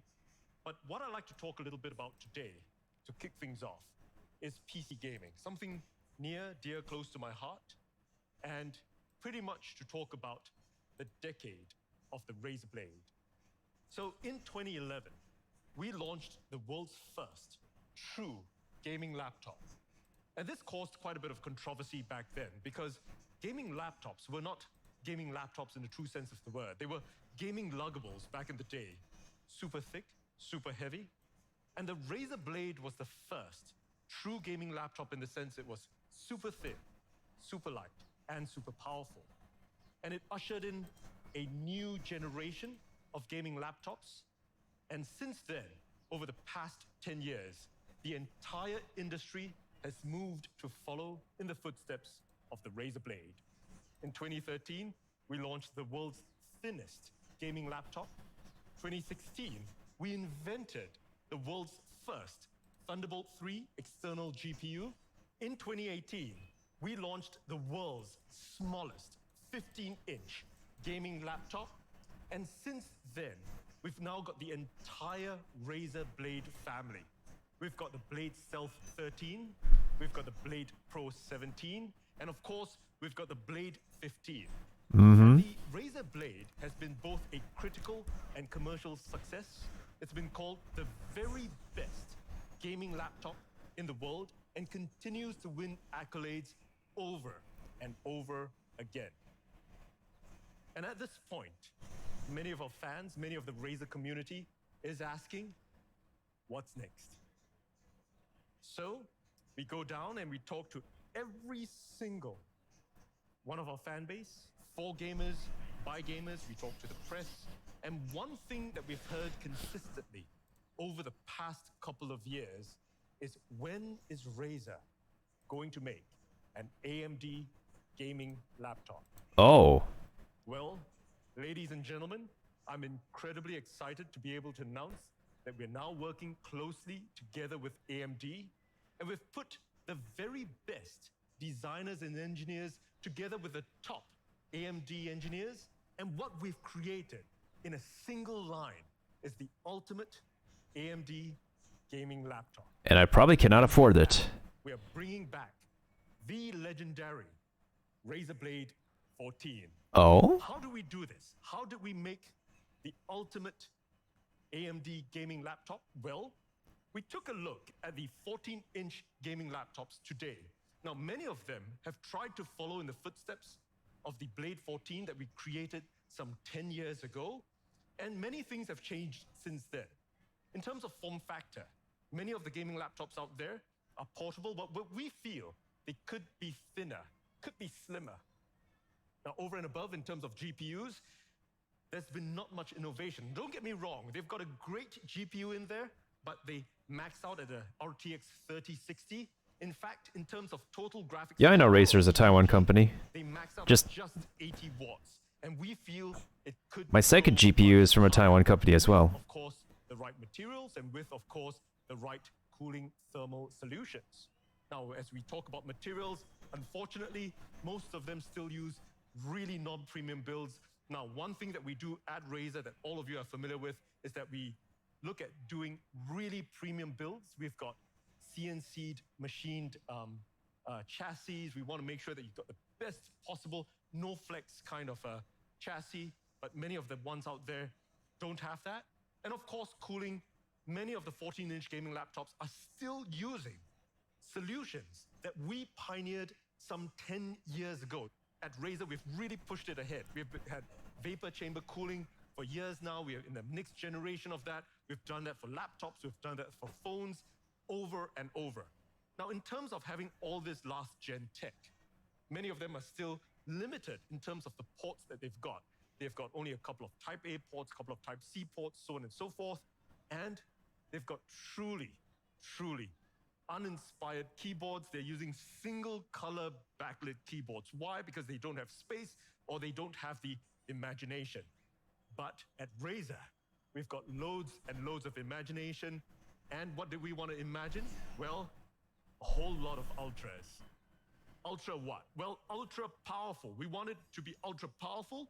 We want it to be ultra thin. We want it to be ultra fast. We want to have ultra connectivity. We want it to be ultra responsive. And of course, ultra immersive. That's a lot of ultras to make the ultimate AMD gaming laptop. But let's talk about how ultra powerful the new Razer Blade 14 is.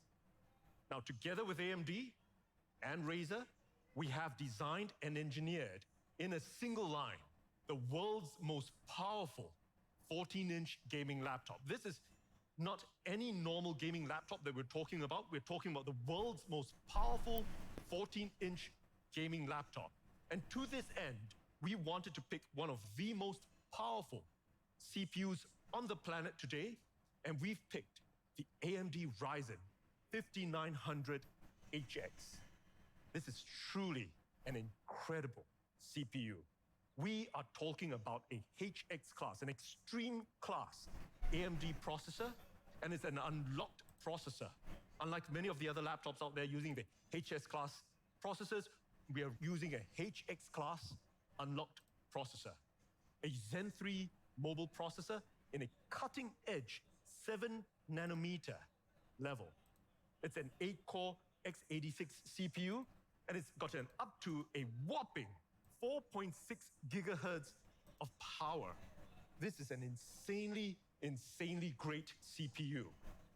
And Joining me here today talking about this partnership to make the ultimate AMD gaming laptop is Jason Banta, VP of Product Management of AMD. Razer is known for some of the most innovative gaming laptops in the industry. Razer has established a design, quality, and performance standard that is second to none. That's why we at AMD are excited to partner with Razer for the first time, bringing Ryzen, the world's best mobile gaming processors, to the Razer. Thank you for the epic flying rogue, Drew. Engineers from both companies partnered together, start to finish, to bring the best components, the best performance, Okay. the best experience together. And AMD is really good for the processors. My rig has an AMD processor right now, and it's running really well. Ryzen 9 5900HX processor, enabling elite gaming performance on a thin, Especially for budget builds, too. amazing battery life. The 5900HX delivers 8 cores and 16 threads of Zen 3 core performance. A max boost clock of up to 4.6 gigahertz quickly dispatches workloads, reduces latency when gaming, and performs 3D renders at breakneck speeds. The 5900HX also doubles the L3 cache size compared to the 4000 series. This massive on-chip memory is vital to unlock the full performance of discrete graphics for gaming. And all of this is based on 7nm process technology.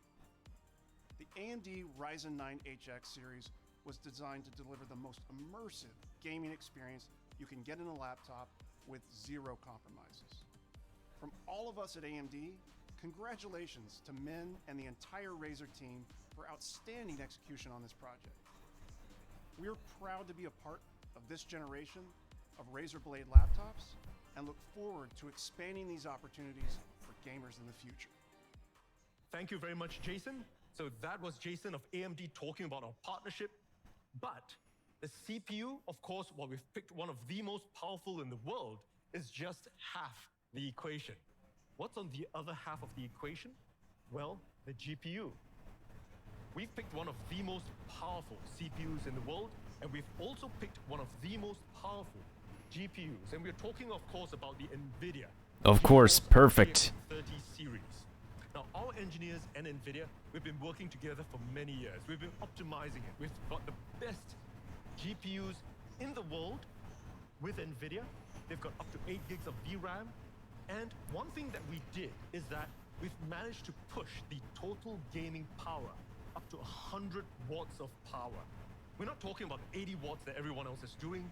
We've pushed it all the way to the limit, up to 100 watts of TGP, and in something as small and thin as a 14-inch form factor.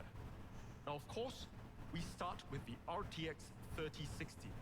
It's a great GPU. That's what everybody else is also using, but we wanted to start with that. Now, over and above, our thermals guys said, you know, we're crazy at Razer. We're the mad scientists. We can take it a notch further.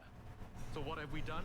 Well, in the new Razer Blade 14, we've got an RTX 3070 option. Huh. That's a truly powerful GPU matched with a truly powerful CPU. But we're Razer. We want to take it up to 11. We're going all the way up to the moon.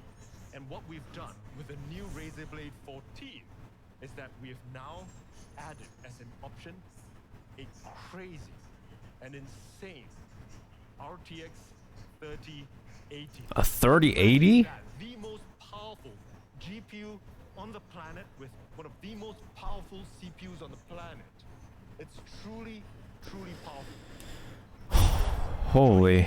On screen today from NVIDIA to talk about how we've put this crazy RTX 3080 into an ultra-thin form factor of the new Razer Blade 14 is Matt, VP, Global GeForce Marketing at NVIDIA, on screen.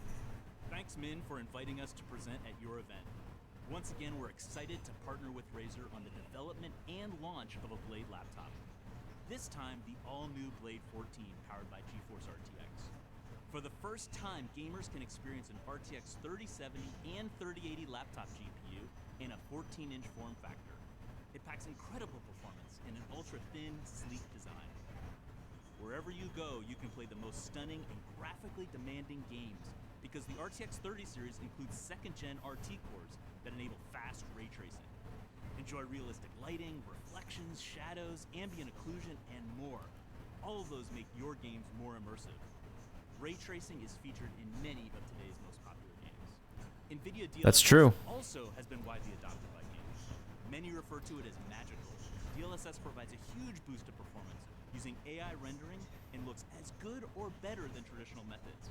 Dedicated tensor cores built into the RTX GPU do the AI. That's true. Now, in addition to Also the true. rates pumped out by the GeForce GPU, NVIDIA Reflex low latency technologies give gamers the competitive edge in their favorite games. NVIDIA Reflex is now supported in 7 of the top 10 competitive shooters. But we're talking about laptops, so efficient power usage is incredibly important to making gaming laptops as thin and cool and quiet as possible.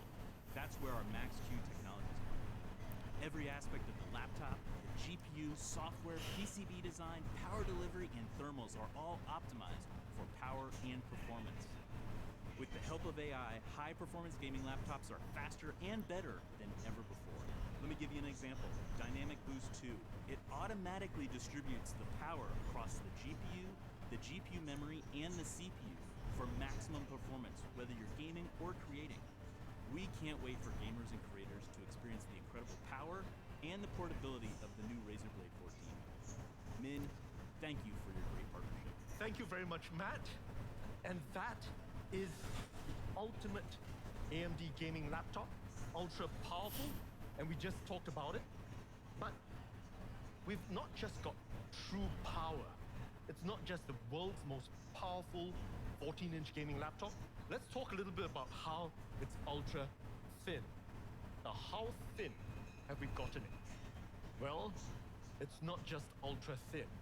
It is the world's thinnest 14-inch gaming laptop. Let it sink in. Think about it. I just said this is the world's most powerful 14-inch gaming laptop, and now I'm actually saying it's also the world's thinnest 14-inch gaming laptop. We are talking about 16.8 millimeters thin with a 3080. Mind you, it's 0.66 inches thin. And the reason for it is because over the past 10 years, we've been bringing together the very best thermals engineers on the planet. They've got all kinds of innovative solutions. They've been pushing the limits. And what we've got over here in the Razer Blade 14 is the next generation vapor chambers. Ooh. We designed this from ground up. We are light years ahead of the competition. Many of them are still copying what we've done 10 years ago. And today we're 10 years ahead. We're a full decade ahead. We've designed the next generation vapor chambers in the Blade 14. Vapor chambers, Tiny little fans. They've got 88 fan blades. And we work with fluid dynamics scientists. We made sure that every fan blade was designed from the ground up. 88 fan blades. What does that mean? Every single fan blade in our fans is about 0.1 millimeters thin. We have designed fan blades the width of a human hair. In addition, of course, we are using T6 grade aluminum CNC chassis. You've got to kind of touch it to believe it. You've got to understand that's what a Razer Blade is about. That premium quality. And of course, the premium quality comes with a premium price. I don't think even our laptop funds would cover that. If anything, our donations would probably cover my new RAM sticks for me. So let's talk about how fast it is. Ultra fast. We've got the fastest 14-inch display. We've got two options. We've got an FHD 144 Hz and we've got a QHD at a blazing fast 165 Hz. It's 100% DCI P3 display, IPS grade. It's AMD FreeSync Premium, and every single display is custom calibrated right out of the factory. Ultra fast. Now let's talk about connectivity really quickly. Ultra connectivity. Lots and lots and lots and lots of ports. We're talking about Wi-Fi 6E. We've got Bluetooth 5.2. Now, some of the gaming laptops, or the 14-inch gaming laptops, don't even have space to put a camera there. Webcam, it's a Windows Hello. Lots of ports. We've got on one end of the chassis, we've got a Type A, we've got a Type C Gen 2. The Type C, is Gen 2 charging. It's got a display port. In addition to that, we've got HDMI 2.1, which has an output of 4K 120 hertz. Now, on the other end, we've also got another Type A, another Type C. We've got lots and lots of ports. Ultra connectivity. Let's talk about how We're gonna need all the ports, that's for sure. You could never have enough ports. Oh. We've pioneered this many, many years ago. Now, one of the things I'm really proud of is how buttery smooth. This is like I mean, that's technically what I have built in my computer as well, Maffy. It runs pretty well. touchpad. You've got to touch it to believe it. And unlike all the other inspired keyboards, we've got a per key Razer Chroma RGB keyboard. It's a fantastic keyboard. It's an incredible keyboard. It's got a beautiful key travel. You got to try it to believe it. This is a legend by itself. It's ultra responsive. And now let's talk a little bit about how immersive the new Blade 14 is. And what we've got incorporated inside this is THX spatial audio, giving that beautiful spatial surround sound all around you. And of course, we're using it with upward firing speakers. You know, that's a truly, truly great set of speakers. And at this point of time, I'm sure most of you guys watching, some of you guys may be skeptical. We've made it so powerful. We've made it so thin. We've packed it chock full of all kinds of features. This is like a laptop, which is 10 years in the future. What have we compromised? And at Razer, we do not compromise. You'll know it if you own one of our Blade laptops. We do not compromise. And some of you may suspect we may have put a really tiny battery in there. Absolutely not. Because on a single charge, the Blade 14 runs for up to 12 hours. That's an insane level of battery life in the Blade 14. Now, the team has put together a video, a quick ad to kind of show it to everyone. I'm sure you're excited to see it. And let's show it for everyone. All right, let's take a look at the advertisement. I know it's probably just some flair, but can we see some performance tests and stuff?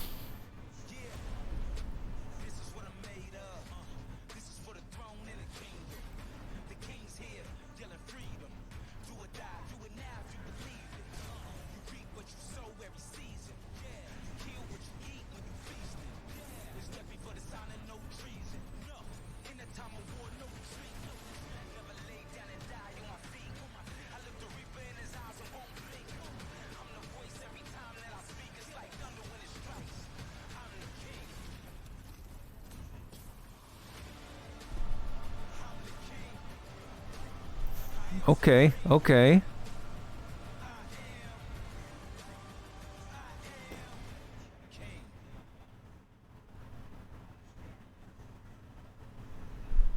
And at this point of time, I'm sure all of you would like to see the actual real thing. This is not a figment of my imagination. This is not a figment of the imagination of a gamer out there. But here it is, the legendary Razer Blade 14, back in flesh or back in CNC aluminum. You can see it's ultra, ultra thin. Imagine that we've got a HX class CPU in there. We've got a 5900 Ryzen, of course. We've also got a 3080 NVIDIA GeForce GPU, all in an ultra thin 16.8 millimeter form factor. Super, super thin. All right, I'm sure you guys would like to see the display. This is a 165 hertz display. Yeah, imagine if he did. I'm sure he had practice. And yes, there is a webcam. All right, so check it out. And it just sounds beautiful.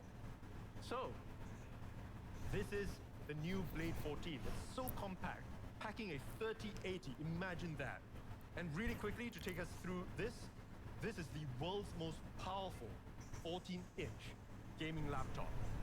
It's ultra powerful, it's ultra thin.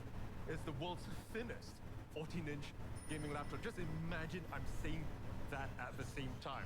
Yeah, we're missing those specs, Kiba. Ultra connectivity, look at all the ports on both ends. It's got an ultra responsive gaming keyboard and it's ultra immersive. You know, you've seen the upward firing speakers and all of this with 12 hours of battery life. Today, together with AMD, I'm incredibly excited to announce the ultimate AMD gaming laptop, the new Razer Blade 14. Now, at this point of time, you want to know the price, you want to know availability. Well, I'm sure with a product like that, you're probably quaking inside thinking, is this going to be a $5,000 laptop? It's got all the insane features. It's got Right. powerful CPUs and GPUs, right? You know, is this going to be a $3,000 laptop? Well, ladies and gentlemen, the new Razer Blade 14 starts at just $17.99. Of course, I expected. Well, not in 10 years from now. It's available right now today. By the end of this keynote, you can order it. And where can you order it? Well, you can order it online at Razer.com or at any of You know what you can build with 1799? leading retailers globally. You can check it out right away today. This is why I look for budget laptops. Sure, we compromise on features, but I can always upgrade it. The ultimate AMD gaming laptop. So, that's the first product that we've got today. And we've still got a big show ahead. So what's next? Insanely small, insanely powerful. And what am I talking about? Well, it's our all-new USB-C 130-watt GAN charger. 10 years ago, when we first launched the Razer Blade, one of the big innovations that we did was we went and redesigned the charger. 10 years later, we're now really pushing the limits of what we can do with power. So, here is a traditional power brick. It's shipped in many of the other gaming laptops out there. Not the Razer laptop, but this is often in many of the other gaming laptops. This is 130-watt size of a power brick, all right? It's almost 3 inches tall. It's got about 6 inches wide. How big is the new Razer GAN charger? Or how much smaller is it? It's up to 59% smaller. It's so tiny, it can fit in your pocket. And it's not just smaller, it's also up to about 17% shorter. It's an incredibly small charger. So I thought you guys would like to see how small or how large the chargers are. This is a traditional 130-watt power brick. It's pretty big, it's pretty heavy. It's something that will ship with your traditional luggable kind of laptop. So how small is the Razer GAN charger? Boom, it's just hiding behind it. It's just so tiny. The same amount of power that it's packing from 130 watts, and this is a 130-watt charger. And this is already considered one of the smaller 130-watt chargers out there.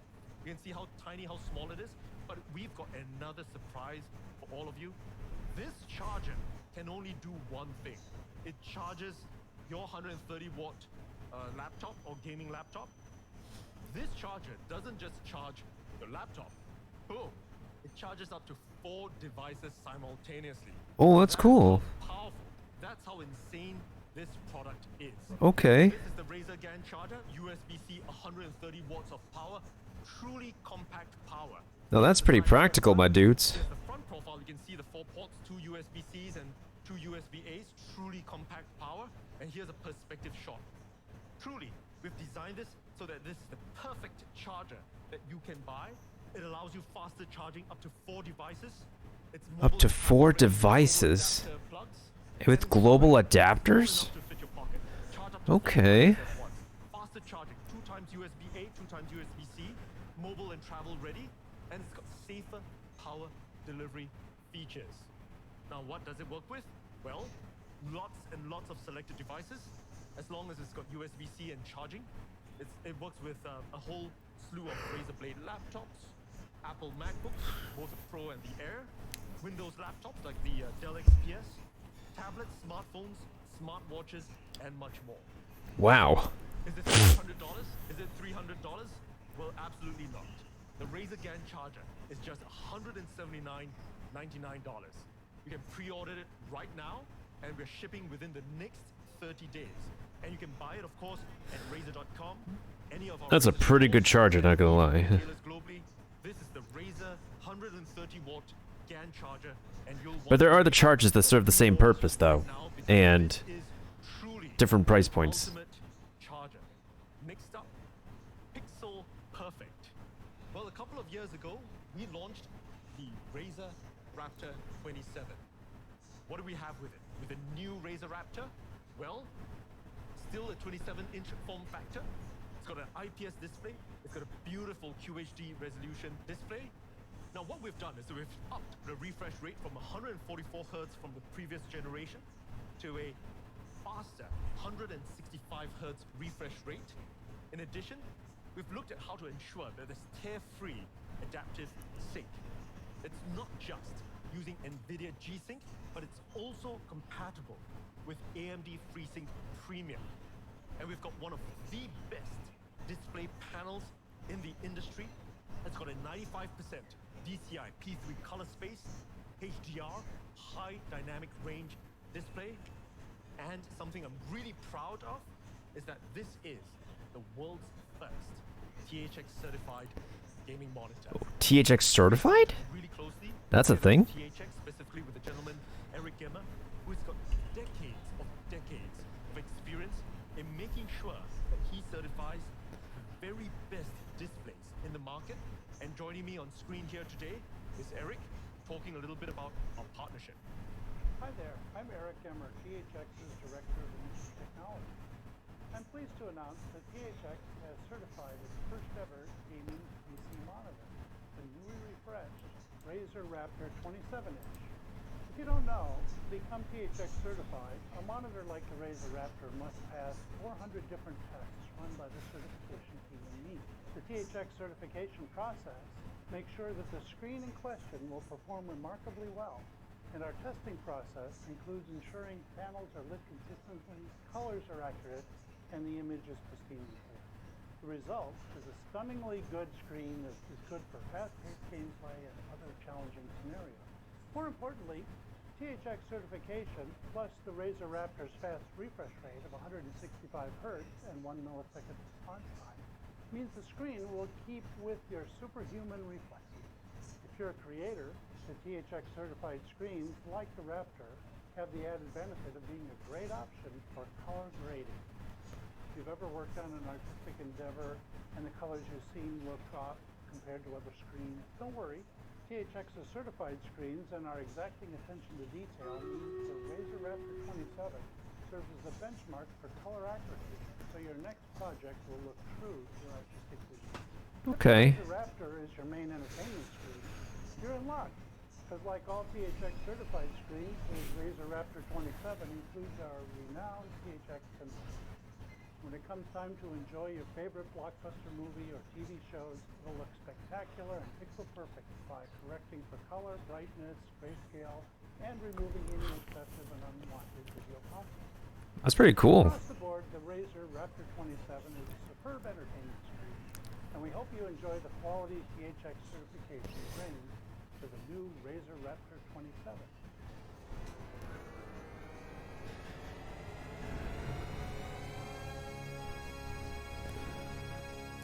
Who can forget that? Who can forget that ironic sound? So that's Eric, who's had decades and decades of experience in terms of making sure that the very best displays in the world are certified in accordance to THX's highest standards. And I'd like to talk a little bit about the new Razer Raptor 27. It's got a forged aluminum construction. Holy. Beautiful construction. It's got a unique 90-degree tilt that you can flex it and have it positioned any way you like it.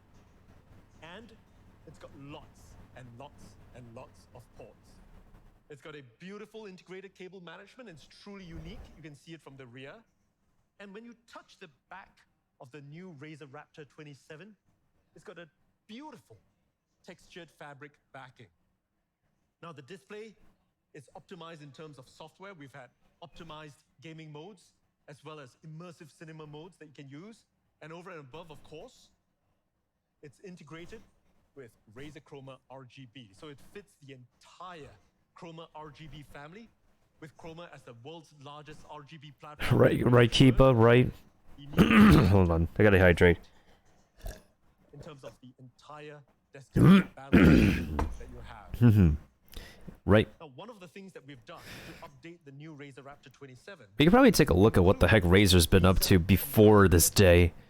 New Razer Raptor will allow you to use, Because I'm sure people be paying them big bucks for their tech. and this is also backward compatible with the previous Razer Raptor 27. And of course, the mounts are sold separately. And I thought I'd share a little picture of how a triple screen monitor might look on your desk. And it looks just beautiful. It looks very flex-worthy. I'm sure many of you guys would like to see a video that we've put together for the new Razer Raptor 27. And here you go.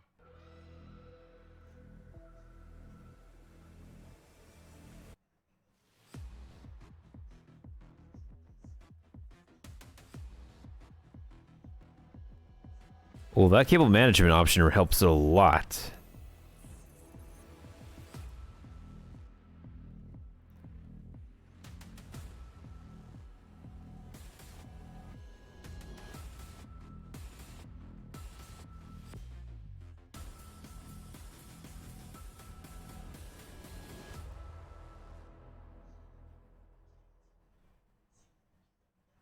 All right, so at this point of time, let's do a quick demo of the new Razer Raptor 27. Let's call up the Raptor 27. All right, here you go. It's got a beautiful, beautiful screen. It's forged out of aluminum. It's a beautiful monitor. Let's turn it around so people can see the integrated cable management. As you can see, it's got a truly unique cable management system. All right, let's turn it to the front again. And one of the things that we've updated, the new Raptor 27, is of course the Visa mount.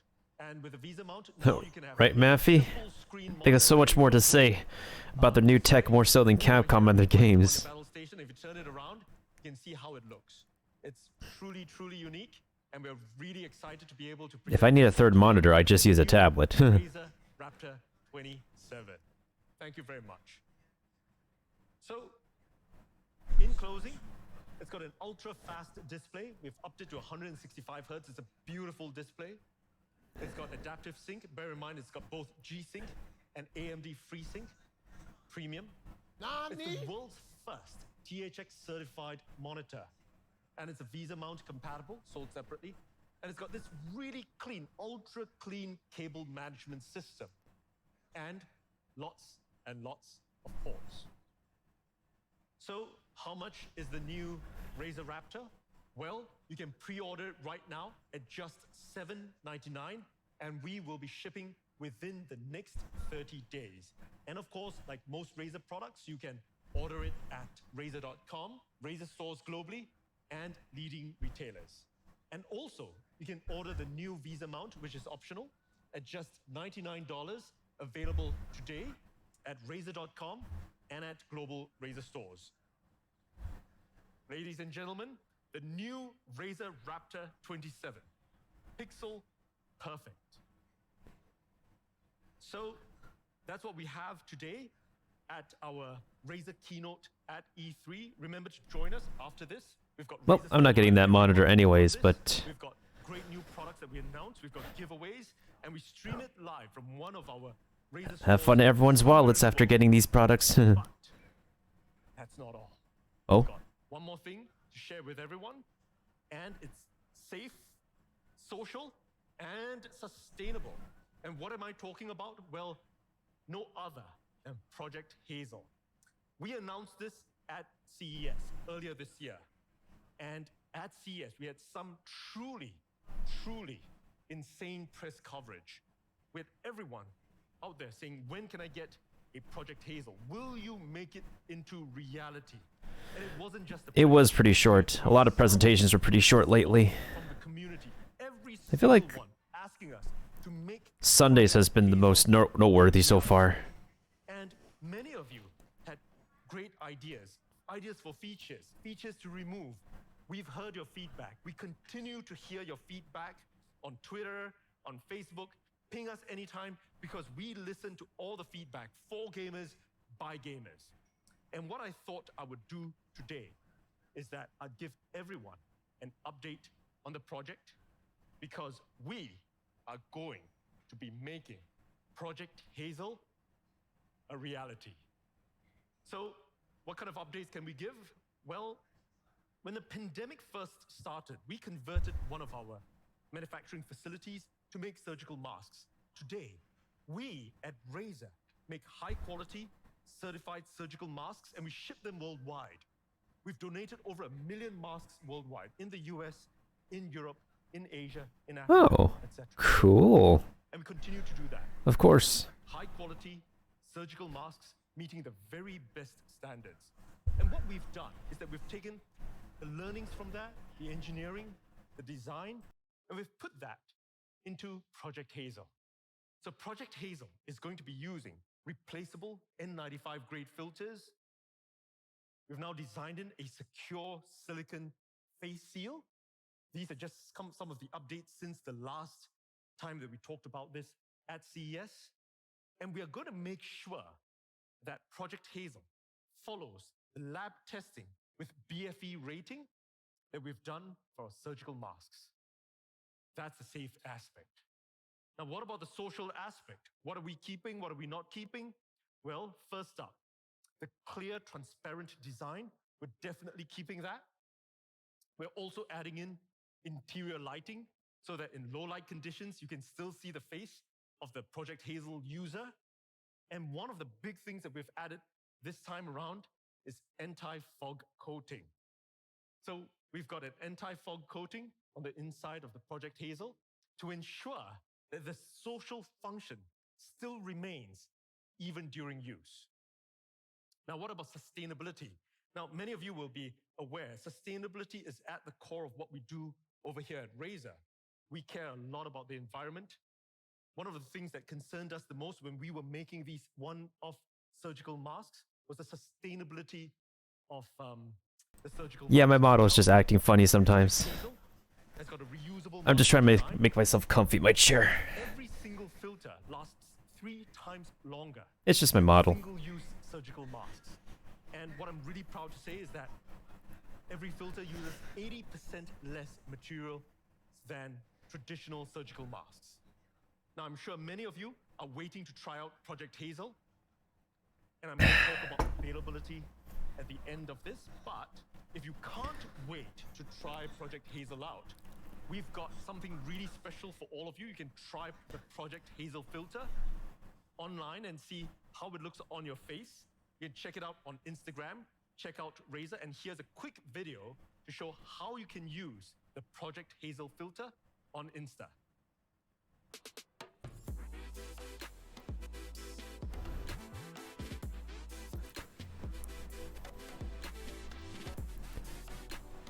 Huh. Yeah, I definitely would like to see, like, some real-life testimony. Project Hazel filters, because we will be watching out for all of you, and we might have some pretty cool giveaways for Project Hazel when the time comes for shipping. So we've got a quick video to show you the updates that we've made since the last time we announced this at CES. Here you go. Product's subject to changes, though. That's the thing.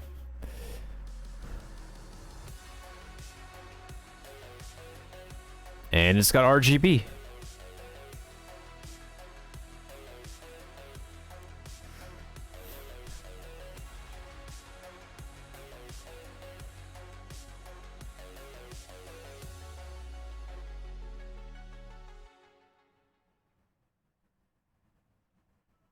So, I'm sure many of you are asking, when can I get one? When do they ship? Well, with the insane demand that we're expecting for Project Hazel, we've put together a plan so that we can get as many of these units out to you as possible. We're going to have limited quantities right from the get-go. So once we start manufacturing, we're going to be doing sale by drops. We'll have all the database of everybody who wants a Project Hazel, and we'll send you information once there are units available. And our first drop is going to be happening early Q4. We're still perfecting it. We're taking in all the beta feedback. You're going to see units out in the field, but the first drop is going to happen early Q4 once we've got most of the testing and certification done. And it's going to be available exclusively on Razer.com. And you can sign up now for all the information on Flash project. Maybe they're still manufacturing a bunch, so they don't have like at least one working prototype to demonstrate. That lasted like a full 40-ish minutes.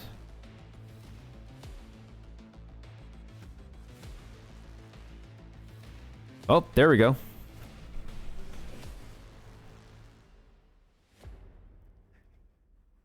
That was the last presentation today. That was the very last one. And the Razer presentation is over. Laptops, monitors, and face masks. Oh my! You want that Project Hazel? You getting into one of those? Oh props? heck yeah! I thought it was one of their like April Fool's jokes things. It's To be honest. I really didn't think that was gonna be happening. Well, so they underestimated all of our desires to be able to see each other's mouths while you actually talk to one another. I ain't gonna lie. When it said it was see-through, I was like, but I wanted to hide my face. Oh, I'll tell you, somebody hard of hearing, being able to read your lips is so clutch. Like it's. Yeah. I mean, regardless, it's super cool. Okay, but we gotta talk about the Blade 14, $17.99. Yeah, I know. Need that kind of funny games money. Well, first off, can it run TurboTax? All right, we heard. What did we hear about it? It's got the RTX 3080 built in, right? AMD Ryzen 5900 HX processor. But can it run Minesweeper? Can it run TurboTax? Minesweeper, I mean, that's the big question. The big one right now. I mean, I'm not gonna lie, this is absolutely lovely. I like feel uncomfortable touching it because I'm How just light like, is it? Listen up. All right. Toss it off the side, see what happens. Yeah, you wanna catch? Just kidding. Whoa. Come on. You would kick me out of here. I'd never come back. But it is really, really light and lots and lots of ports. So I felt many like ports. I felt Show like I them the heard that a ports, lot. yeah, when they were talking about all the show. USBs on the side. Yeah. I ain't gonna lie though, that is clutch. Oh yeah. Because I'm always like, oh man, I wish there was more ports whenever I have any laptop. So I'm here for it. But it is. Real hero for all the ports. Also the THX. THX spatial audio. Yeah. I mean, that's amazing. 100%. Yeah, you know, I give PC gaming a lot of trouble, but I do play that sport. If ever like doing stuff on the go, then Oh wow. Okay, now I'm a Sith, Taylor Sith, no big deal. Wow, It's true. that Look it up. joke. It's not a joke. That's literally my character. Taylor Sith? Yeah. I absolutely love that, Thank you. actually. Thank you. I would be a Sith, too. Did you see? Yesterday, I thought I had very Sith Lord vibes. Did. Yeah. Thank you. Anyway, moving on. Let's talk about Capcom. Sure, yeah, we got cut off. We were only into Monster Hunter before, right? Yeah, where to begin? One more thing.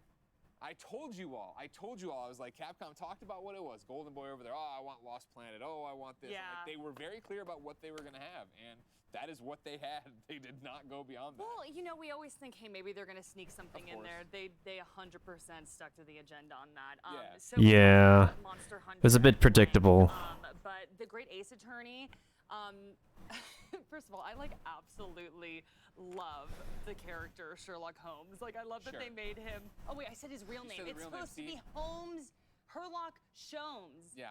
I'm It rolls sorry. right I off the tongue. cannot believe that I messed that up. But anyway, absolutely like adored that character. I loved how they made him like very grandiose and he's like totally over exaggerating and you have to prove him wrong. Sure. And like I said from the beginning, I'm here for the animation. This just looks so beautiful. Of course. Also, this is so anime. Dance of deduction, summonation, examination. Like, Well, I'm they know just their like, audience. I'm here. They know the Phoenix Wright audience. I'm here for it. Yeah, of course, these were released in Japan. They hadn't been released here yet.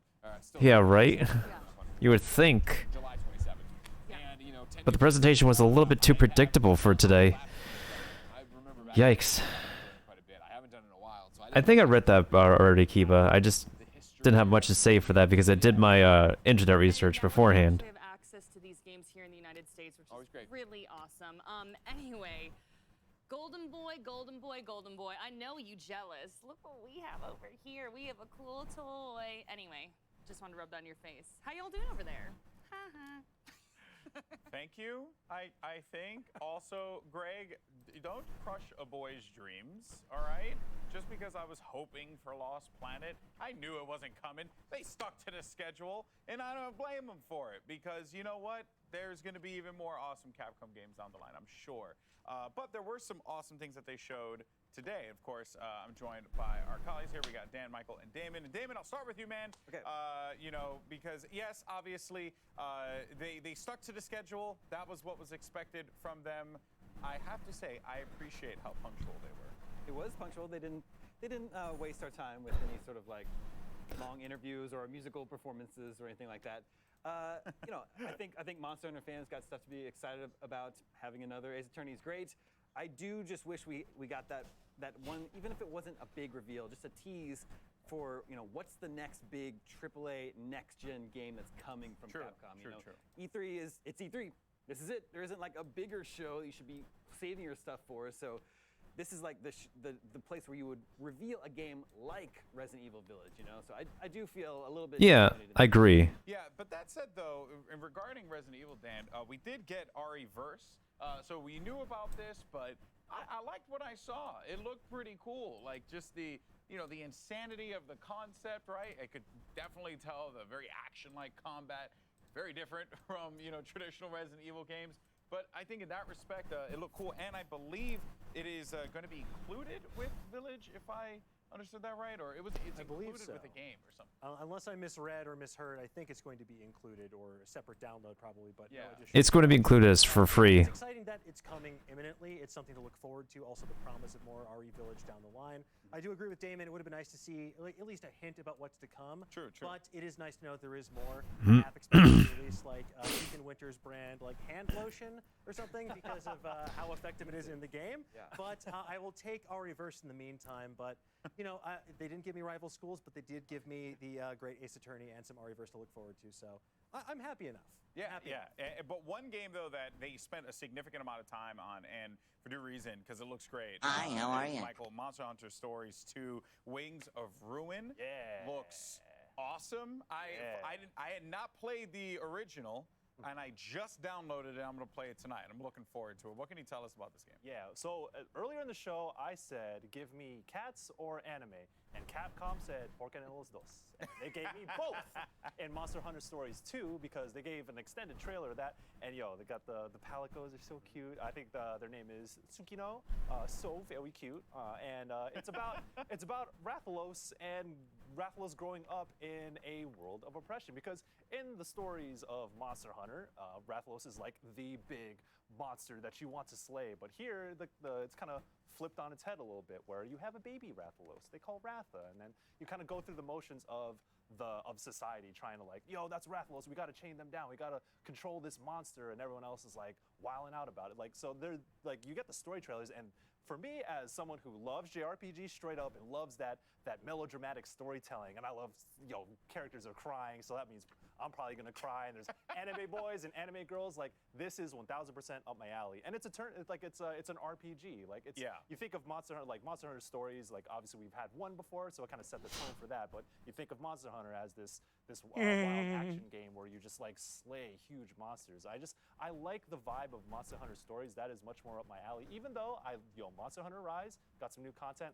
That game is dope. I still can't believe that's running on Switch. But Monster Hunter Stories is my game of the day so far. But speaking of crying, do you think this story is going to be like a Marley and Me, but for Rathalos? Maybe, yeah. Oh, don't do that. No, don't do that, man. I was getting Dragon Prince vibes there as well. Oh, you know, yeah, you messed with Dragon Prince? Yeah, it's a great anime on Netflix. But yeah, I was like, that kind of reminded me of that a little bit. But Damon, we did get the Great Ace Attorney Chronicles, right? I know you and Dan are both... Yo, Drac Cactus, you both just missed the entire show. It looks like it's going to be a fun time for fans of the series. Everything's done. There have been many Ace Attorney games. I like this one has a more historical setting. I think that'll help it feel a little bit fresh. And then they revealed 2 new game modes. The names of those escape me right now, but I think that'll help to mix it up a little bit. The show started at what time Pacific time? You were gushing about it, so I do want to give you some time to. Yeah, today's show started at. As someone who loves excruciating. Well, technically it started at 8 a.m., but I started watching from 11:10 a.m. and now it's just done. have historical himbo, Herlock Sholmes. You have Ryunosuke. Press F. It looks like a blast. It's capital F, Kiva. It's like almost like an Agatha Christie-esque mystery.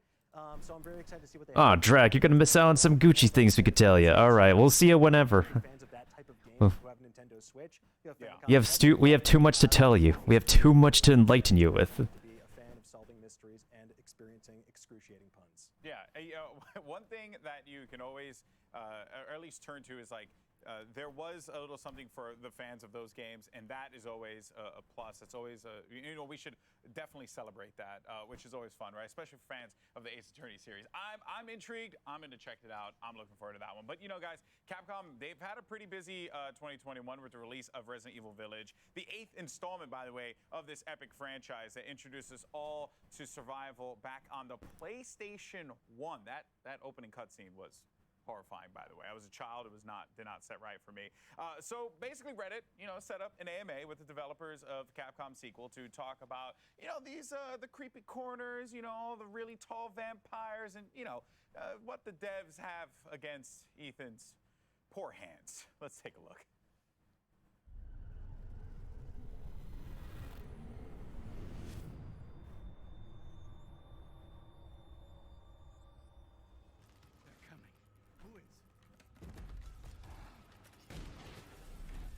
Not like we haven't seen this before. But I did enjoy playing the demo.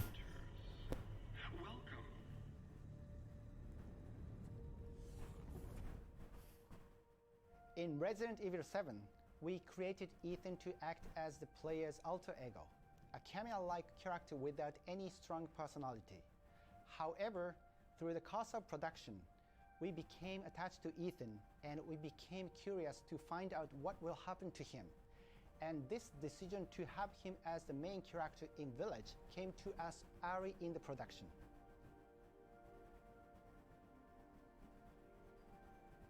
While we began production for Village before RE7 was out, we actually had a plan for Ethan's destiny during RE7's development.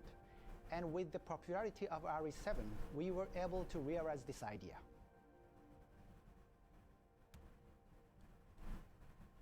Since Ethan was created as the player's alter ego, we wanted to leave his face up to each player's imagination. So at this point, we don't want to show his face in any official form. Ethan's hands. In Village, showing that Ethan is in pain is an important tool to instill fear in the player. We don't have anything against his hands, but even we can admit that he has gone through a lot throughout the years.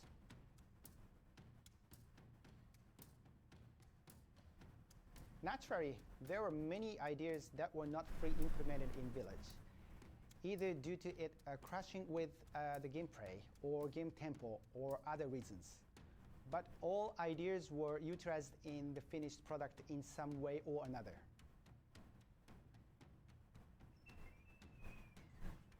This is one of the contrasts to the modern horror of RE7, where Village instead leans towards a gothic horror type action. Creatures in Village are a modern, biohazardous interpretation of the classic monsters like werewolves, vampires, and Marmor. Lycans are just one of them.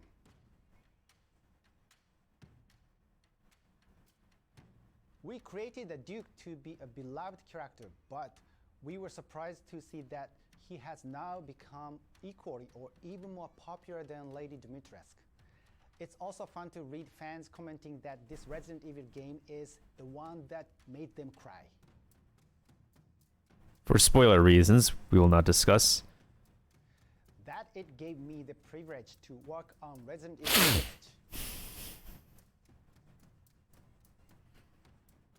That we were able to complete the fatherly story of Ethan Winters. We actually have more ideas of creating more monstrous or ugly creatures before we settled on Lady Dimitrescu's current design. The vampire lady of the internet. His concept was a castle of frightening women. We had to ask ourselves, how can we make it both bewitching and scary at the same time? The end result being the tall lady. That's easy. Moral. It was tricky to balance the Mammon design aspects while still keeping it in the Resident Evil style. I think the team did a good job in the end. The most fun design was the Duke and the Big Baby. Both characters had very clear purposes, so it was rather intuitive how they were supposed to be. It must be the random lines from the Duke. He must have some kind of deal with the merchant from RE4. As Village is a sequel to RE7, having Chris, who played an active role in cleaning up the incident in the previous game, was a natural choice for this game. Throughout Village, Ethan really shows his strong will to get his daughter back. I think Hank, even with his expertise, is no match to Ethan's fatherly love.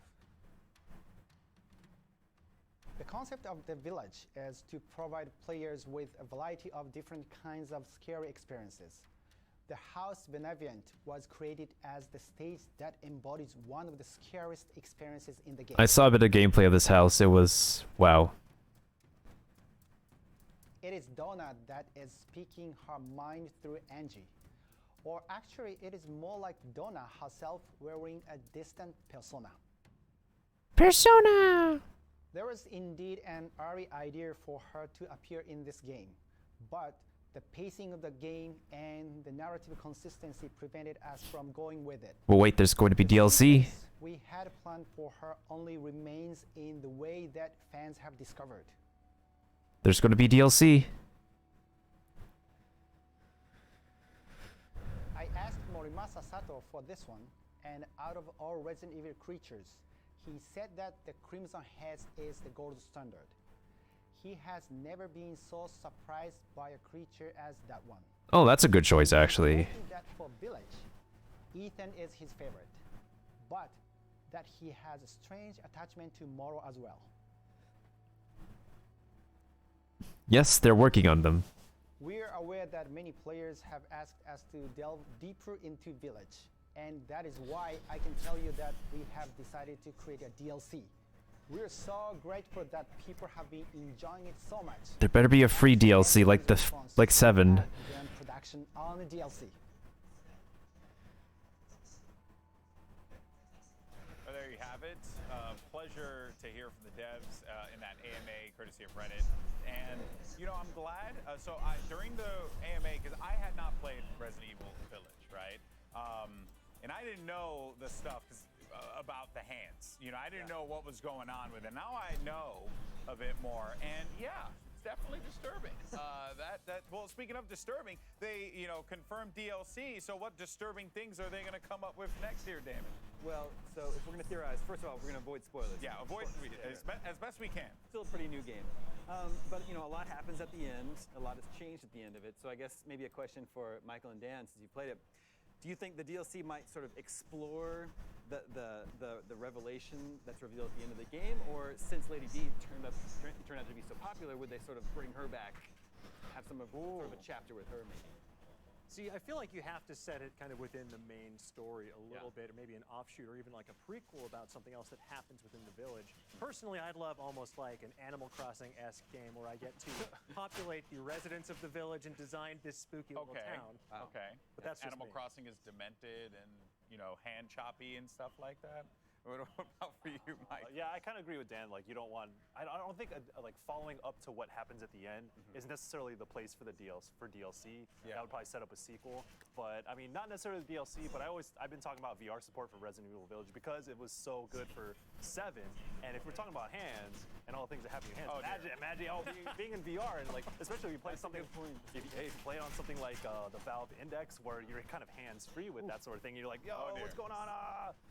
I don't know if I want that, but that would be a technical marvel, and I'd be like, yo, y'all should play that. Well, we know if Avli was here, I'll speak for her. She would say Lady D DLC as much as possible, and then something, you know. Oh yeah, like origin story DLCs for the big boss baddies in Resident Evil Village. That would be very enlightening. But folks, if you haven't had a chance to pick up Resident Evil Village yet, You gotta stop waiting. I gotta stop waiting. I gotta get it myself. So I'm gonna do that after the show is done. It's I'll be getting it at some point. Avoid I spoilers as much as we can, and we're gonna change gears here, and we're gonna talk about Mythic Quests. And Dan, I believe you ended up doing... Yeah, you could say I'm a bit of a fan. I enjoy the show quite a bit, and I got the chance to meet the cast and talk to them about season 2. It's out now, and it's really hilarious. I think people are in for a treat if they haven't checked it out yet. All right, well, there you go. We have an exclusive interview with the members of the cast as more E3 is on the way.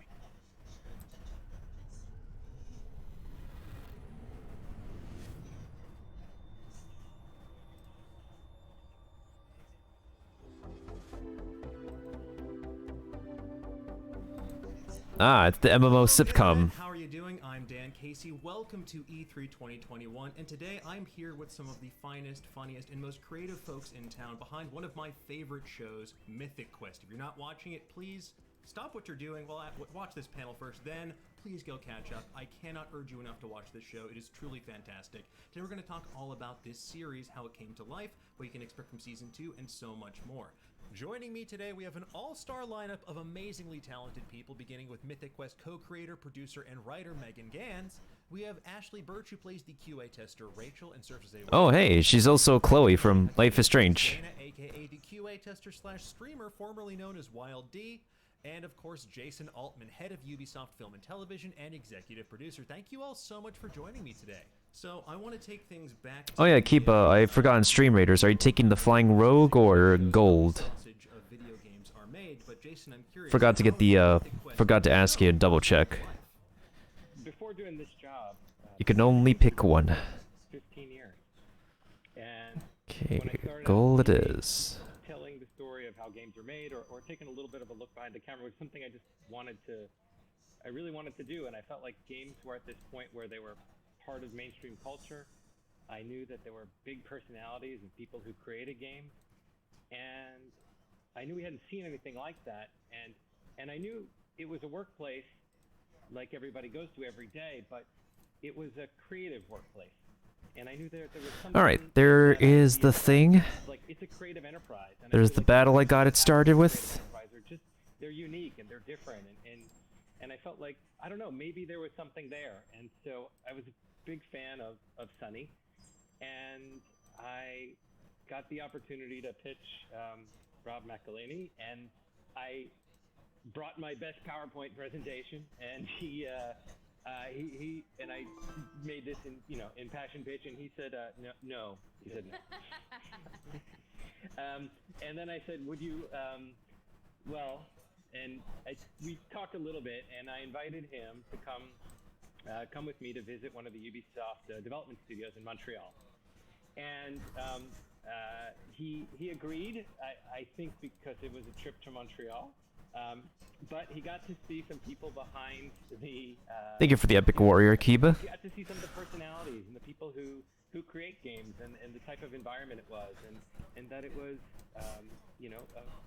and I think that experience and talking to the people who are actually, on the ground and seeing the people who work in the different aspects brought something, to him, and he called Meg, and that was the genesis. That was really the start of it, and I was delighted. And Rob told me later I needed to improve my PowerPoint presentation. Well, it's it's always good to have a project to work on the side. So PowerPoint skills, it's a life skill right there. But when I'm curious, obviously, since you lived that experience of being a games producer and games developer, what was that experience like when you got the sort of initial pilot script back? How close did it seem to your experience and how an actual game studio operates? Oh, I read it and I thought, I'm in so much trouble. Because it was both... While this is going on, guys, I'm gonna go ahead and stretch for a little bit. There's gonna be no ads playing during the during anything E3 related, but I think we're just coming up at the end of the show anyways, and they just hit the 8-hour mark on the show since like 8 a.m. Pacific time, so I'll be right back while y'all chill and stuff. And if anybody want to if y'all want something to do, you can join in my Stream Raiders battle once they get the next game set up for the evening. But it is completely accessible to anyone who knows nothing about the games industry and goes to work every day. Yeah, it's real Resident Sleeper this time around. This emote has been floating around in their chat for a while. Okay, I'll be right back for reals. I gotta stretch for a bit. That's where the magic is in this show, and I was really just delighted to see all that in the script. Awesome. Well, I mean, obviously the cast, an incredible cast, really makes all of these specific moments come to life. But before we get to that, I want to talk a little bit about those, really capturing those nuances, because one of the things I love about this, yes, it's a great workplace comedy, but also it feels very specific to the world of games development and offers a nice insight into how that world operates. So Megan and Ashley in particular, I want to tell me, what's the writer's room like? Do you guys just all sit around, try to think of different ways to put Jason's feet to the fire? We have to haze him in. This is his first writing room experience. So, we gotta show him the ropes. I mean, Ashley and I are a good representation of our writer's room experience because she knows a ton about games, has worked in the games industry herself for a while. She has lots of friends that are work in even the development side of things, and also has been a lifelong gamer. I really loved playing video games up to N64, and then I just never made the jump to the dual joystick. And so that was the way that we devised the writer's room, to have a real balance of people on both sides so that we could achieve the very thing that Jason is talking about, where it feels like it could be any workplace, but also feels authentic to the people that do work in that specific workplace. Yeah, I think that was a huge sort of mission statement going into it was that balance, and also making sure. I think another cool thing about the writers' room was that we were also very candid about issues that the games industry has. So we didn't shy away from. We didn't just make it seem like everyone's great and there are no problems. There are problems, and I feel like we tackle them in funny ways. And so yeah, a lot of our conversations were just sort of candid. About, we plumbed a lot of Jason's knowledge of working at game studios, and we had people come in. We had a monetization expert come in, actually, that was really fundamental in how we characterized Brad. So yeah, it was a really cool experience to be able to find a nice balance, and also, like you're saying, honor a lot of things that are specific to games, but then make the characters and the workplace in general feel very universal. I do want to touch on that real quick. One of the things I really love about this season is sort of like we're getting a lot more depth to these characters too. Like we got to really get to know them in season 1, but now one of the things I love, and Amani, I want to talk to you about this, is we really get to see this passion that she has for game development. She's not someone who just wants to chill on a couch and test a game for bugs. She loves this medium, and I really love the story arc where she gets the opportunity to kind of follow that dream of beginning to develop a game. And mobile games is a pathway for many people to get into the larger video gaming industry. So I'm curious, with this storyline, did you do any research about coding, talk to any developers? How did you prepare to sort of get in Dana's headspace here? Yeah. I had the opportunity to speak directly with Tracy Fullerton, who is really big in the game design industry and just really paved the way for women in gaming in general. And it was very helpful because, outside of Ashley Birch, I don't have a lot of gamers in my community of friends. And we hopped on a Zoom, and I got to really pick her brain about just what it looks like to climb the ranks within the game industry, and specifically as a woman in gaming. It was just it was a nice tool to add to my toolbox to have that relationship with Tracy. She was very open and willing to give information, and it really added to Dana's storyline and just the overall character development and how I approached that storyline in general. Yeah, it's interesting, especially when you contrast that a bit with Rachel, because Dana is a character that, when you see her interact with Poppy, she's not really afraid to speak truth to power, but then Poppy's able to kind of be like, no, I'm your boss, stop this. But with Rachel, one of my favorite scenes so far is when she and Ian are stuck together in a very nice car. She finally gets that opportunity that she's always wanted, but then kind of freezes up.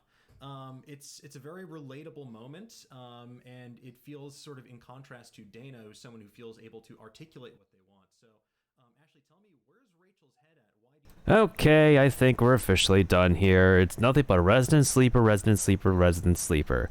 Okay, enough about that. I am shutting this off. I think day 3 is essentially just about Resident Sleeper in one way, shape, or form. So... Oh, my game capture just went to my VTuber thing. You know what? Let's actually switch over to this scene. While I go ahead and get some music going. So, ay, what the heck has been going on today? I'm immediately just shutting this off. I can actually wake up now, right?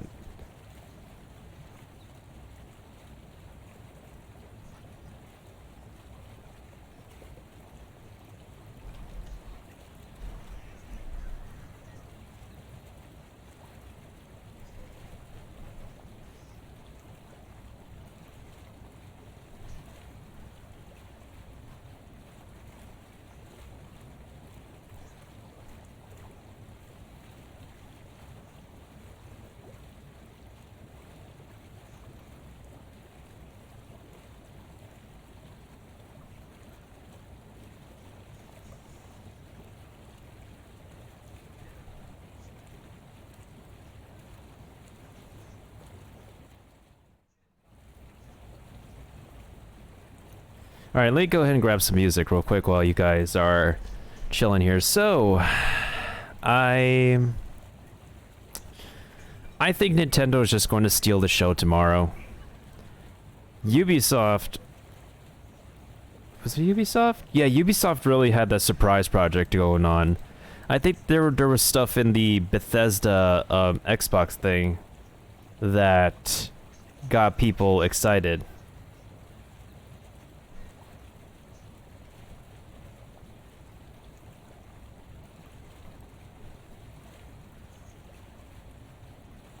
Square Enix is stuck on chaos. There is a good thing. There's at least like one good thing or two about the Square Enix presentation. It's just not. It was not entirely groundbreaking, riveting, or whatnot. The only thing I liked was the Guardians of the Galaxy like reveal that they did, because the Guardians of the Galaxy are a bunch of misfits with personality, and they paid good homage to that with what they gave us for their game. In a similar graphical style as the Avengers game, but by the least of it, it's lightheartedness, and hopefully its gameplay is more... Hopefully its gameplay can actually, like, not be disappointing as well. Because there were major expectations set for the Avengers game, but after it came out, it was just like Batman Arkham Knight on PC. There were concerns. Technical concerns and other concerns about the game not being how it should be and live up to expectations and whatnot. And my arms are acting funny again.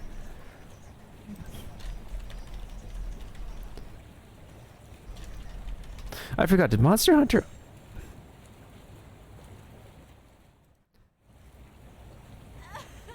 Okay, yeah.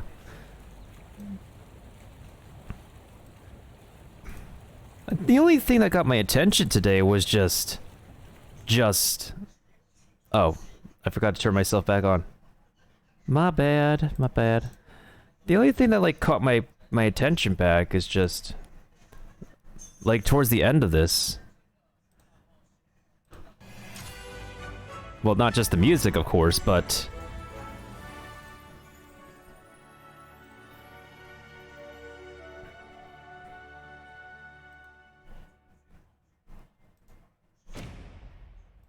This free title update. I literally was flipping out over this.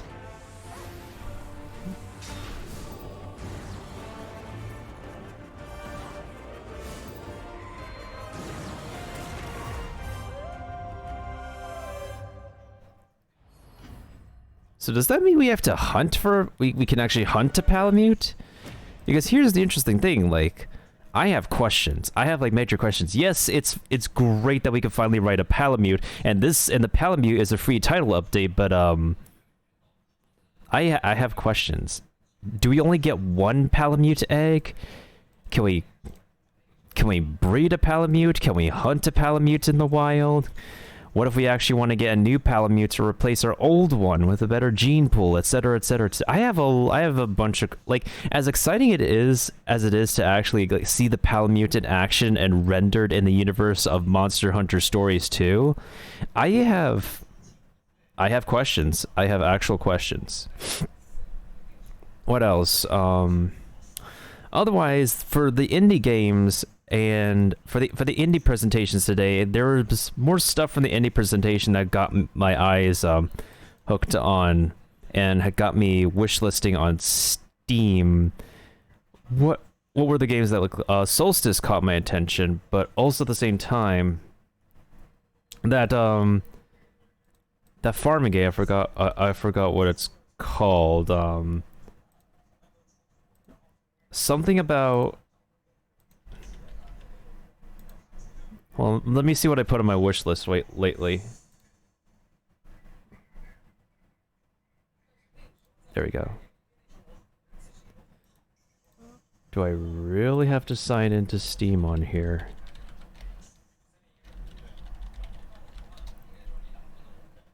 Oh my goodness sakes! Why did it log me out? All right, let me check my wish list again on the Steam application.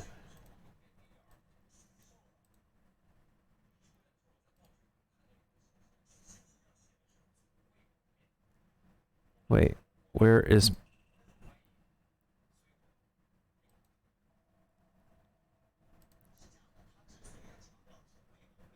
Sort by date added. Yeah, what was it? Nope, not that.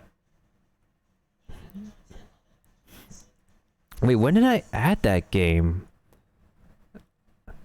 Oh, The Lonely Outpost. Yeah, I added The Lonely Outpost some time ago. I don't remember when I added it to my wish list, as well as Icarus, Solstice, and Fallen Aces, actually. Fallen Aces is definitely a game that like really caught my attention lately. Let me just bring up the gameplay trailer for Fallen Aces. From New Blood.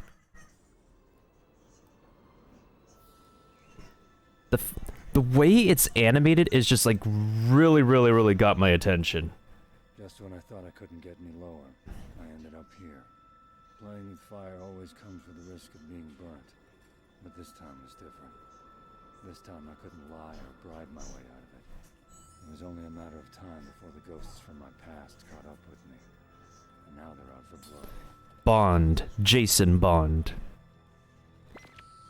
Alright, clock's ticking, Mike, so listen up. The Club Cordelia is being held is close by. Cut through the alleyway, then head on in.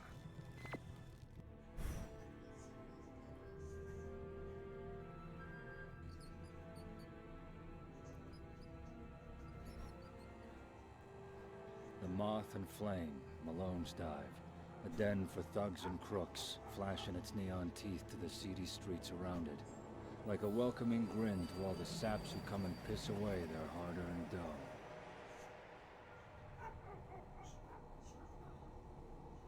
Miss Price?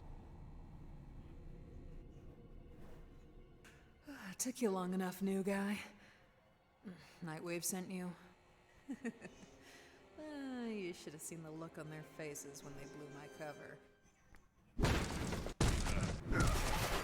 At least I had a little fun toying with them while I waited on you.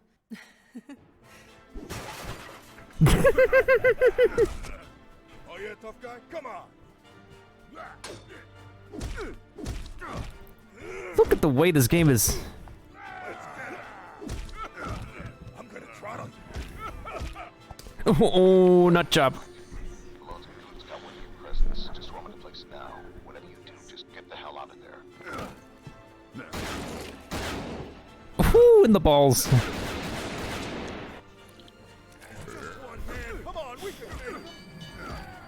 Ooh, right in front of the bus. He got isekai'd.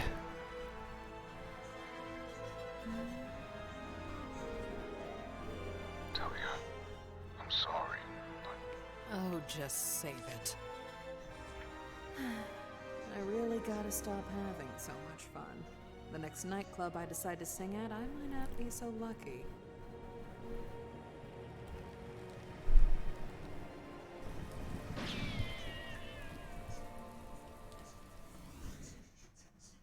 Oh my goodness sakes. And then this is the color trailer that they showed off today.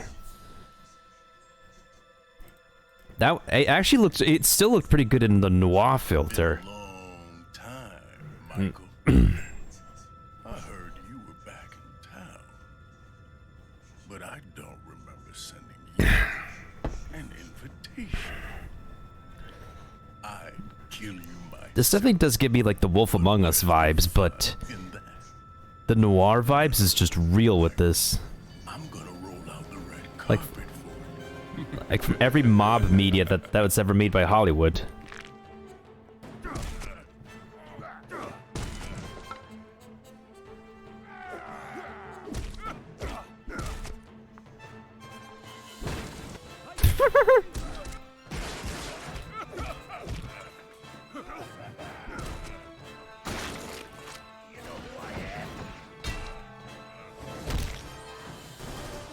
And you get to bring a Tommy gun.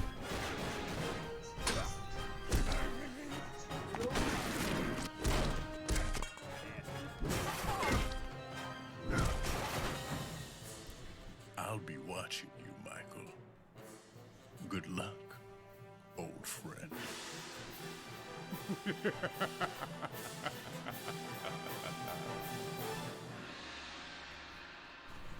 Yeah, the black and white filter would make sense for this kind of media too. Please tell me they're done with the presentation. Oh no, they're still talking. Okay, what else is on my Steam wish list that let's see. I already showed you guys Solstice yesterday. Yeah,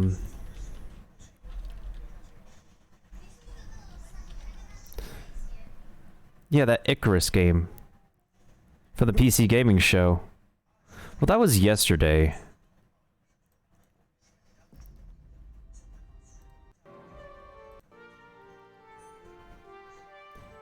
Cause I've been like looking into like survival games lately, specific survival games that can really grab my attention.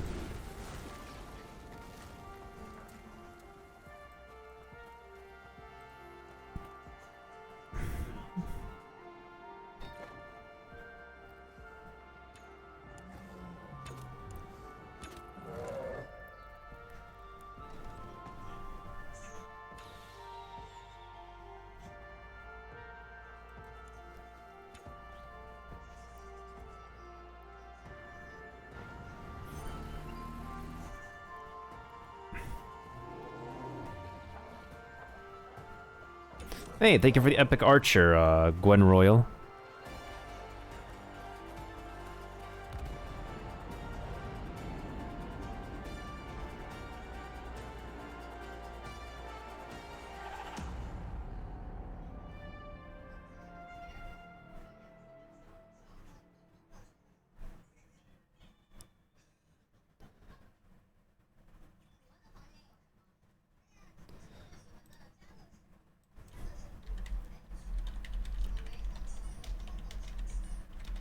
As well as One Lonely Outpost. So at least we got like a... I had this already on my...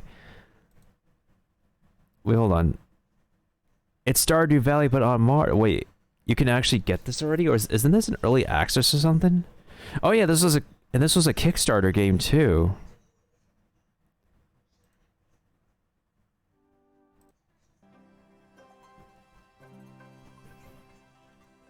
And they say it's like Stardew Valley, but in outer space.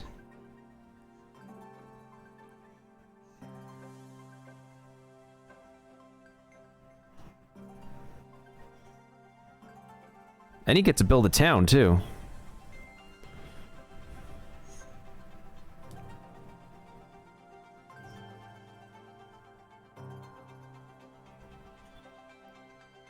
Actually, not gonna lie, I could see, like, Cactus, like, getting into this game.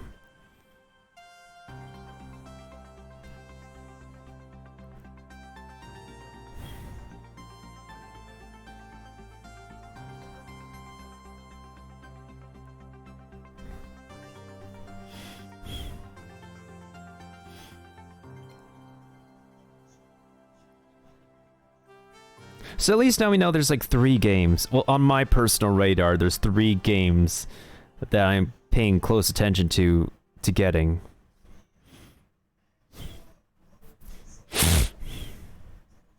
Welcome to One Lonely Outpost, a sci-fi farming sim where you will customize your character, then arrive on a desolate, barren planet as the first and only colonist.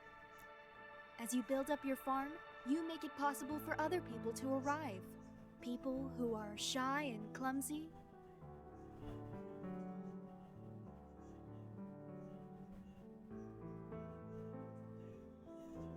People who are fun and quirky. And some plain old weird dudes. As people come to your colony, a town builds. And maybe you'll find someone in it to share your journey with. But growing a successful farm is never easy, not even in the future. You'll have the alien weather to contend with. Shouldn't you wear a mask in this alien weather? Will need tending.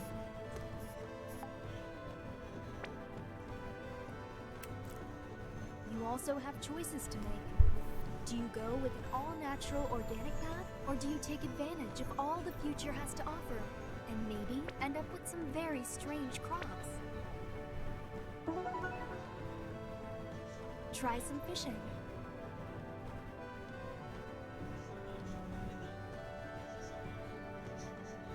Or cook up a bite to eat for a boost. Or enter the mines for some precious minerals. While exploring, find ancient alien ruins with robots who want to test you. And maybe you'll find out just how this planet came to be, and how far you can take its future.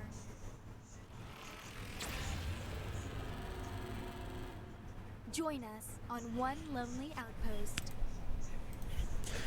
So, One Lonely Outpost, and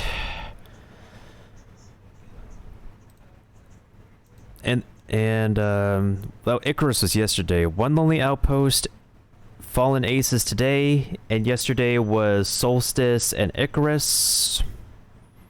It's been really difficult for me to say, like, what really appeals to me from all the presentations that were pretty shown, because, like, as much as I would like to, like, recap, like, so much of, like, what I've seen from, like, E3 2021, at the same time, not everybody has the same preference as me, because everybody's taste in gaming is different. Mine has certainly changed over a lot of these years. But at the same time, I try my best to, like, stick to the roots of whatever I do enjoy the best.